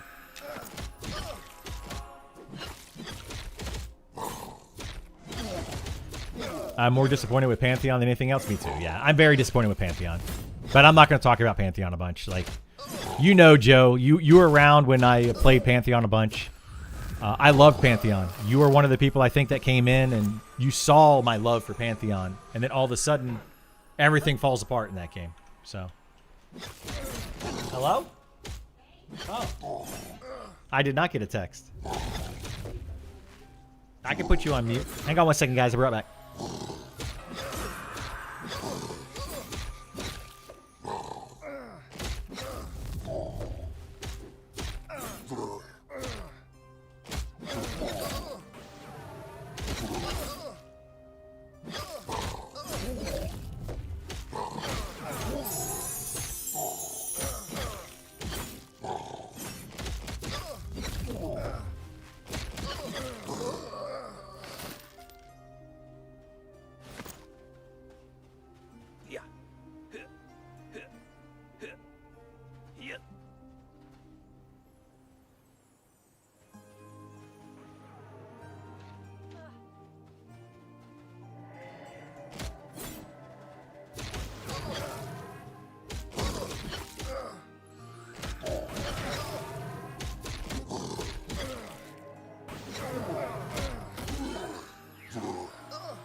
All right, sorry about that. So I just found out about my dinner stuff tonight. It looks like around 5 o'clock we're going to go to dinner with the family. I don't know how long we'll be gone, so but we're going to go to this Mexican restaurant, and then I'll come back after that.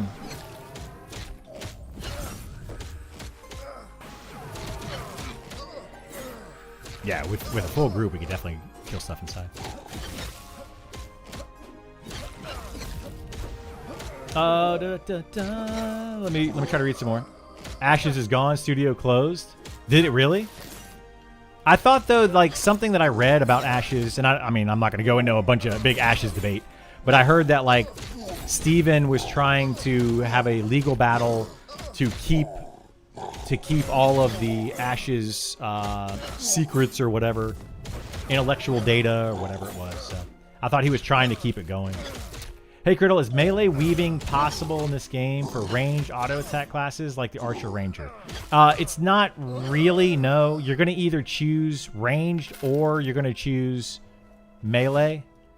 You're not going to do both.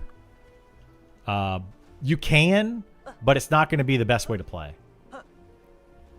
I just say that you can chain pull because with a solo healer, it's rough to chain pull. Yeah. I see what you're saying. So yeah, if you get extra mana regen, it'll allow you to chain pull a little bit faster. But if you're doing things properly, if you're playing the game properly, you shouldn't need more than one mana regen class in your party. And you still should have enough mana regen. But yeah, additional mana regen definitely helps with the healers, keep them chain pulling faster.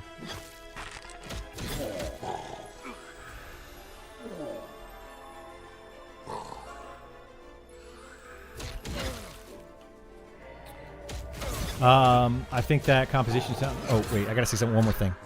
Oh, one more thing as well. At 3:30, a bunch of my family apparently is coming over here, so I do have to take a break for like 10 or 15 minutes to say hello to them and all that. Otherwise, you know, everybody's gonna be upset.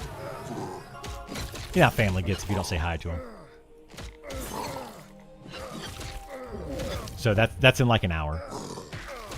But I'm just gonna say hey to them, then I'll be able to get back on until like 4:45, and then I'm going to go to dinner, and then I'll be back, so. Anyway, sorry about that, guys. I'm only going to stream apparently till about 4:45 today.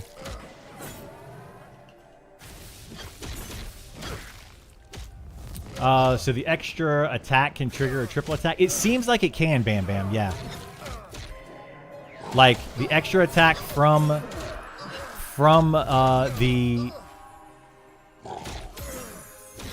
Elementalist pet seems like it can trigger a double attack or a triple attack if you have that ability. So you break down stuff in material. Yes, yeah, you break down stuff for material use. Exactly. What's going on, Peanut Butter? Peanut Butter Feet Party. That's a weird name, but okay. I'll take it.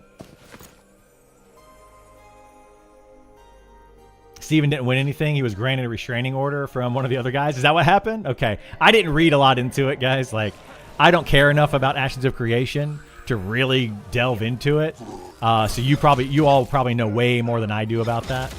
But, yeah. He said the investor threatened him and he filed a restraining order. That whole situation is crazy. Leaked text show it's not really the case. Okay. Haven't heard that level of noise in the game yet. Looks like I'll hear it shortly. Yeah. Do you know when beta invites go out? It looks like beta invites for this game are going out on Fridays going forward to allow people to play over the weekend. So my guess is next Friday. However, it could happen at any time that the devs decide that they want to do it. We don't know. We have no clue. When I upgrade my bow, I got strength gear. Finally felt like my ranger was doing meaningful DPS. There you go. Nice. You can easily pull a lot in this room, so be careful when you're pulling them. You should only get 2 right now.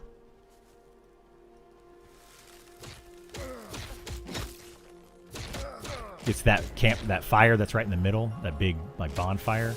That can potentially get like 5 mobs.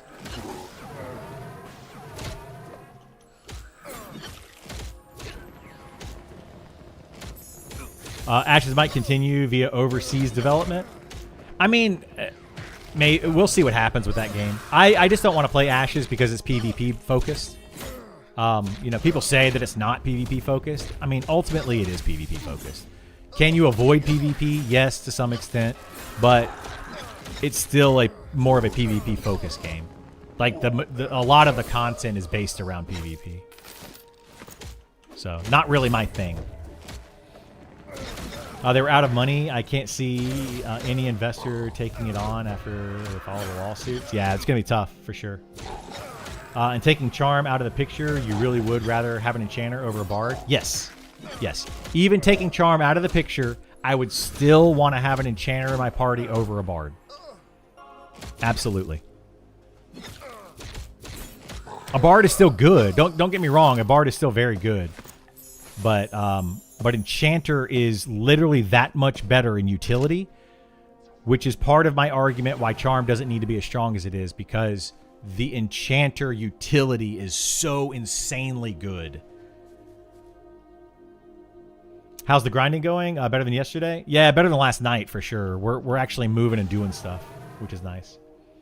AOC drama is super funny. I've just been following it for popcorn fuel. Yeah, I don't comment on the AOC drama. I don't do it. I jump into Reddit every now and then, and I read some of the comments, and I just laugh. I get a good chuckle for the day, and then I move on.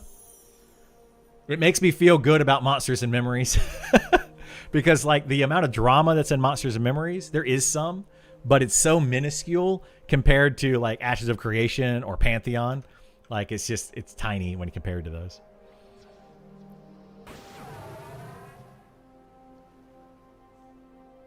Yeah, as far as beta keys go, here you go. I should probably just not even talk about beta. There you go. You got a beta. That's how you get the beta. You can get it through some streams. I should probably put that in there as well. But, yeah. What's wrong with Stein's body? Oh, he's got a lich. It's a lich spell that turns him into a skeleton. Turns him into a goblin skeleton because he's a goblin.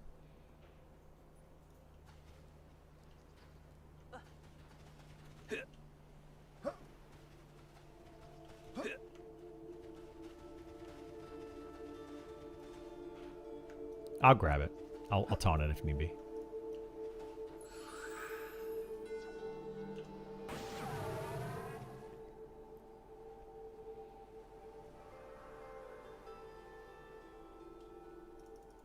But anyway, hopefully I got all the questions out of the way.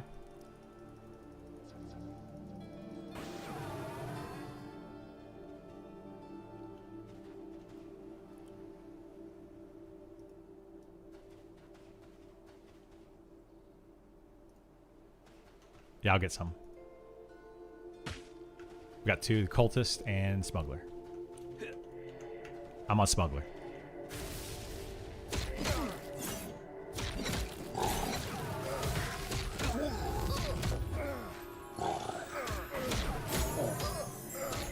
Eminem drama is good drama. Yeah, spell balance discussions, etc. Yeah, it's mostly that. It's just the Eminem drama is more so like a difference of opinion on the direction of the game. The AOC drama is like much different. It's completely different.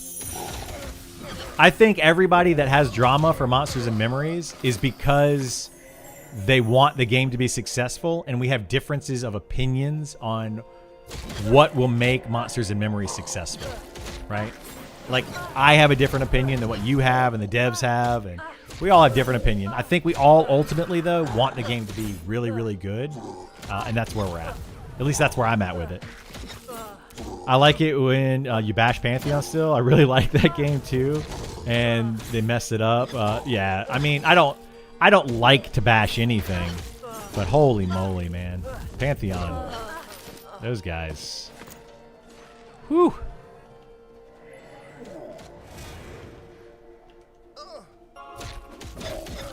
They really did a number on that game.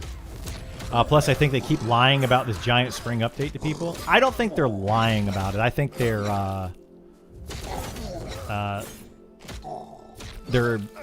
over-speaking. I think it's probably a better way to look at it. It's all positive intentions for the product? Yeah. Yeah, Monsters and Memories drama is 100% positive intentions. But it's causing a lot of arguments. And that's what Nick's post was yesterday. Nick's post yesterday was literally people basically saying, hey guys, let's not name call and let's not flame each other and let's be civil when we're discussing things, because the discussions are great. Is it the mailing list sign up? Is how you join the beta lotto? I'm not really seeing a way to sign up. If you can't say on stream, I understand. No, I can say. So when you go to that monstersandmemories.com, click on play at the top. Uh-oh. People are here. I'm going to have to go and like, give me, anyway, it's hit play at the top, log in. And then once you log in, it's over on the right-hand side. You can click on the, beta opt-in. They're not here? That's not them. Okay, never mind. Nobody's here. That's just somebody ringing the doorbell for some reason. As far as races go, how important is it? Would a Goblin Shadow Knight be a huge disadvantage to other... No. Race is not going to be a huge advantage or disadvantage. I was reading some of Setford's post in there. Yeah, Setford's got some pretty good insight on it, I think. But he, you know, I feel like you agree kind of with that charm is overpowered, from what I can read on Setford.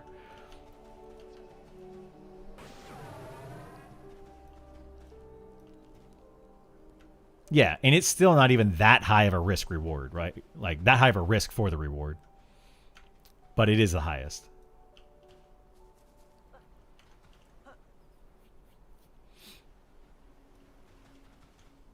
They do, yeah.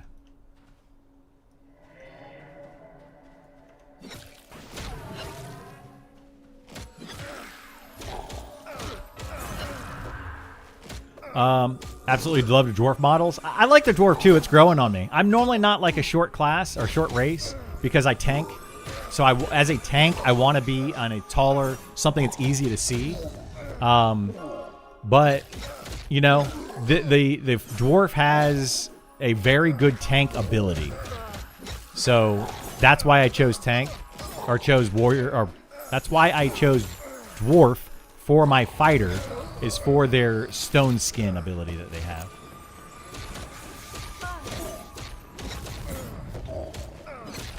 Dwarf has a jump flip, can't beat that. I mean, it's pretty fun.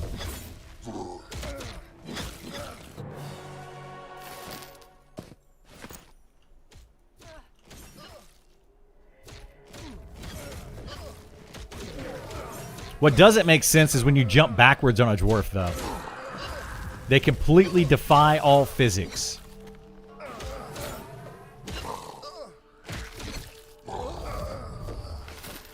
Because see, watch. This is what happens. When you jump backwards, he still flips forwards. I don't know if you can do that.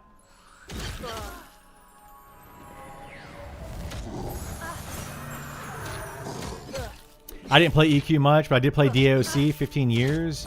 So new school MMOs aren't for me. M&M looks good so far. Yeah, M&M's great. If you like Dark Age of the Camelot, you'll probably like this game. But it's not going to have the PvP that you're going to like about Dark Age of the Camelot. DAOC had some of the best PvP in any MMO, in my opinion. Like, it was great. I would say DAOC, Meridian 59, and Ultima Online were all really good.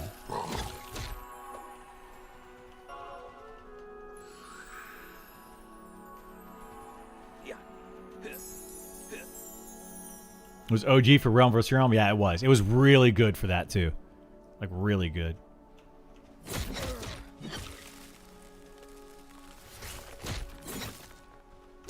This Adept, I think, is the placeholder, by the way. We can move to the back of the room if we want to and pull just inside the room. Or are you guys wanting to pull out here? Like, why did we go inside?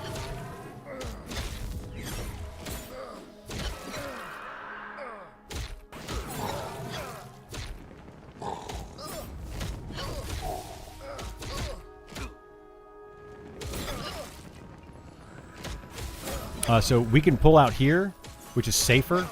The back of the room, there's a tunnel, which has a roamer. But it's also safe, it just has a roamer.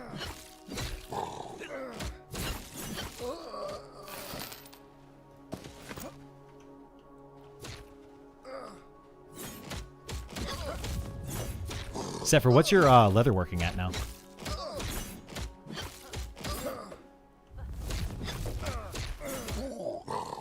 Ooh, okay, here. I've got a bunch of... Mine's a secondary leveling it, because I know you want to level yours. I'm only leveling mine just as we get stuff, but I've got a bunch of it on me that I'm not using.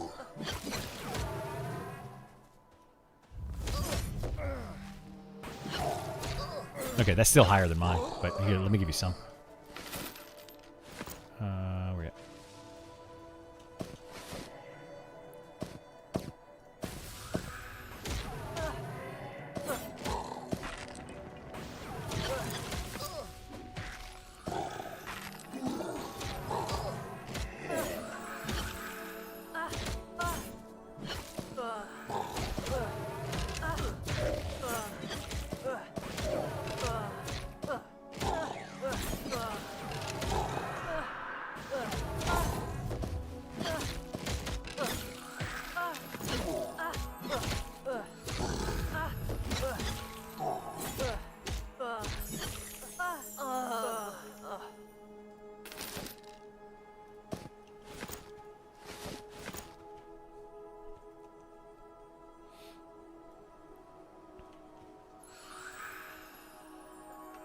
Where we at?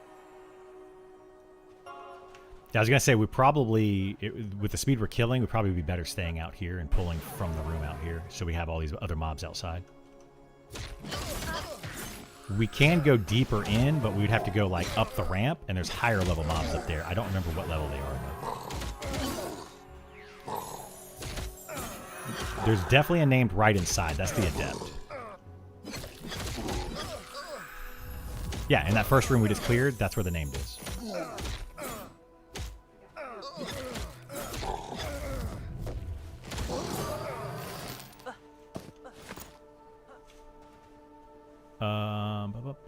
What'd you say? They Trader Joe's some food for us. Who did? My neighbor across the street. Oh, that's nice.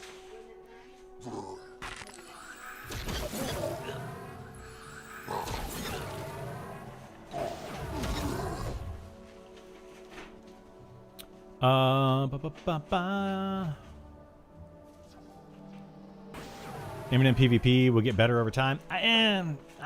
I don't know that that M&M PvP is ever going to be where you want it to be, like DAOC style. So, I mean, I'm not going to be one that's going to fight and argue about PvP because I'm not going to be playing PvP. Because I know EverQuest PvP, I did not enjoy it. Ultima Online PvP, Meridian 59 PvP, Dark Age of the Camelot PvP. Those were fun. Even a little bit of PvP, like the arenas in World of Warcraft, that was fun. But yeah, the way that they did EverQuest PvP, I hated it. Hated it.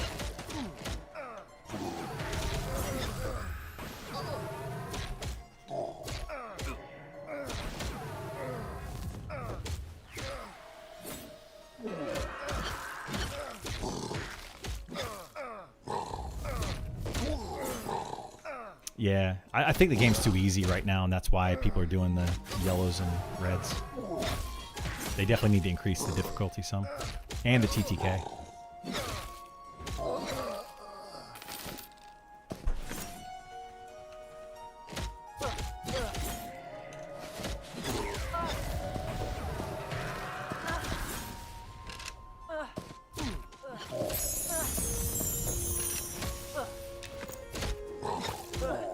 I do not need them to focus on PvP. I just need it to exist. There you go. I mean, if you guys want it, I mean, more power to you. That's all I'm gonna say. I couldn't do PvP in this game. It's just way too imbalanced, and I don't think they're gonna put enough balance on it. Personally, I don't see them balancing it enough. Wouldn't mind if I stayed like it is now. Most people don't care about PvP anyway. I've already learned that over the years. Yeah. How I look at it is this. If they put a lot of effort into PvP, that's going to take away from the effort in the PvE. And oftentimes, PvP players play a game for a short amount of time and quit and move on to something else. They don't generally stick to a game for years and years and years. That's not to say there are no players that do that, because somebody inevitably in chat will jump on my case for that and be like, I've done it. And it's like, you are a very, very, very niche player, right? There might be like 1 in 20 people that want to play PvP, and then of the PvP players, 1 in 20 that actually will stick to it for years. So it's a very, very small amount of players that do that.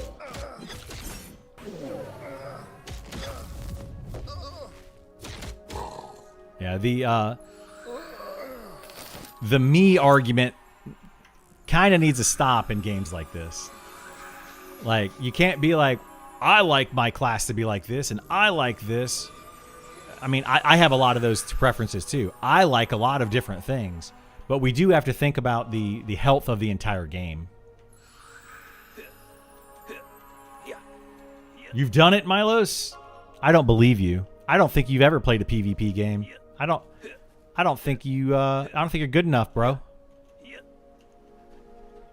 Get good, bro. So that was the end of my PvP. Wait, what? I tried PvP in EverQuest briefly in 2001. I got repeatedly nuked on zone in by high-level wizards. Yeah, and then corpse camped, and that was your end of it? Exactly. That's why I won't do it. I just won't do it. It feels bad. Everything about it feels bad. I'm one of those guys who stuck to DOC for many years because that Realm vs. Realm requires a dedicated group. Yeah, and Realm vs. Realm is, it's a different animal. DAOC was built with PvP in mind. Realm vs. Realm PvP in mind, specifically. So, like, of course it was a better PvP experience, Oh, PvP? Nah, I hate that crap. Yeah, me too. Gank Squad, Stream Snipers, etc. Yeah, absolutely. All of that stuff is terrible. It is terrible.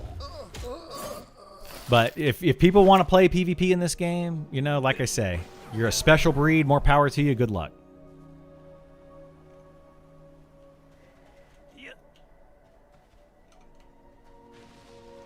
But I'm not going to say anything like, I will complain or debate or whatever about PvE stuff a bunch. Yeah. If somebody comes in here and is like, what do you think they should change in PvP? I don't care. I do not care. I just don't want them to work on it. That would be the only thing I would say. Don't work on it because you're taking away from PvE content. But, yeah, I do not care. PvP zone would be kind of cool. Well, they have those. Like, they're going to have arenas and stuff in this game.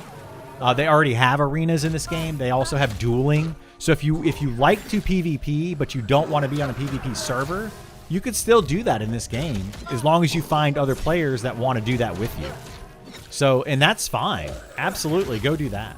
You know, I nothing against that whatsoever.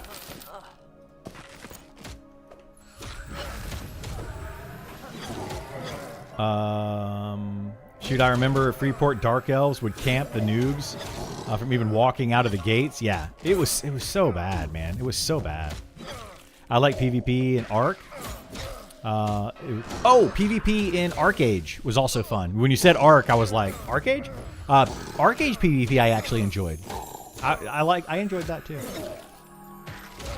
Not random attacks? Yeah. I don't like the whole random ganking and stuff. It's just not fun.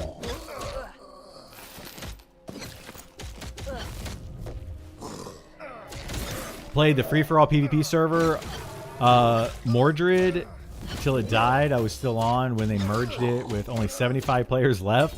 Guess I'm the odd one out. Yes, you are absolutely the odd one out. That you are the 1/20th of the 1/20th that sticks to it for a while.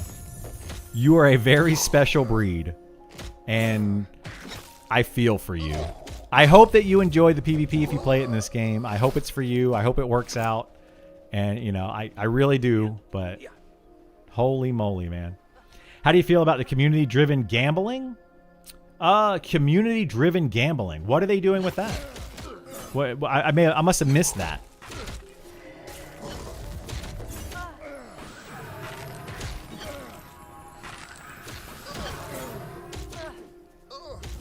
I wouldn't mind like an in-game like lottery type thing. They had that in EverQuest, where people could go up to it and you could like give them a silver or give them a gold or whatever it was, and every time you did, you would draw a lottery ticket, and you could have a chance of winning the lottery.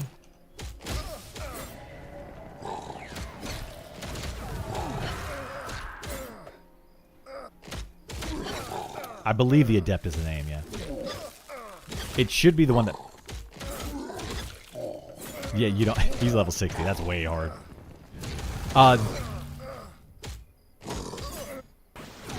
Those are all up in Upper Salmon, except for... Yeah, Alana's like level 55 or something.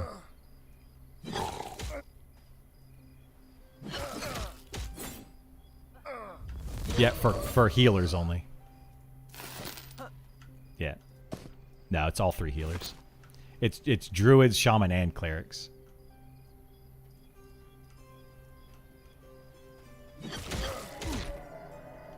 Well, so do you. You got whispers on a 20-minute cooldown.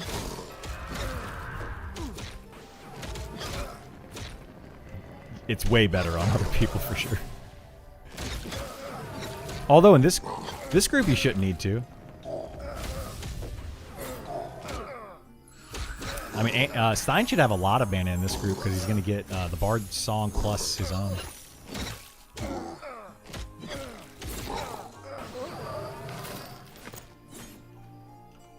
As you should.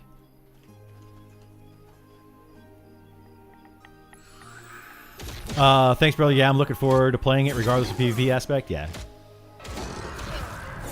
What if there's a super rare item in the lottery and people throw money at it all year for one person to get it? I mean, I don't like anything that is exclusive to one person. You know, EverQuest had that. They had grandfathered items, you know, items that they took out of the game, but they allowed some people to keep. They had, you know, items that were only one per server, things like that. I don't like those. I think the reason I don't like them is because I have really bad FOMO. And I think other people also have really bad FOMO, and it's just not, it's not fair that only one person can have that item. EverQuest 2 did it as well. And I think it honestly took away more than it added to the game. Like, it makes one person happy. It makes potentially thousands of people upset. So, I don't know. I don't like it. I think that everybody should have the same opportunity to get everything. Now, that said, everyone will not get every item in this game, and that's okay. It's based on how much effort you put in versus what you get out of it. If you're not willing to put in the effort to get the item, then you're just not going to get it. So, that's how I see it. How's it going? What's going on? Sup, baby? How are you?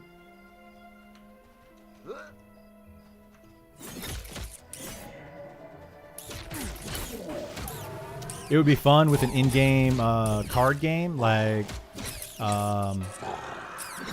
you could play in taverns or city squares, other people. That would be cool. Yeah, I think like in-game games that you could play with other people, like even adding like a checkers or a chessboard to the inns or taverns, I think would be a really cool thing to do. You know, people could walk up to it, they could sit down, and they could play chess or checkers with other people. Or like a Gwent style game. That would be kind of neat. You know, play Hearthstone.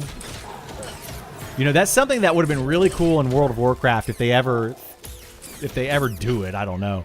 But like go into a tavern, sit down at a table, and then play Hearthstone with other players at the table, you know? That would be a really cool thing to do.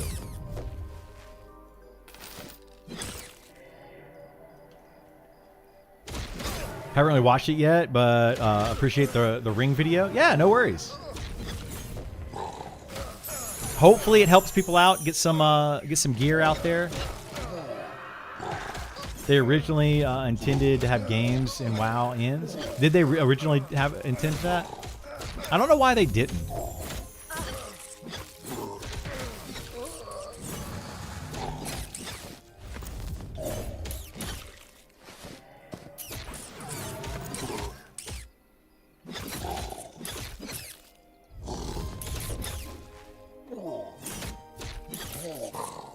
I like those card games though. Like I enjoyed Gwent. I enjoyed Hearthstone a little bit. I don't play them a ton, but I enjoy playing them. They're fun.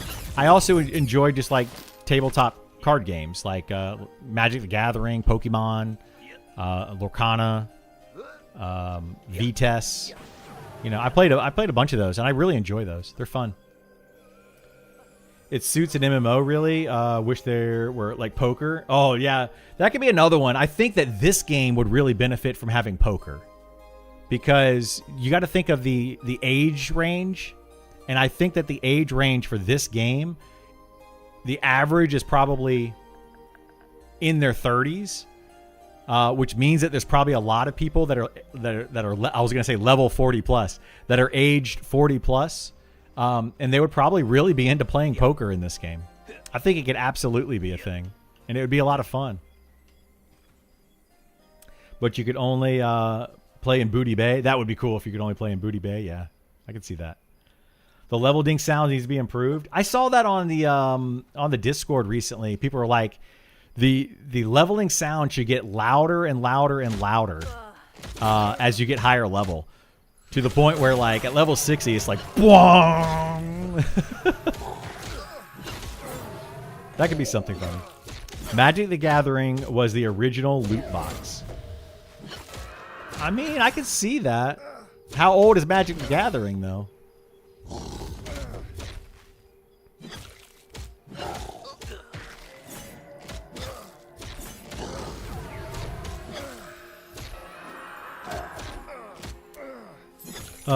Galaxies have gambling? It may have. Star Wars Galaxies. I didn't play that one a bunch. I only played it very briefly a long time ago. I had a buddy who played it a bunch. I didn't play it nearly enough. Needs like dwarven hammers and goblin dice. Yeah, something like that would be fun. Magic the Gathering was on 94 or so. So were there no loot boxes prior to 1994?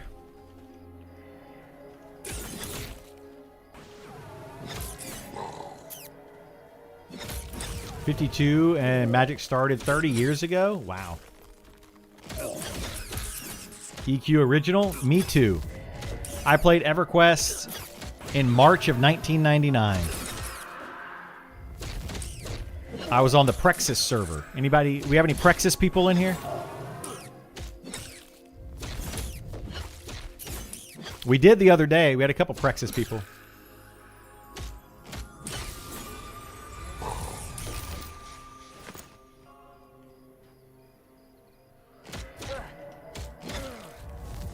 Fin and row. Nice, nice. Action figures, post stamps, coins.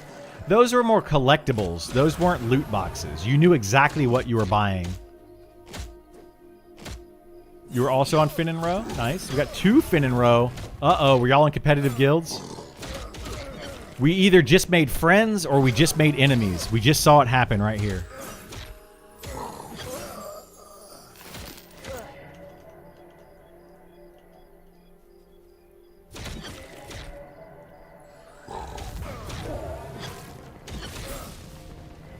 You were at that early? 2000? Nice.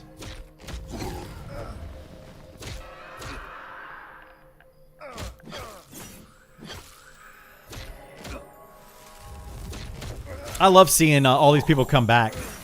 So, of you old school players, the people that played EverQuest in 1999 to like 2001, you know, I would consider all of you to be OG EverQuest players.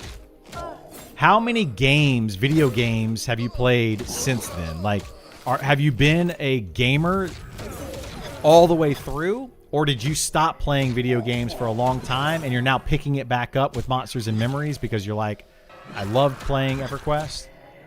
I personally have been a gamer the entire time. I never stopped. Well, I may have stopped for like a year because I got a girlfriend or something, you know? And girlfriend more important than video games. My girlfriend now is probably listening going, uh-huh, right. And she's like, that's not true now. What happened? Well, what happened is I got burned too many times. Anyway. 100 games never stopped. Yeah. Can't quit that video game addiction. It is an addiction. Yeah. Gamer all the way. Yeah. So most of us kept going. You started Meridian 59, been gamer ever since. I played Meridian 59 as well as a beta tester. Do you have your instruction manual? Little bit. If you have your instruction manual of Meridian 59, open it up and go all the way to the back where the testers were. I was Death Dragon. That was me. You don't? Oh, bummer. I was Death Dragon in the instruction manual under the testers. I had my manual. I probably still have it somewhere packed up. I thought it was really cool when I was a teenager, and I was like, I'm going to name my character Death Dragon. I thought I was the coolest kid ever.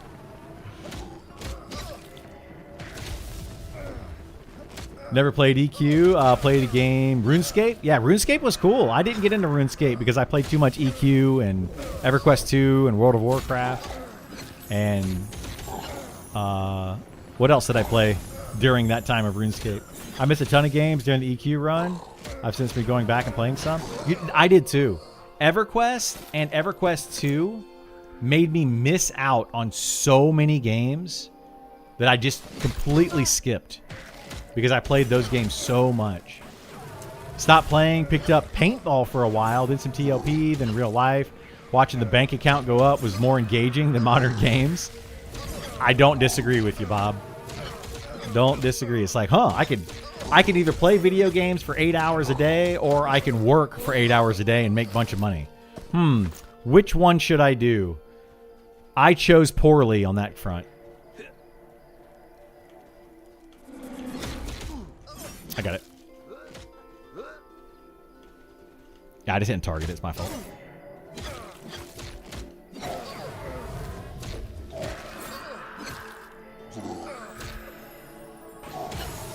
I've been a gamer since EQ. Waited desperately for another EQ-like experience, which led me directly to M&M. Nice. Well, I hope you found a home here and you guys stick around. I think this game is going to be the next big MMO. I really do think this game, like, it's Niche World's cult. People keep saying, oh, it's a niche game. It's made for a certain audience, et cetera, et cetera. I think this game is going to grow to the point. It's not going to be a WoW killer, but I think it's going to grow to have, 100,000, 200,000 subs. I really do think we could get there. Eventually. It might take a little bit.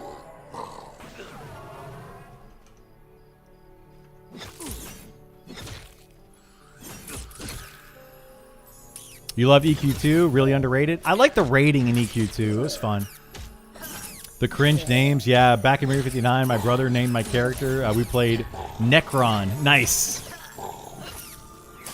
I was on server, Meridian 59, I was on server 102. They were numbered back then. They started at 100. I think it was 100, 101, 102, 103. I don't know what they went up to, but I was on server 102.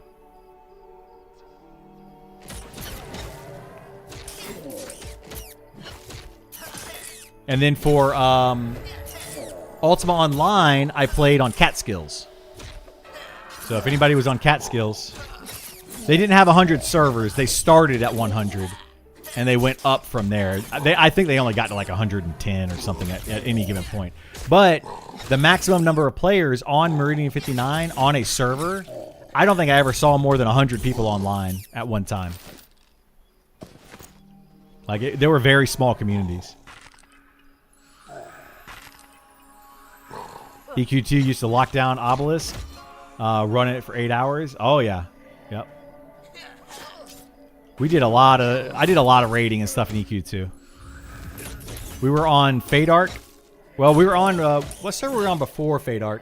It merged with Fadark during I guess the second or third expansion, one of those.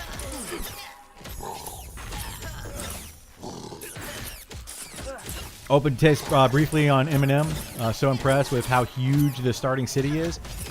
All the zone. Well, not all the zones.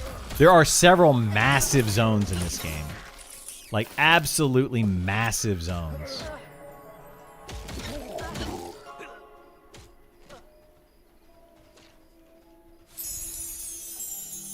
Never be another WoW. Right place, right time. It kind of was right place, right time. Yeah. I mean, there's never going to be a WoW killer. However, at one point, Final Fantasy XIV had more active subs than World of Warcraft. During its like little, what would you call it? Like it had an era, what, 2-3 years ago, a couple years ago, where people just flocked to it, like so many people, because like they were wrapping up the story, and it was just like a huge thing. The story in Final Fantasy was really good. You're on Catskills? Nice, nice. What was my character name on Catskills? I don't remember. I started, so Criddle, what I play now, started in EverQuest. So it was March of 1999 on Prexis. And that's where I made Criddle for the first time. And I've been playing as a Criddle in every MMO and every game since.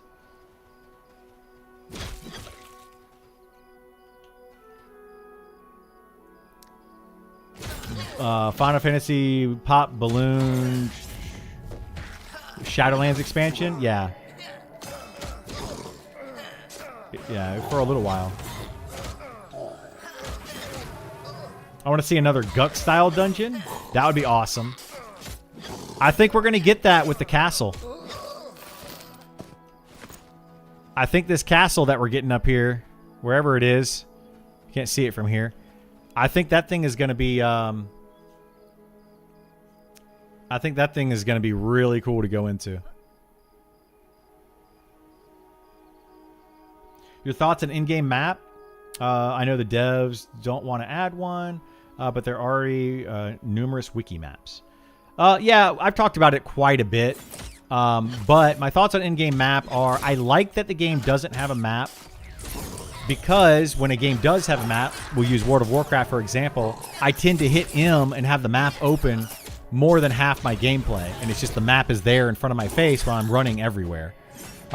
This way, I like that not having the map, because it keeps me engaged in the game, and I'm actually playing the game rather than watching the map.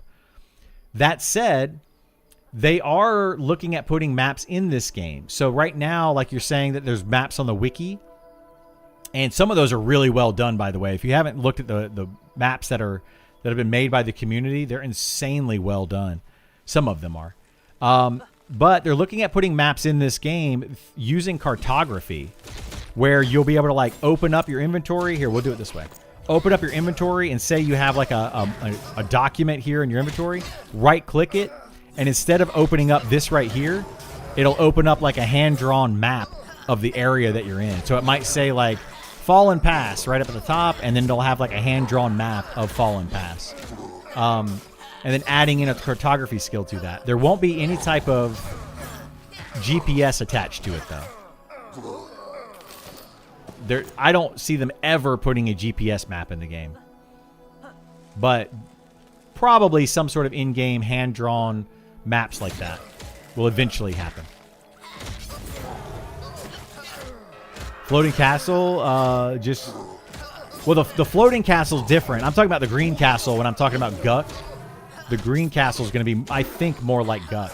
The floating castle, to my knowledge, you can't get into yet, and it looks really cool, and I'm hoping it ends up being like an in-game raid zone or a keyed access zone where you have to do a quest to get into it.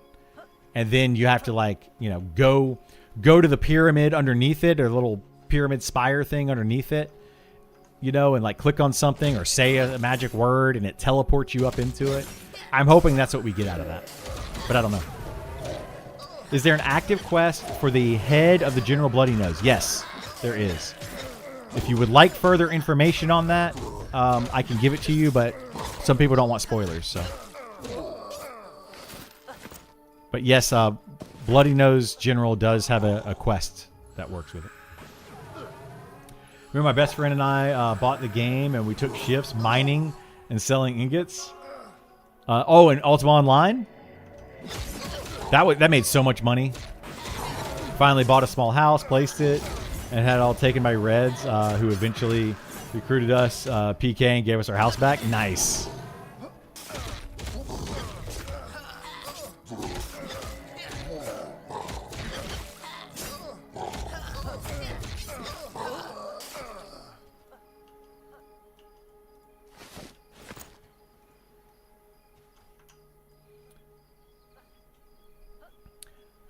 Let's see. Ultima Online is one of the best experiences I've ever had in an online game.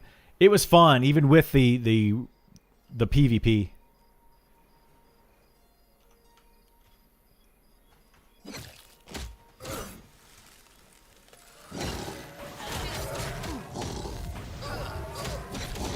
EQ 99 2001.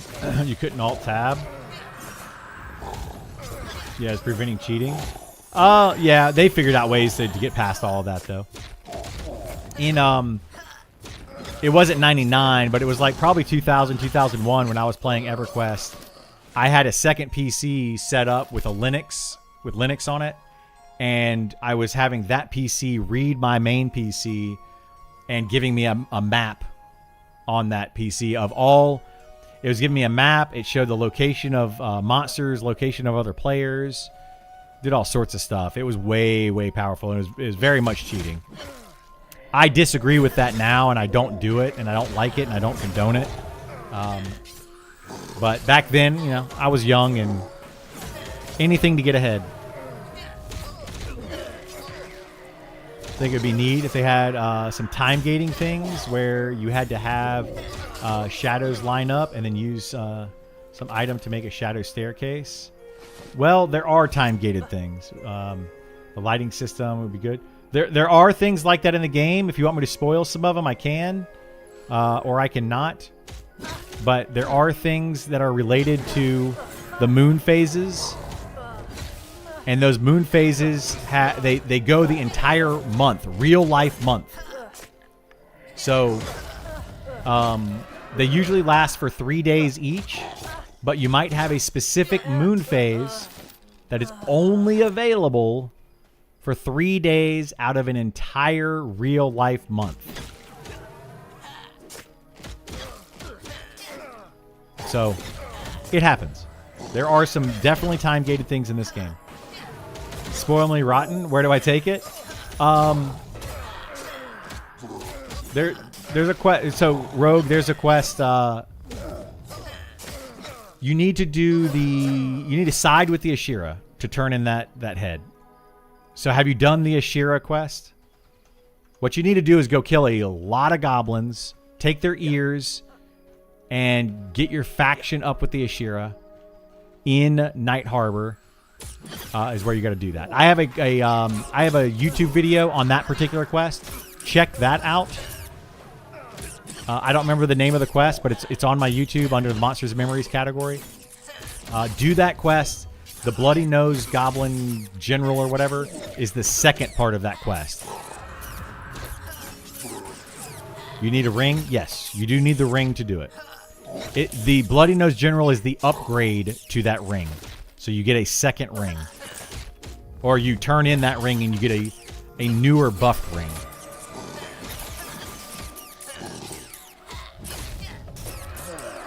I had a binder of EQ maps. You print it off. EQ Atlas. Nice. I'm so old that Wikipedia didn't even exist when I graduated from high school. It didn't exist for me either. I wish that I had Wikipedia. It would have made high school and college so much easier. My goodness.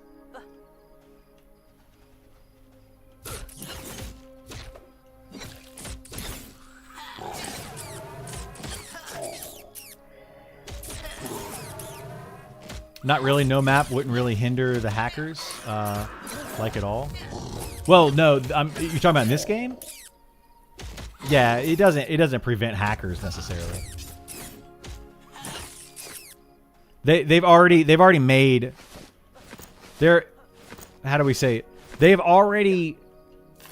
Somebody in the community has already made a map hack software for this game. And the devs have already fixed it once. Yeah. They're gonna be fighting each other back and forth. I'm sure they're gonna make new ways to do it, and then it's gonna happen. So map hack software is already been a thing for this game, unfortunately. My first internet connection was on a 300 baud modem. Ooh. I had a 28.8 and then a 56. I had a 28.8, then a 56.6, and then ISDN.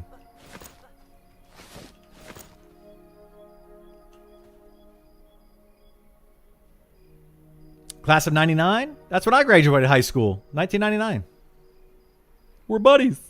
Let's party like it's 1999. Is it possible to lose quest items when turning in quests like EQ, i.e. if you give the wrong parts? No. If you give them the wrong item, well, it could be. That's why I don't like their system, the way that they have it. I don't like the whole trading item in system that they did in EQ, because I'm afraid I'm going to lose my items like I did in EQ. But I have not run into that in this game yet. Anytime I give them an item they don't want, they give it back to you. If they accept it, then it updated some sort of a quest. I have never had an NPC just steal an item from me. I tell my kid I'm older than the internet, and they go crazy. Yeah. I mean, technically, I'm not older than the internet. Technically, but I'm older than the modern internet. Because I want to say the internet was actually invented in like 1970 something. And I was born in 1980.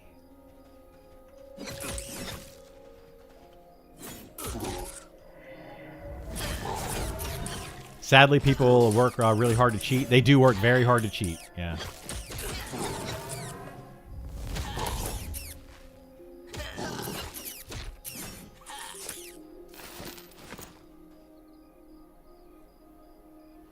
I literally read that like AARP. I was like, okay, guys, we're not getting that far. I'm not that old yet where I need AARP. Jeez. But that is not what that said.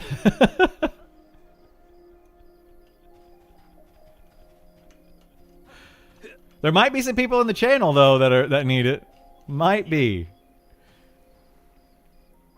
Back when Al Gore invented it? Yes, when Al Gore invented the internet, according to South Park. Yes. That's 100% what happened. True statement. That is what I was just talking about, yeah. We're talking about the internet, the invention of the internet, and somebody mentioned Al Gore invented the internet. How are you hearing that? I don't...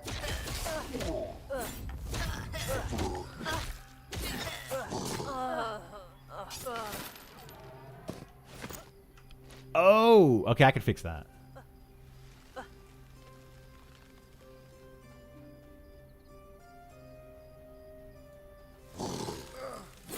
Okay, I fixed that. I didn't realize Critical Listen was transmuting sometimes. I fixed it. It's no longer transmuting. I'll never talk on Critical Listen anyway, so feel free to mute it. I'll never talk on that.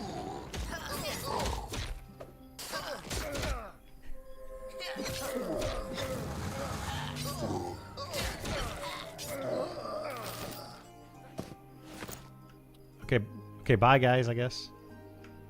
I'll be standing here not gating.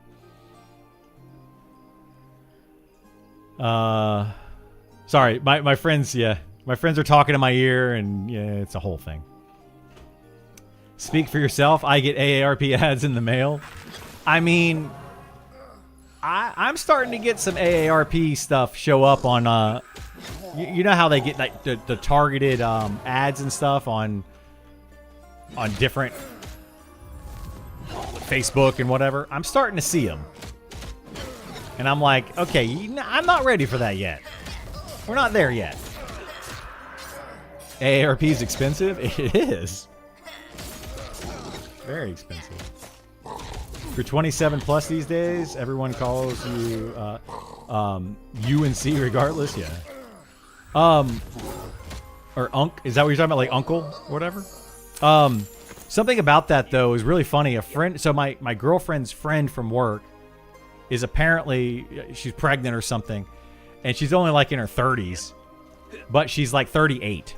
So they're calling it a geriatric pregnancy, and she gets so mad because every time she goes to the doctor, they're like, okay, it's a geriatric pregnancy. And she's like, I'm not that old. It's hilarious.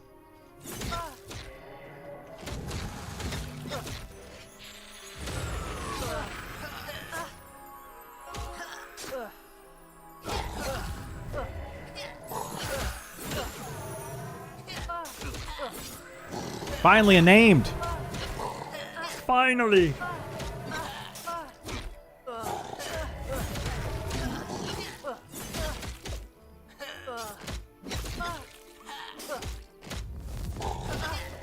Any key giveaways going on? No, unfortunately, I can't do any key giveaways. Nick has not streamed in a little bit. I don't know if he's going to stream again anytime soon or not. I know he's working really hard on fixing the game and getting the game ready for early access. So maybe he'll stream, maybe he won't. I don't know. But Nick is going to be your best bet for key giveaways. But you might also see them in Zukin or ZBrush streams, or if Goblin streams or Nicodemus. You might see him in those as well.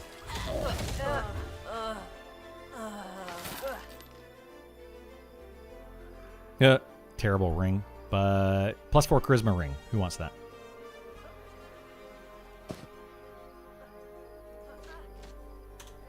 Yep, +4 charisma ring. That's it.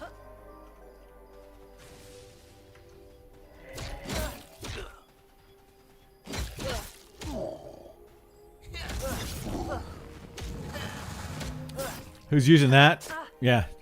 I mean, I can also disenchant it for enchanting materials for later.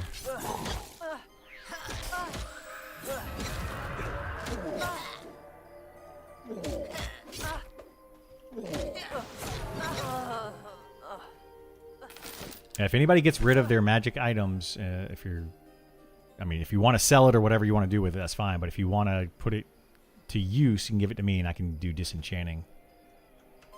We're going to eventually want to have that, but...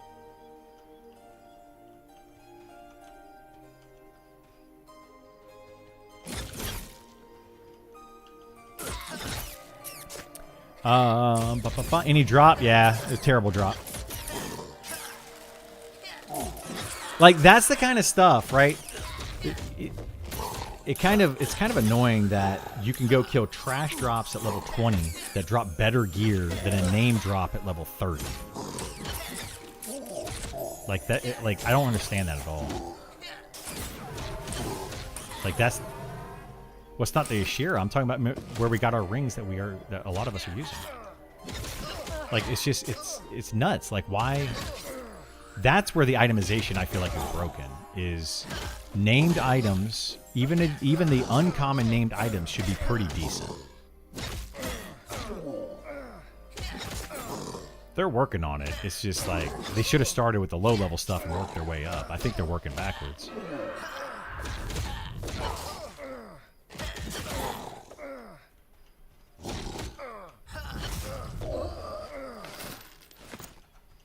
Better than no drops.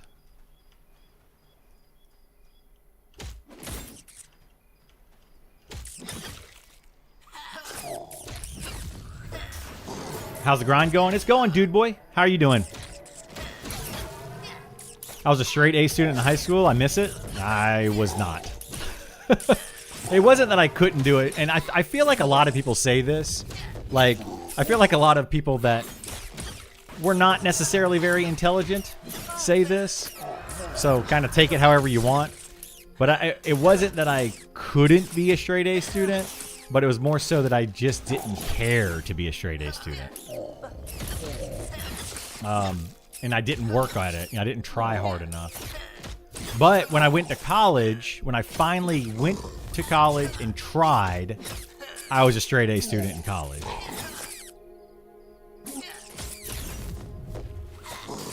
Which I guess is really where it counts. Because D is for done in high school, right? They don't care as long as you pass.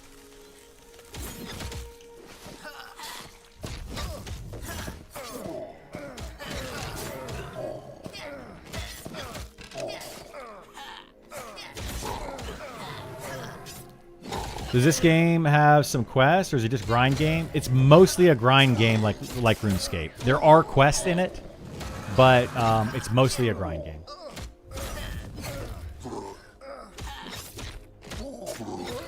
When my son was born, I was 30s and not adding any value to society. From that point forward, I changed from now and functioning adult who pays taxes and complains about policy all the time.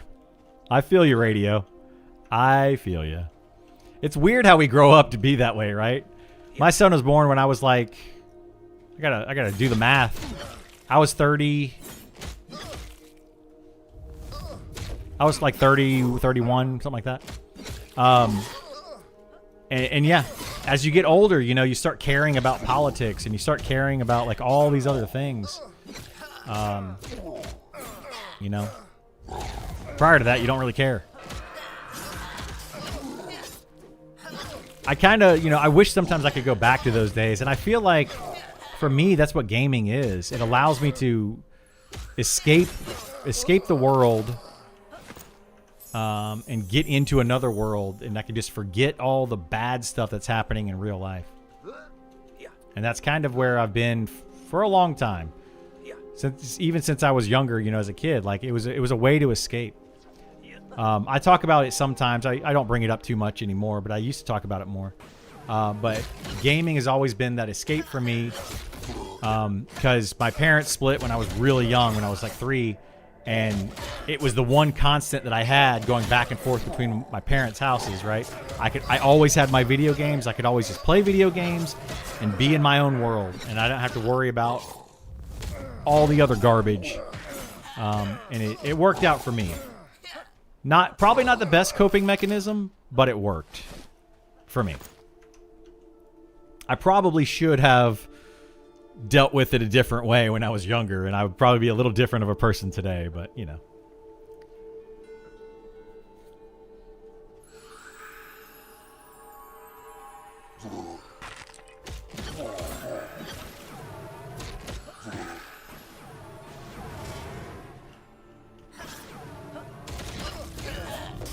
Criddle, have you had voice training or broadcast schooling? I have not.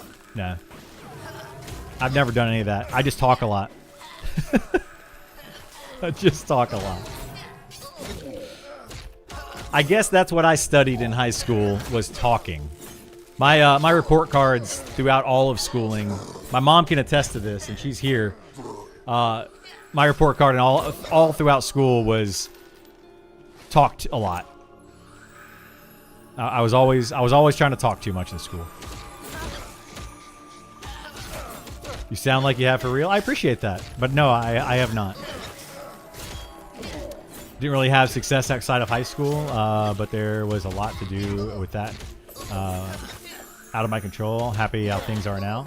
That's good. That's good. I'm glad. I'm sorry that you didn't have success outside of high school, but I'm glad that you're getting where you should be now. Very much so.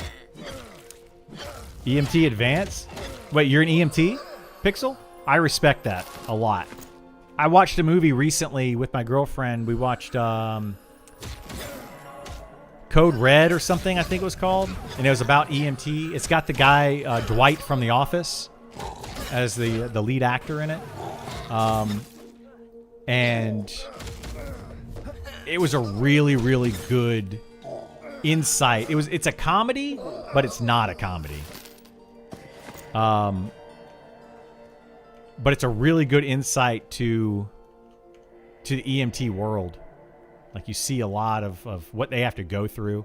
They're not paid enough, in my opinion, for what they do. It's kind of like teachers. You know? Kind of like teachers in that respect. Tell us your favorite story from rideshare passenger? Oh, geez. I'd have to think of one. I had one the other day. So I do rideshare, by the way, as a part-time gig to pay the bills while we're building the channel. And hopefully I can stop doing rideshare when we build this channel and my YouTube channel up enough. So thank you all for being here. Because it'll get me away from having to do rideshare as much. Let's see. What do I do? There was a rideshare the other day. I picked up these 4 women that were probably in their 40s. I would say mid-40s. And they were out for a friend's birthday. And we're driving around. I had 1 here in my passenger seat, 3 in the back, and the one in the middle in the back, out of nowhere, she was super drunk. Yeah. She just is like, I got a fart. And I was like, what? And all the other ladies in the car just started laughing at her. And she's like, oh, I don't have to fart anymore. And we're all like, oh, geez. She just straight up ripped one in the car. That was a pretty fun story. Those ladies I drove, they got in the car. They had it, where we're going. We drove to a location. And then we get to that location. And the ladies are like, oh, one of the ladies in the back was like, oh, I thought we were going back to the hotel. And the other one's like, no, we're not going back to the hotel. We're going to this dessert bar thing. And she was like, oh, I wanted to go back to the hotel. So that I drove them to 3 different locations. They kept changing their destination on me. So I was stuck in the car with this fart lady for like 30 minutes driving all over downtown Charleston. It was a whole thing. It's a whole thing. Anyway, that was probably one of the most recent fun stories from rideshare. I've been in the car with people that were clearly breaking up, getting a divorce, something. Those are awkward situations. Yeah. Very few can see the end goal or meaning of high school. Very few can, yeah. It's hard. High school is very important. It's a lot more important than you think. I really like the game, but I don't think it will succeed as a sub cost, and the player base won't be enough for the developers to keep going. So, Peter... we've talked about this quite a bit. I disagree with that statement, but it's because I probably know more about it.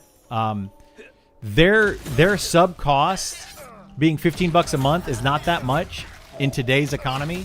It was $15 a month 10, 15 years ago in a lot of other games. So I think the $15 a month sub cost, the amount of gaming that you get for $15 a month, the amount of entertainment for that is huge. It's huge, and there will absolutely be people that will pay that. But as far as the amount of subs that they need, they don't need many subs for this game to keep it going because a majority, actually 100% of their team is volunteer-based right now. And they only are planning on hiring a few of those people on. And they're going to only hire on people based on how much money they're making to be able to maintain. And they're keeping it very realistic. The only thing that a lot of subs are going to do for this game is allow them to develop it faster. But the owner of this game, one of the 3 owners, the main, I would say the lead dev, his name is Sean Lord. He is, he streams. He's a loving robot on Twitch if you ever watch him on there.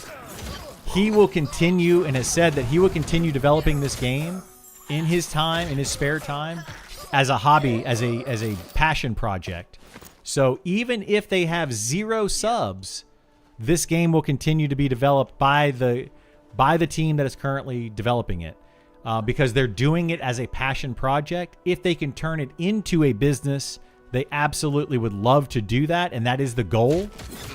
But a lot of them will continue doing it just for fun and as a passion project.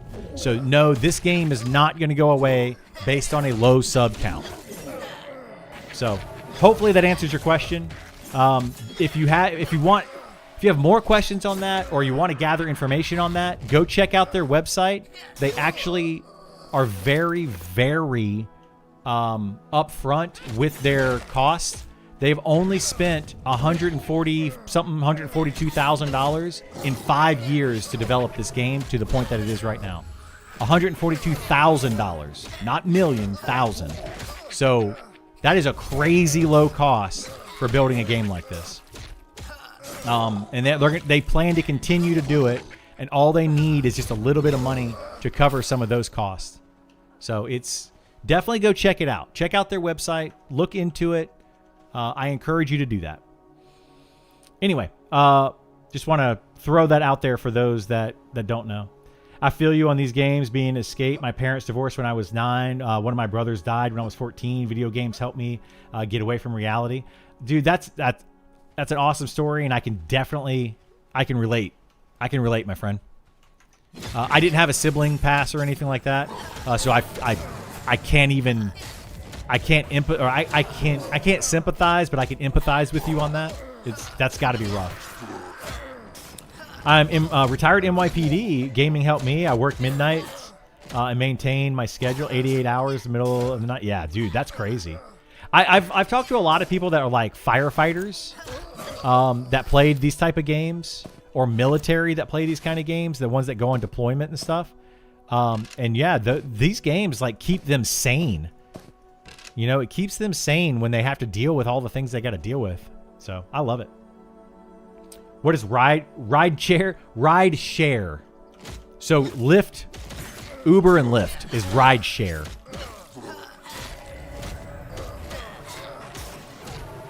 Or Waymo, if you use Waymo out in the, wherever. Or the Tesla cars or whatever. Nice, good luck in the future. Kid, have you decided? Oh, you're talking about, I thought you were talking to me. I was like, what? I'm not having another kid. I was confused. I hope they tipped well. I think I get fortunate with my tips. I would say like 50% of my rides tip. Sorry,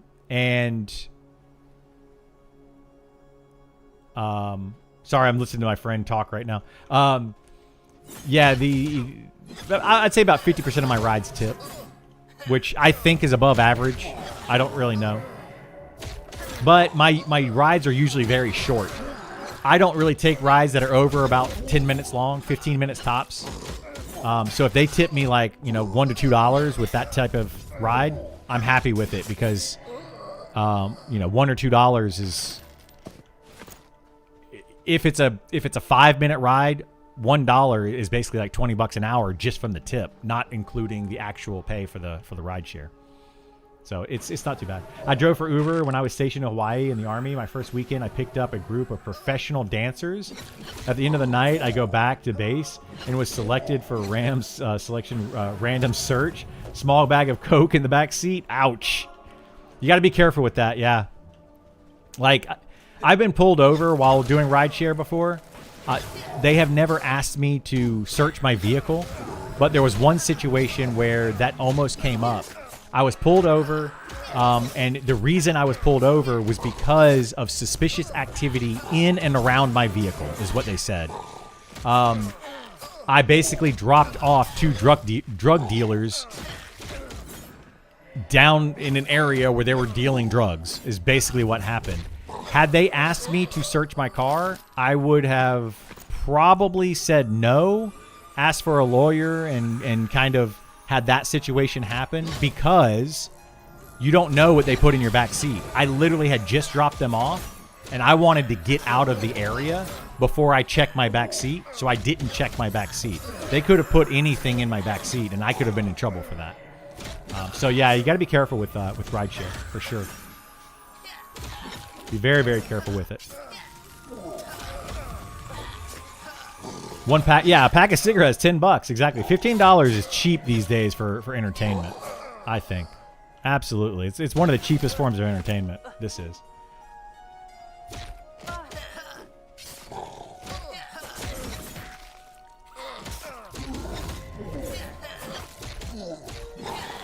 To be honest, if you cannot afford $15, oh yeah, you guys still talking about the money thing. I'm gonna skip past all of that. The money thing, yeah, we can all kind of agree that $15 a month is cheap.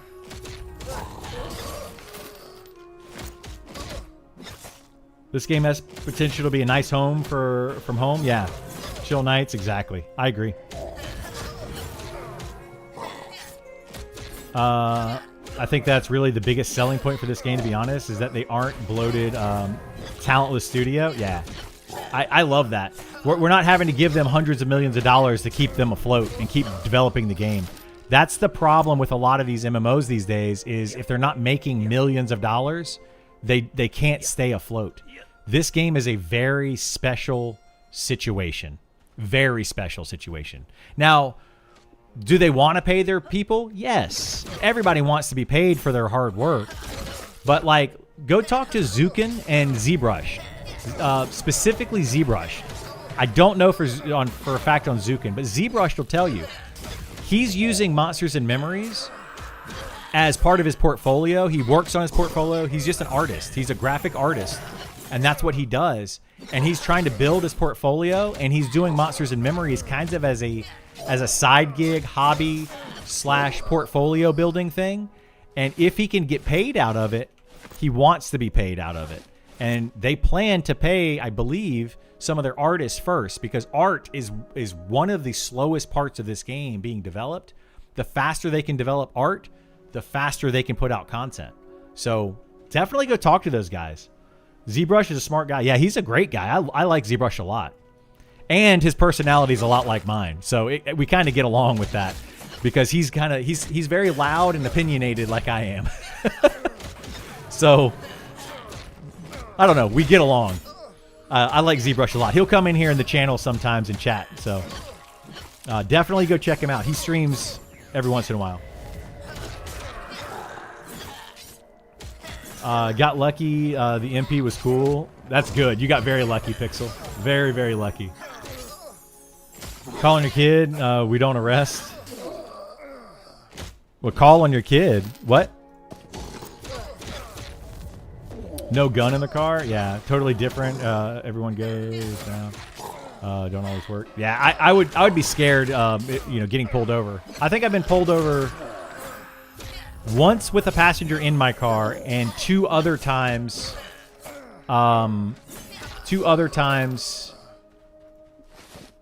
during my ride share, but not with a passenger in my car. So a total of 3 times I've been pulled over while doing ride share. And almost every time it's because, well, yeah, like all 3 of the times it's because I was doing ride share that they pulled me over. Like something suspicious was happening.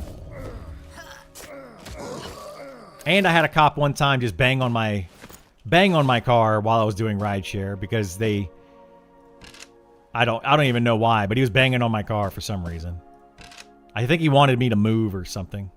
Just didn't want me to sit where I was sitting. But it scared the crap out of me, I'll tell you that.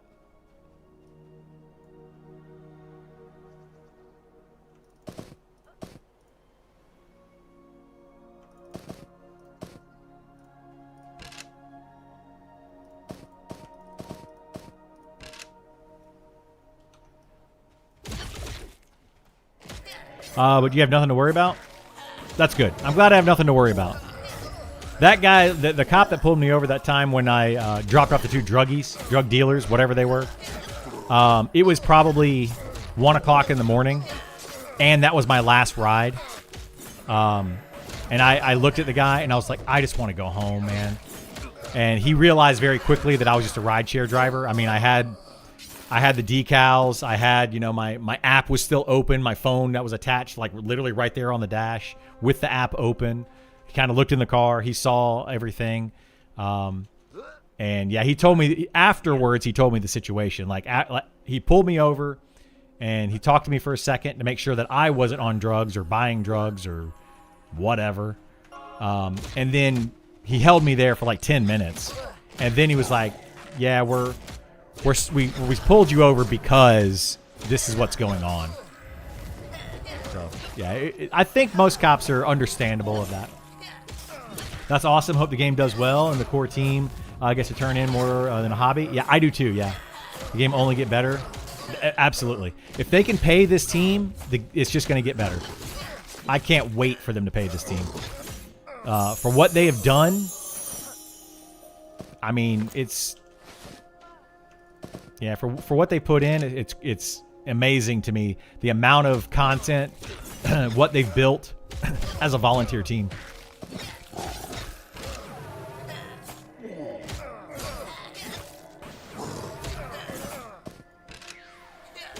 A lot of retired cops are now drivers. My brother-in-law drove a limo for Emma Stone. That's cool. She was very cool, down to earth. No drugs found either. That's good that no drugs were found. I always like to talk about my cousin who gets to meet people like that, like Emma Stone and stuff. He is he's a stunt guy for Hollywood, basically. He does movies, TV shows, and does a lot of stunt work. But he has met a lot of really cool people from that. Like he's been in Marvel movies. He was in Walking Dead. These are some of the bigger things. He was in Blindside, the movie Blindside. He was in...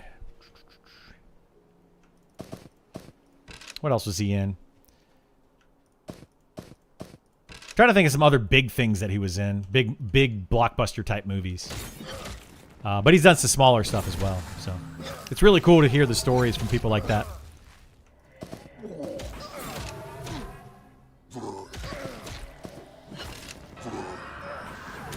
I live in St. Louis area and work in the city. If you're pulled over in the city, you're probably actively shooting something. Otherwise, they don't care. That's not like that in Charleston. I live in Charleston, South Carolina. So yeah.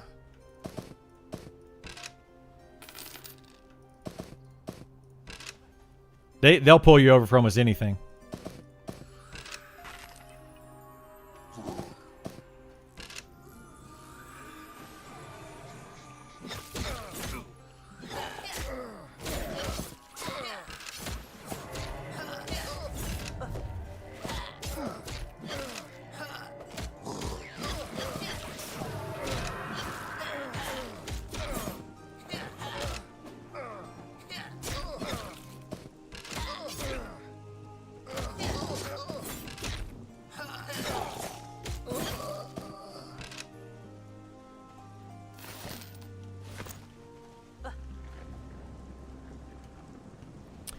You used to live in Charleston, West Ashley? That's where I lived for a while. We moved from Georgia to West Ashley.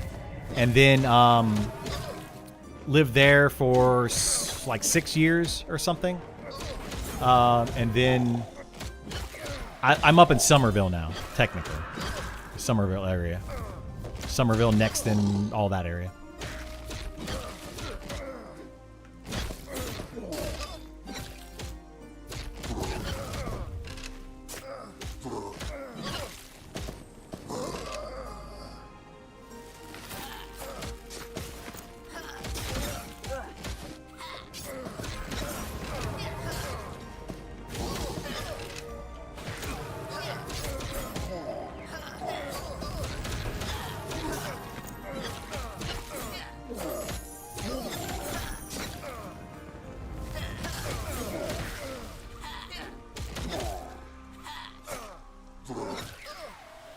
Surprised my family's not here yet.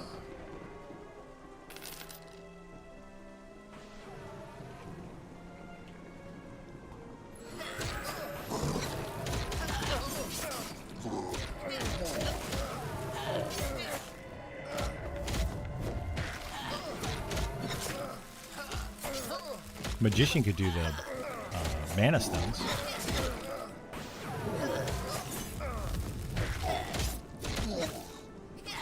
Oh, I don't remember that.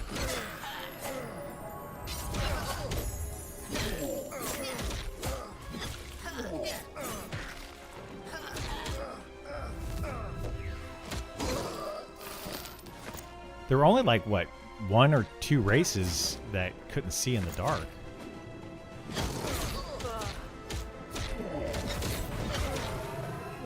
With like humans and like erudites or something? Aren't those the only 2?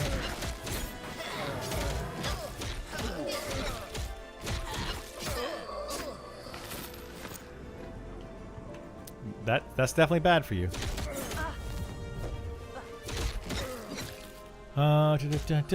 You miss South Carolina though? Yeah. South Carolina's nice. It's not bad. Not bad.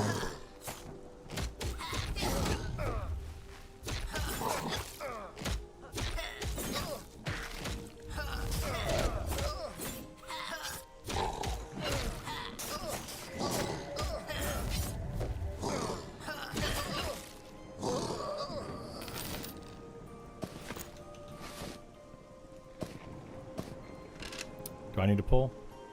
Be slower pulls if I do it, but I can.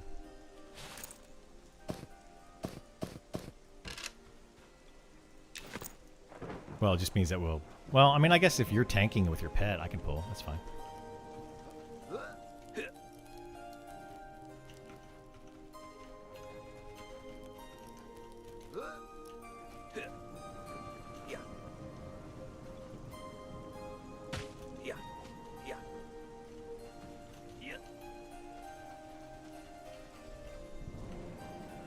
Humans, barbarians, erudites, are the only ones without infravision? Okay.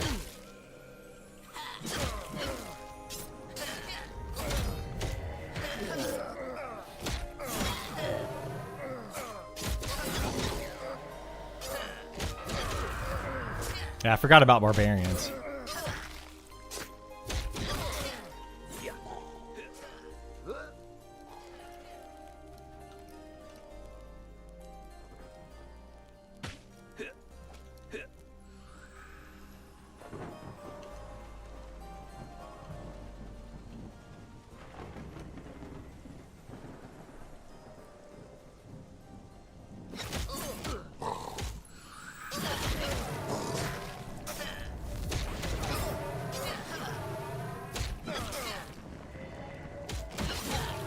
I don't miss New York. I wouldn't miss New York either. New York's a fun place to visit. I wouldn't want to live there.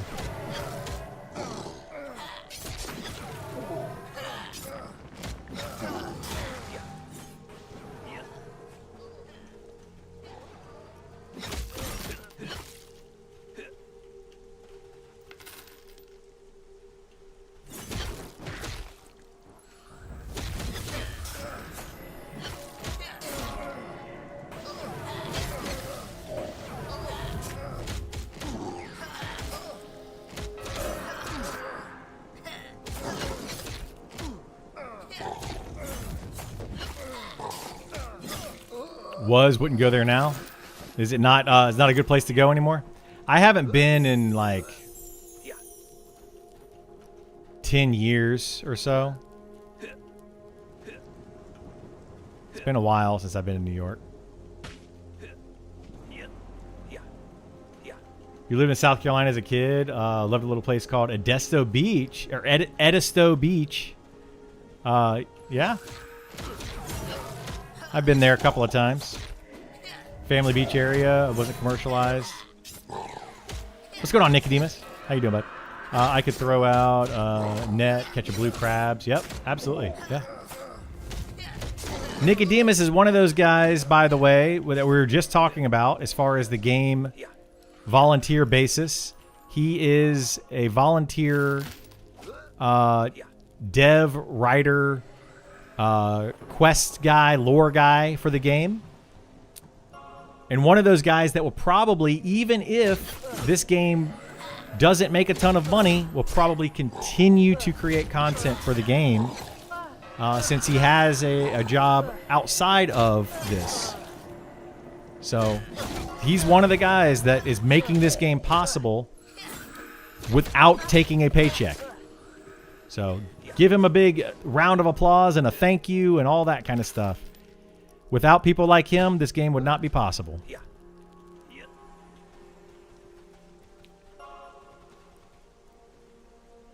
Saw Nicodemus show up in the game. Nice. Oh, yeah. Umpax found you in the game, Nicodemus.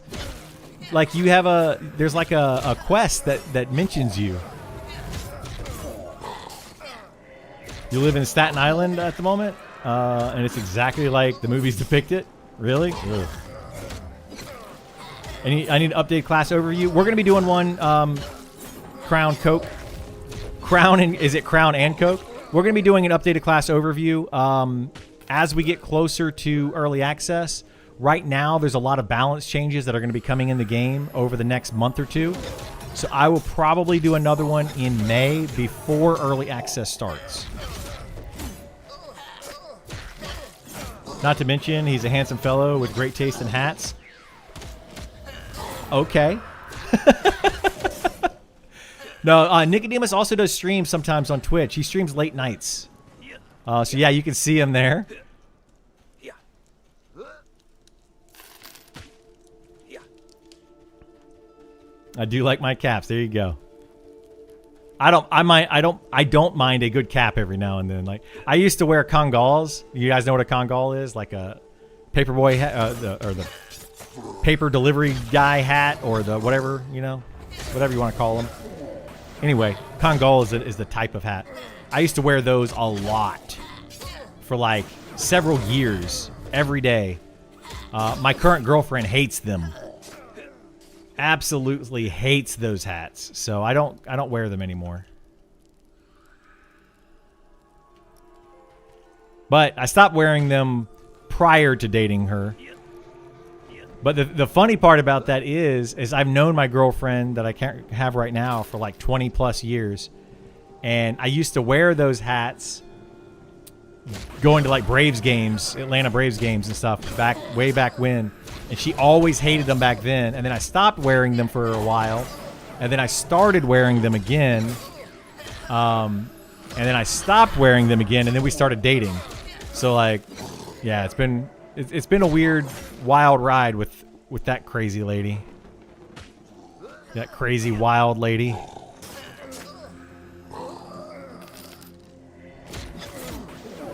What's the name of them? You never knew. Like the ones with the peaky blinders. They don't have peaky blinders. They're like they're the ones that have like almost like a floppy top to them. They have a brim, but it's almost like a floppy top. That just kind of lays down on the brim on the front. Kind of like that. Yeah, they're called Kongals. Kongal. Newsboy cap. Yeah, newsboy cap. Like those. I used to wear those a lot.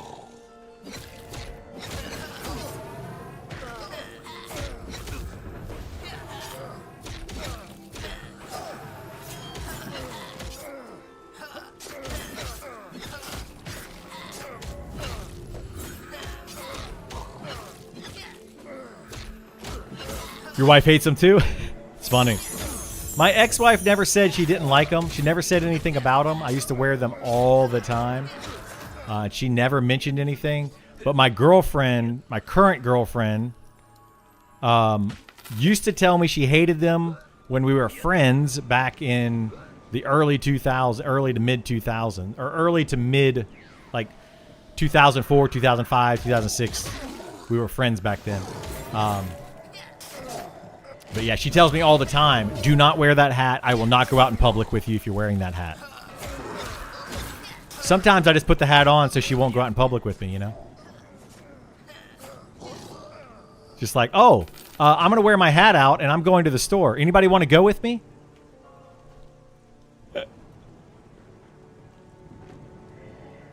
So I heard people like me have to wait until the 27th to play.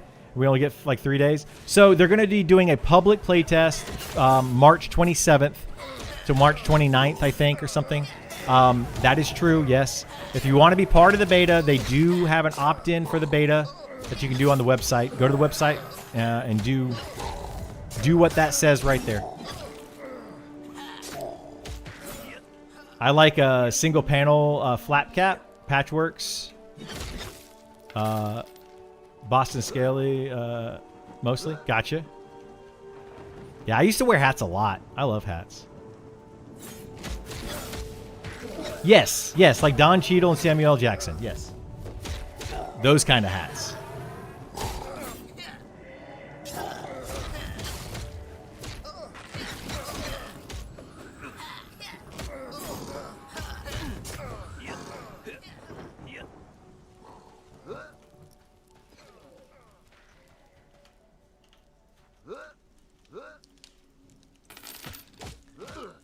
Congals are a bit different. Yeah, they're a bit different than the some of the other ones, but it's the best way to I can explain it.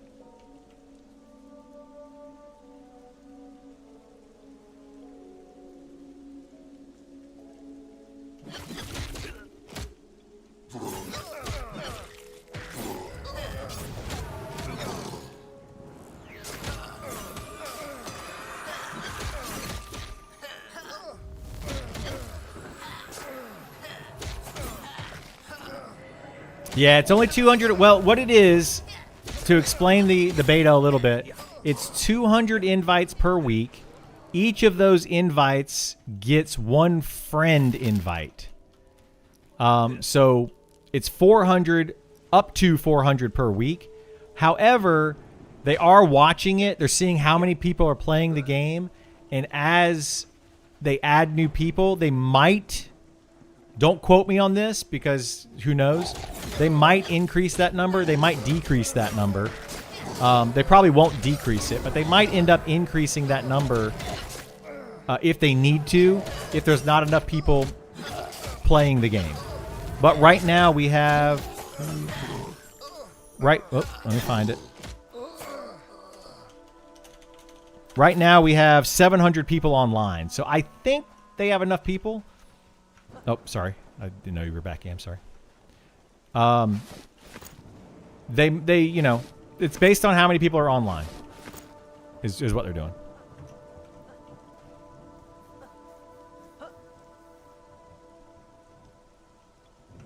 No, I'm good. I'm gonna have to go in like 40 minutes anyway. Are you guys gonna stay here? Should I just AFK in the corner or?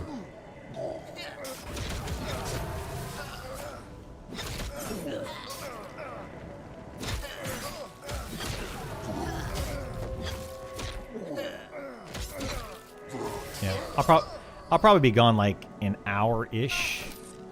I mean, it's gonna be a big party, so who knows? But it's a Mexican restaurant, so that's pretty easy usually to make food. Yeah, exactly. So we're gonna have like 12 of us, so I don't know what the plan is. It's gonna be a whole thing, yeah. Well, it may not be 12. It may be like 9 or so, 10. Anyway, it's a big party. So hopefully, but I'm going to drive separately. So I'm just going to go up there, hang out, eat some dinner, just chat for a little bit. And then they're going to go do their own thing afterwards. I'm going to come back home. So, I mean, what we could do is if we're all going to take a break, I can just take a break over here in the corner. And we can all do that, and then when if you guys come back, just keep XPing or whatever.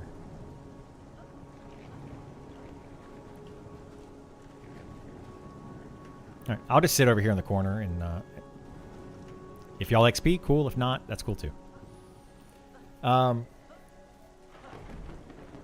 Yeah, I can go over there in the corner. I won't die, unless somebody pulls specifically right to me. Also testing server load and handling. Better to find out issues now. Start of EA. Yeah, exactly. They're testing a lot of things. Also, while we're talking about this, Exclamation point feedback. Definitely put it out on the Discord. I made a command finally, Nicodemus. You always want me to. You keep like saying that we should emphasize that. Exclamation point feedback. That's where you should be putting in your feedback. And then also,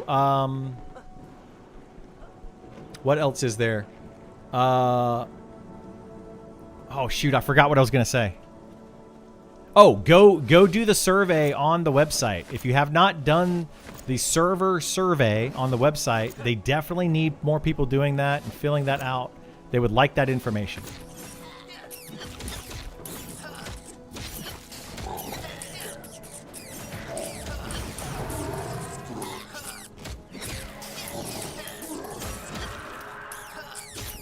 All the tech guys are getting great data. Good, I'm glad. I'm glad. I heard, Nicodemus, that I have been part of that data because of the way that I play this game. I'm getting flagged for automation. So, oopsie poopsies. But no, I'm glad that they're getting good data, and I'm glad that they're finding out there's false positives for automation as well, so they can hopefully better that system. I have feedback, but pretty sure it's already something that's been mentioned. See, that's the thing about feedback. A lot of people, Sea Monster, think that it's already been something that's been mentioned, but I would recommend still going on the Discord, finding that thread, giving your input on it, and if you don't see it on Discord, make another thread. Who cares? Who cares if there's already a thread? And the reason I say that is because even Nick has said one time, not this Nick, but a different Nick Hotz, not Nicodemus, has said that keep telling them, don't like hound them about it. Don't like send them DMs. But if something doesn't get fixed, remind them, let them know again. Keep saying, hey, this still seems like an issue. Can we look at it again? Because as things change in the game, other things need to change as well. So just be sure to, be sure you let them know. Spirit World 15. Shaman thing on this one. Okay. It came up a few times in alpha. Yeah. I'm sure it did. Sean sent me a message about it and asked me about it. I'm absolutely open about it. I do have automation things that I use with my mouse and keyboard. But because Sean brought it to my attention, he asked me about it, and I told him, yes, I have used things with my mouse and keyboard. Here's how I'm using it. And then I also, the day after that, did zero automation. I made sure that I did zero automation. And then I sent Sean a message and I said, hey, was I flagged for automation? And I still was flagged for automation, playing the game normally. So that's where we're at with it currently. So I'm hopefully I'm helping out with that. Because there is a fine line between, and Swanee even saw my stream the other day and he clipped it. He made a clip of my stream. You may have seen the clip, Nicodemus. I don't know if he shared it or something. But the other day, he made a clip, basically me talking about automation and how I have tried it out. I have tested it to see how far you can go with it. All of that stuff. I have definitely used it, and I will be very open with it if the devs want to know what I've been doing. Because I want those kind of things to be looked at. But at the same time, I want accessibility. So yeah, it's a whole thing. You were helping. We appreciate the feedback testing. Awesome.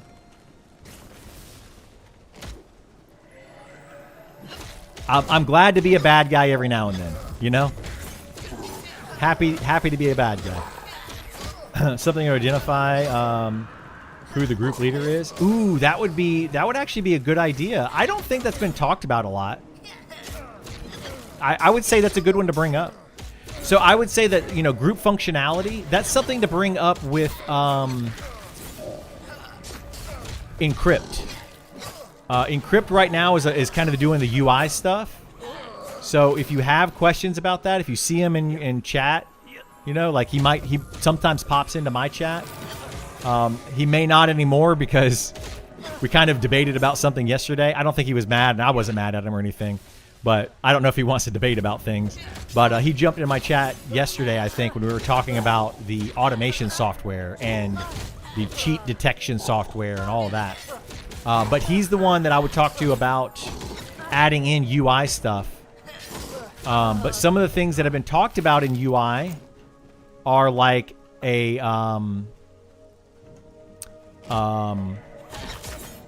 way to see where your friends are, like a compass towards your friends. I don't think they're going to add that. But yeah, like a thing saying who the group leader is would be nice.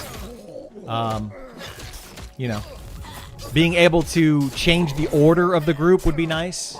So that you could, like, a lot of people like to put the tank on the top, healer in the second position, and then like DPS in the bottom positions. A lot of people do that in things like World of Warcraft. Those kind of things would be great. So yeah, definitely bring it up. Sent you a Charleston question in Discord. No rush. Not game related. Okay, I can check. I can check it. It's sandwich combat, right, Nicodemus? We got sandwich style combat. And if I can't check Discord while playing, I can't eat a sandwich while playing. Voodoo Lounge. I have not been to Voodoo Lounge, no.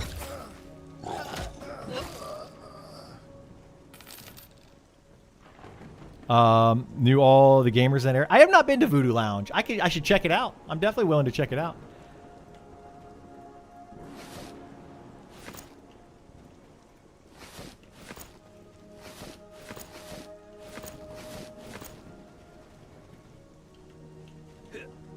It sounds fun though. Sounds like they got like a mean burger that they cook or something there.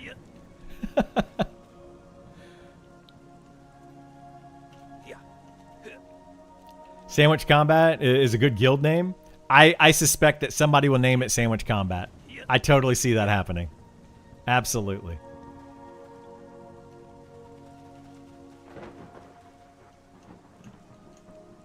Someone should call it like, they could make a guild name like something more than that though. Like Ribs Combat or something. You know, something food related, but it's more involved than eating a sandwich. And they're just that much slower at their combat. I'd join Sandwich Combat, right? Not sure if it's still open. My cousin was a chef there. Yeah, that's awesome. I'll have to check into it. I don't know. I've never heard of it, so I've never been there. Carbonara Combat? There you go. Like Sticky Fingers Combat. Oh, I got sticky fingers. Hang on a second. I gotta fix it.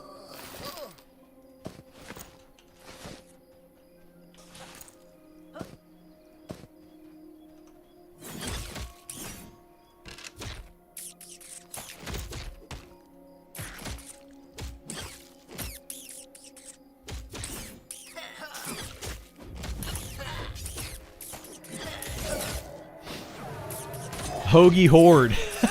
I like it. The Hoagie Horde.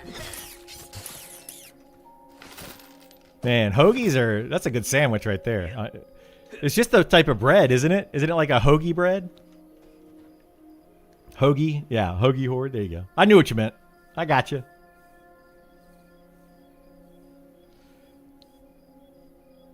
I love bread, but unfortunately, apparently, I have developed a wheat allergy. So I can I can still eat bread, but I have to take like a pill when I do. That Discord link works, right? Has anybody clicked that Discord link to make sure that it works properly? It should.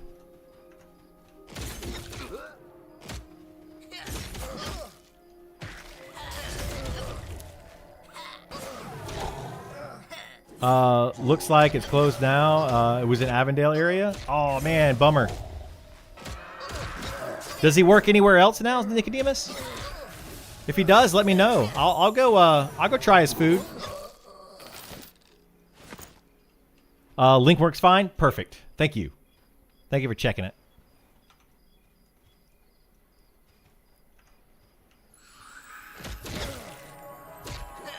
Because I just made my own link for it.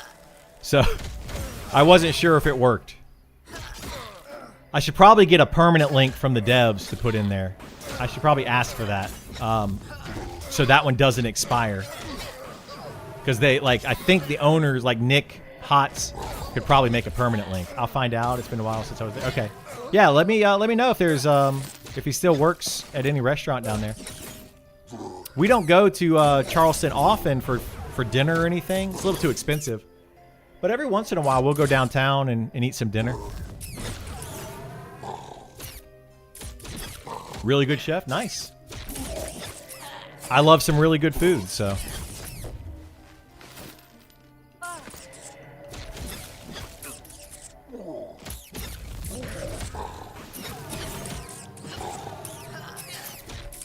Tabletop gamer also? Awesome. I love it.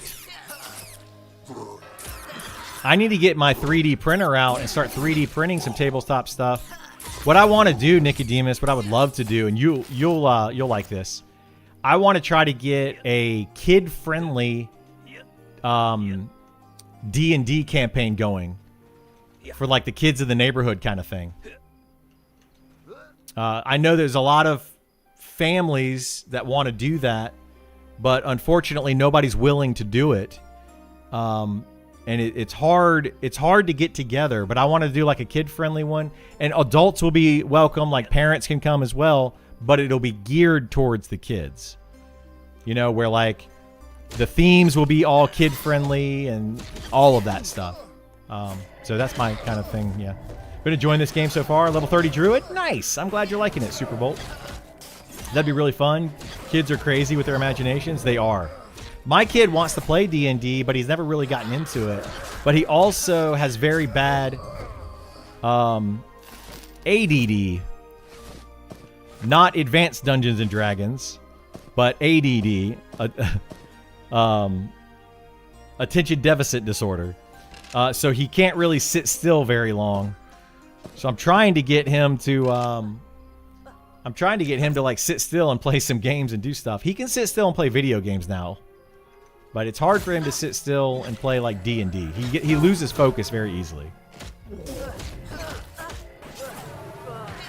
We do want to play some Pokemon though. The new Pokemon game. Has anybody played that? The new Pokemon whatchamacallit? It's like Animal Crossing but Pokemon. I've heard really good things about it. I've heard it's really fun. We have a Warhammer tabletop session down at the local center, 30 to 40 people every Friday. 30 to 40 people? That's a crazy amount of people for like a local Warhammer game. We have Warhammer around in my area as well. I don't ever go to them, but they might get like 10, 15 tops. What a great time to be a gamer. All the games, level of detail, the miniatures these days, 3D printing. Yeah, I love it. Love it. When I was a kid, I always wanted all the miniatures, but they were hard to find and expensive back then, especially the pewter ones. You know, they were like several dollars, and it's like, you know, parents didn't want to spend several dollars on a lot of different miniatures back then. You know. Now you can buy minis for, you know, super cheap, like 10 cents each. You could 3D print them for only, you know, like 20 cents or something. They're super cheap to have.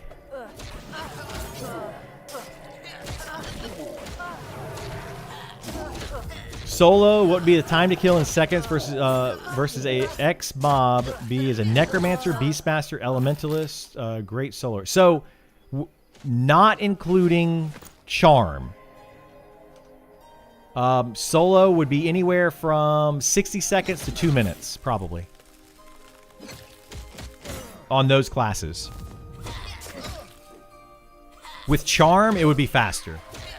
Charm it's a broken thing, and I'm not going to get into Charm debate again right now, but those solo classes like Fear Kiting as a necromancer or you know, beastmaster elementalist using their pets and stuff, I would say 1 to 2 minutes.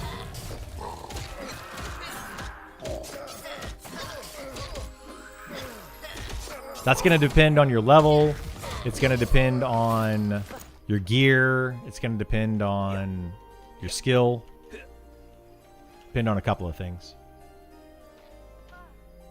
I live in a town of 6,000. We used to have 100 plus or more people gaming 20 years ago. Most of the guys come around from then, join with the kids. That's awesome. Yeah, that's awesome.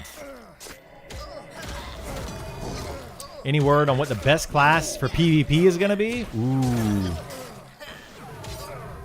Rogue is probably going to be pretty good for PvP because they're going to be able to sneak up on people and you're not going to be able to see them coming. Wizard because they're going to be able to nuke you down in seconds. They'll snare you and then nuke, nuke, nuke, nuke, and you're dead. Really good PvP class. I don't know though. I don't do PvP.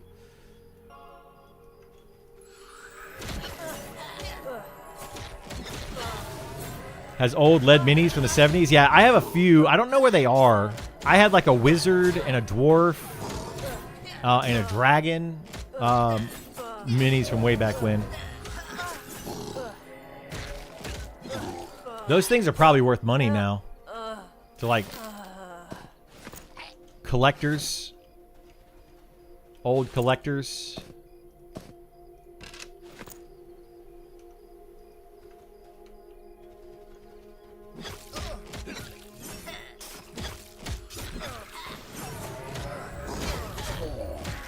Thanks for the great answer. So, if the great solo classes are 1 to 2 minutes, what would Shadow Knight be compared?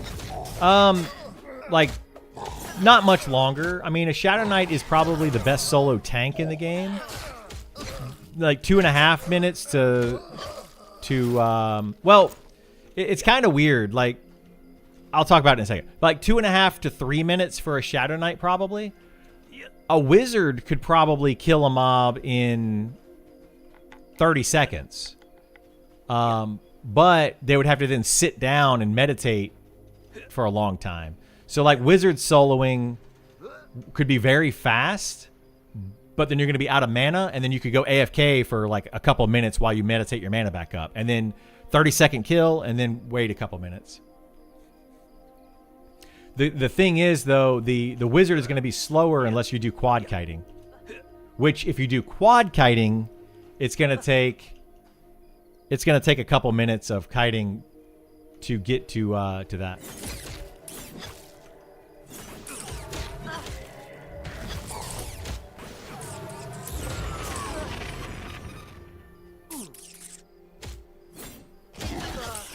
I'm on the name because we can't charm the ad or the name.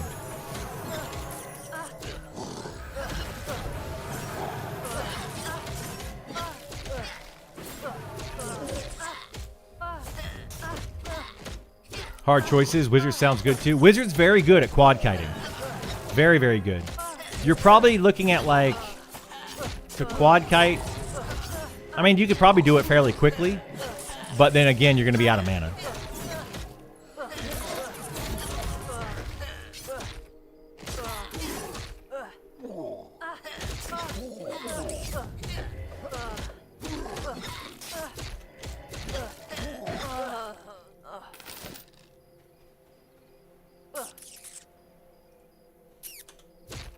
There you go. Whiz shoulders.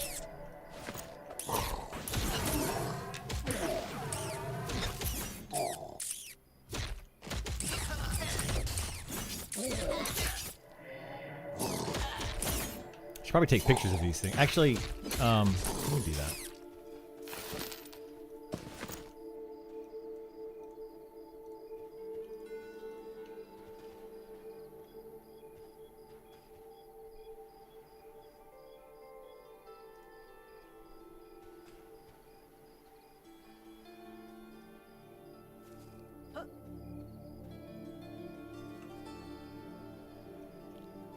No, because that's on tick. This is like it's like regeneration. It heals on tick.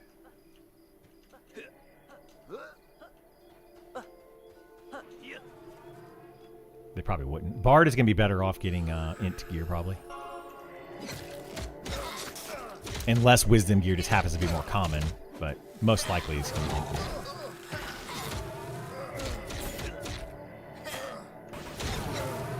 However, you're going to be wearing chain. So I'm trying to think of what classes are chain that would be using int. So it might be very less common. I don't know.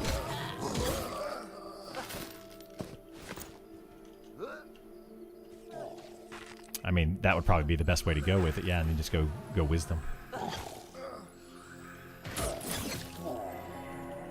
Although I have seen several plate pieces that have int on it, but that kind of makes sense because of the Shadow Knight and Inquisitor. How's the fighter? Fighter's really good. I like the fighter a lot, yeah. Is the fighter as gear dependent to P99? Yes. Yeah, fighter is very gear dependent. Extremely gear dependent.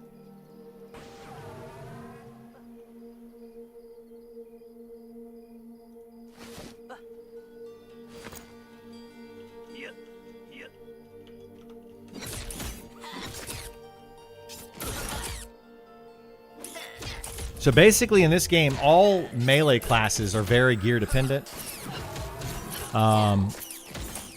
All tanks are melee classes, and they're also very, very gear dependent. They're just super gear dependent.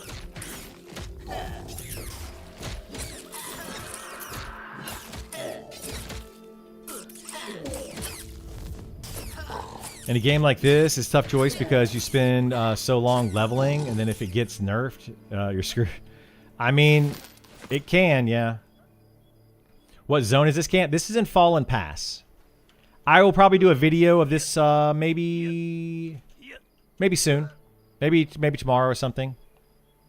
There's only one named in here. So I'm going to start doing where we go to camp. Like, after we camp there and get some gear and stuff, I'm going to try to start doing videos on places like this to give people ideas of where they can go to camp for XP, camp for gear, camp for money.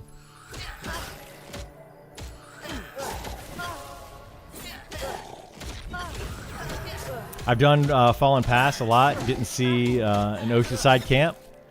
There's a... Fallen Pass is a very big zone, but you probably wouldn't know that. It's a pretty big zone. But yeah, this is where the boat comes. If you get on the boat in Night Harbor, it comes from this direction, and it comes straight down this way, and it goes across all the way down that way until it gets into Shallow Shoals. Well, until it gets into Vale of Zentar and then out Shallow Shoals, I think.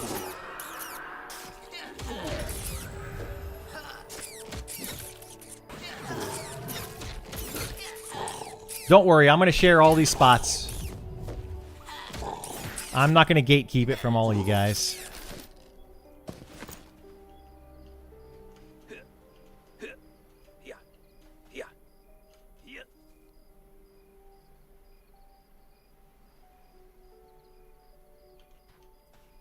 Just ding 29. Is that a 30 plus camp? Yeah, level 30. The mobs here are level 30. The ones outside are level 30. The ones inside get up to like 32 maybe. Let's see. This one's blue to me, so yeah.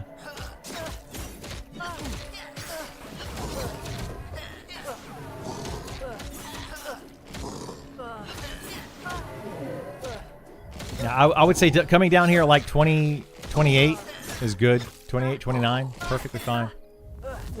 Depending on your class, you might be able to solo all this stuff. There's not many people down here. There's a lot of mobs all over here, too. If you're solo, great camps over here for solo. And over here, down this way.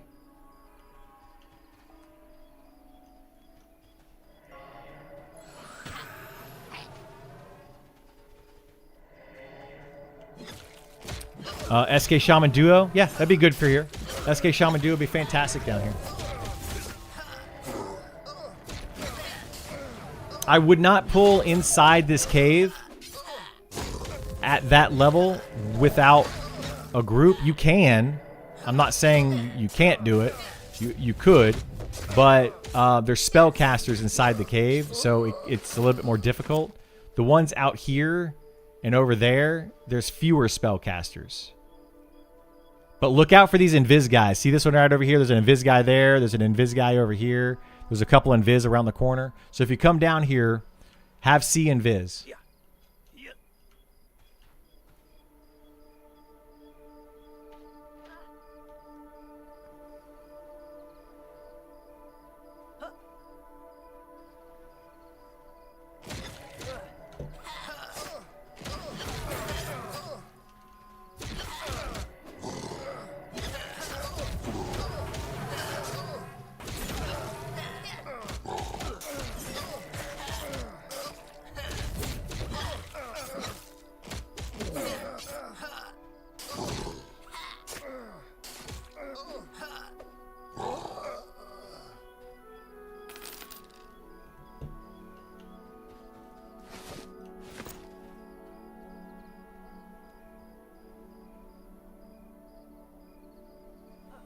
Is there an undead equivalent camp to here? At level 30? No. There's like kind of a dead spot of undead between like 27, 28, somewhere around there, up to level 32-ish. Kind of a dead spot. Where there's not a lot of undead.